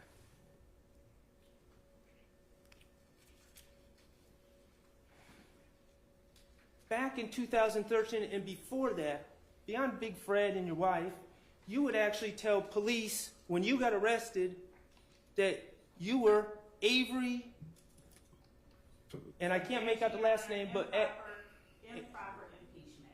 Objection. I sustain the question. Did you give your very own cousin's name when you were arrested, sir? I sustain the objection.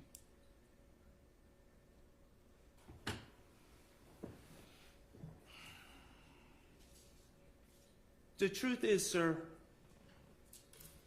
you've told lies. How old are you? Objection, Your Honor. Badgering. I sustain the objection. How old are you? Your Honor, so I'd ask that that be stricken and I that sustain the objection, Mr. Sharp. Move along. How old are you, sir? that has been asked and answered. Move along, sir. It's an improper question. You know it. His age? No. Okay, I'm just asking how old he is. All right, we'll see where this goes. How old are you, sir? 44. As a 44-year-old, you've sat here in 2024 and you've told many lies in court over the past few weeks, haven't you? I sustain the question. Got anything else? Yes, I do. As a 34-year-old, back in 2013, you told many lies about this incident, didn't you? I don't recall, sir. You've testified for 6 days, isn't that correct? Over the last 2.5 weeks. I don't even remember how long I've been up here. You have completely wasted the time of these Hey, jurors. Mr. Short, stop. I'm gonna sustain the questions to form. I have no further questions. All right. Anyone else?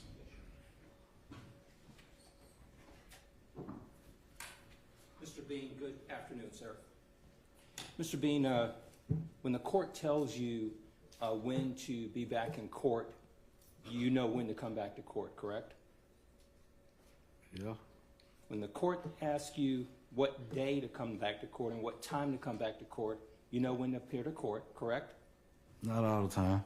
Okay. You know how to get to your... Sometimes I have to call somebody to see when I gotta go to court. You know how to get to your home, correct? I know how to get home. You remember how to get to your house, right?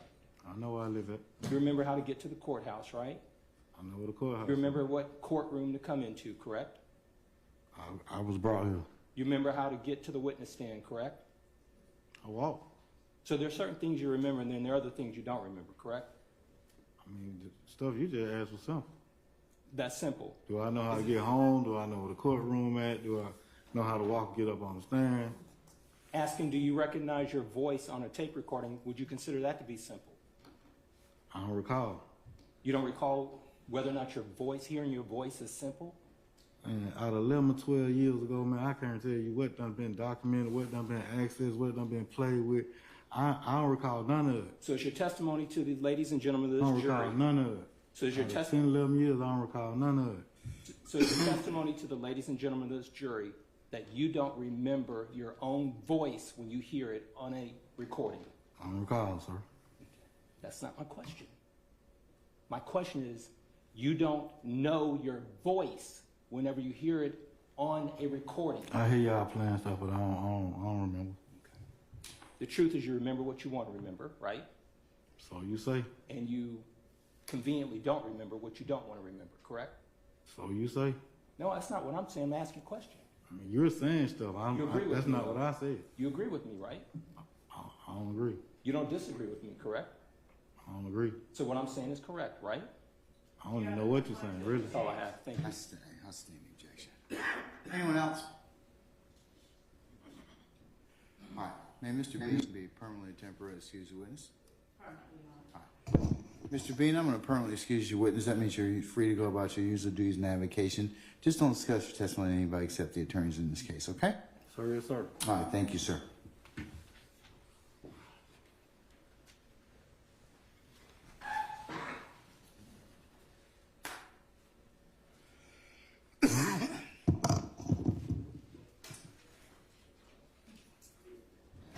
Can I see the state and maybe a representative up here, please?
So given that look, after hundreds of jury trials and thousands of proceedings, I think it might be a good stopping point for today.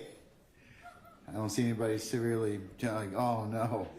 Okay, so we'll go ahead. I didn't ask you, I'm asking them. All right, so ladies and gentlemen, I think we've reached a natural stopping point, and we appreciate your patience that you've given us and will continue to give us, as I told you. We're going to go ahead and recess for today. And let me just go ahead and take a look at tomorrow's calendar.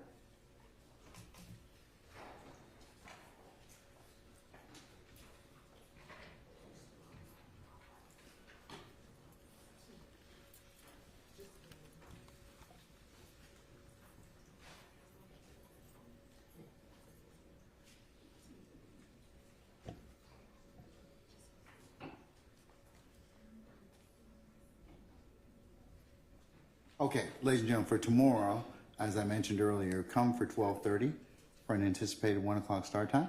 So that's tomorrow, that's Wednesday, okay? Thursday, the 21st,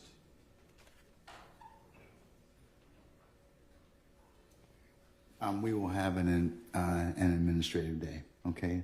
That's Thursday the 21st, okay?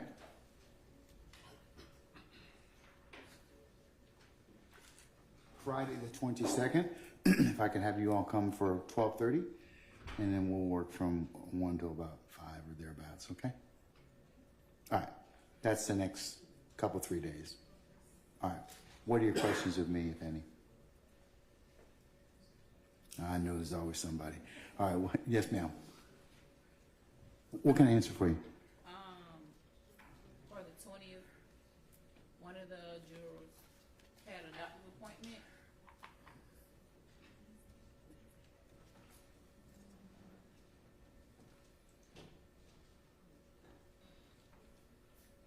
I can't do anything about that at this point. It's the best I can do at this point. Remember, I told you all, make your appointments on the days I tell you that we're not going to be here in court. You had already spoke to me about it. No, I think we got a note from you.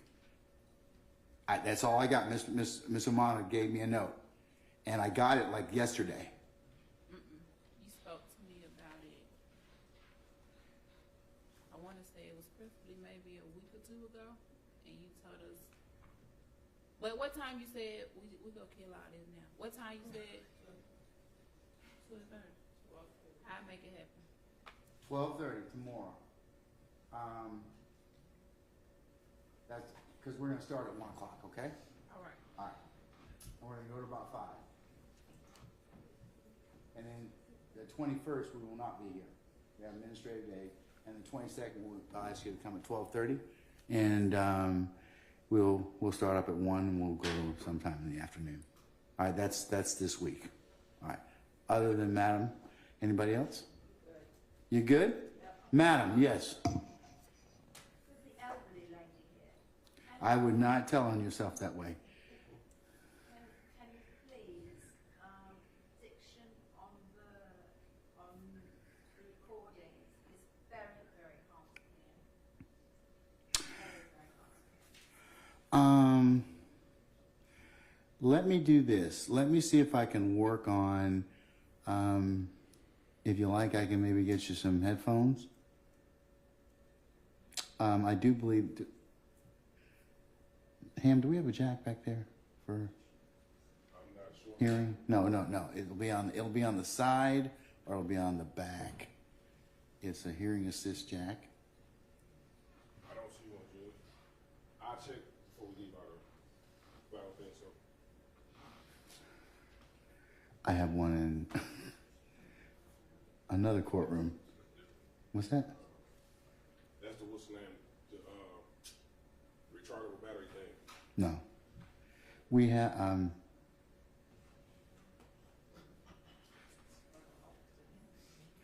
no, we usually have them in most jury boxes. All right, but Madam, I'll work on it. I'll see what I can do, okay? And I'll remind counsel that they need to speak. Is it just that they don't enunciate into the microphone? I hear the counsel, it's the sound recording. Yeah, that depends upon the quality of and other factors, and they now know that it's a little bit of an issue. Okay, okay, all right. Anything else? Okay, all right, ladies and gentlemen, let's go through your ad nauseum admonitions. Remember, don't discuss anything that you have heard or otherwise been presented in the four walls of this courtroom. You cannot start to recap the case or to handicap the case or to ask each other what you think about what you've heard thus far. Remember that I haven't given you any instructions on how you're to consider this case, and it will be a violation if you were to do so before I tell you to do so, okay? And if anybody should try and talk with you about this case in your presence or hearing, of course, you need to let myself, Deputy Ham, or Sergeant Ingram know immediately. Don't go by and visit any of the scenes that you may have heard about. Certainly don't listen to anything that you may have heard on any social media sites, any blogs, any posts. And please don't let anybody, don't talk to anybody about what you have otherwise considered so far. And then, ladies and gentlemen, leave your notepads in the basket as you leave, and you can pick them up tomorrow morning. And then the last thing is, and I've told you all, I'll continue to tell you, thank you for your patience, and thank you for your attentiveness during this particular process, and the attention and patience that you'll continue to give us throughout the consideration of this matter. So, ladies and gentlemen, unless you have anything else of me, I'm going to go ahead and excuse you. I will see you all tomorrow morning. Tomorrow what time? 12:30 for an anticipated 1 o'clock start time. And we'll work on the sound. Okay? All right. Unless you have anything else, ladies and gentlemen, we'll bid you good evening, and we'll see you tomorrow, okay? All right, all rise.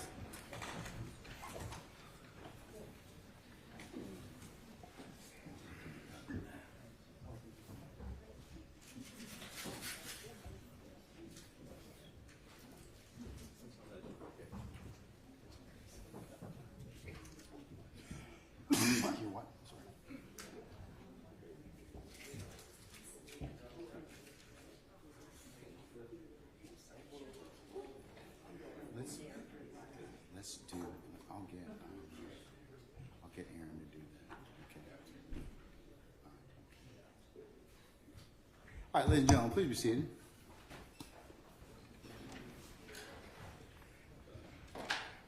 Ladies and gentlemen, let me kind of just talk with you a little bit about a couple of things. One of them is this, the sound. Just a couple of things. Make sure you speak in the microphones as much as you can. We've had a couple of inquiries about that.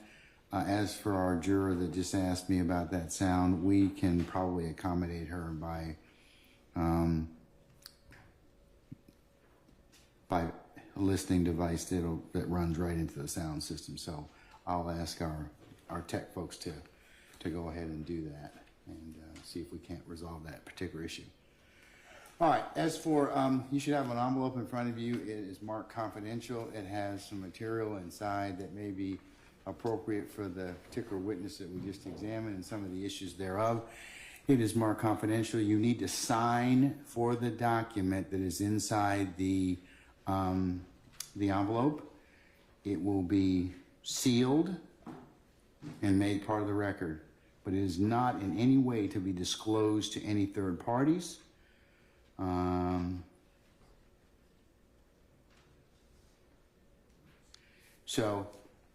If you could finish, when you sign the particular saying you received the document, please give those to Miss Love. All right? Okay. In terms of anything else, do you all have anything else of me? Judge, we'd like to approach with a member of the defense that, of course, leads you. All right. Anybody else have any other issue that they'd like to take up with me at this point in time? Just what we discussed.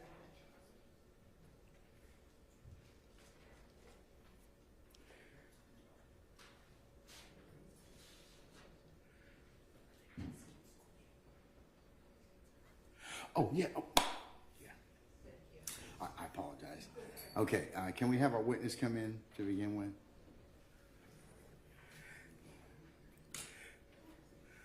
All right, retired Detective Quinn, you don't need to go any further. I'm going to be the guy. I'm not even going to let you get. I'm not going to let you even get that far. But sir, and we appreciate you coming with us. We just didn't get you today. Are you okay with coming back tomorrow for 12:30? But I just want to let you know that we would acknowledge you coming down here and making the effort. Okay. All right. So we'll see you tomorrow at 12:30. All right. Yes, sir. All right. Be well.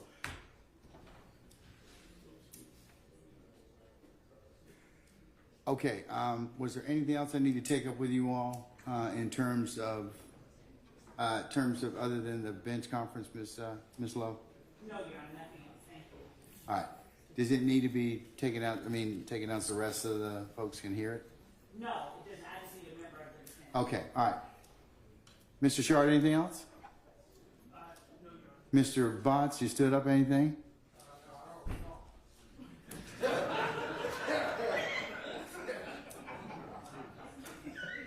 I'm just glad that your telephone is not ringing anymore. People, your friends have helped you. I really appreciate that. All right. All right, and don't talk to Mr. Matthews about a flip phone, okay? Under no circumstances. All right? Okay, all right. Folks, unless you have anything else, I will see you tomorrow at 12:30 for a 1 o'clock start time, and then I'll speak to the folks in the at the bench. If you please turn in your listening devices. We'll be in recess until tomorrow. Christina, here you go.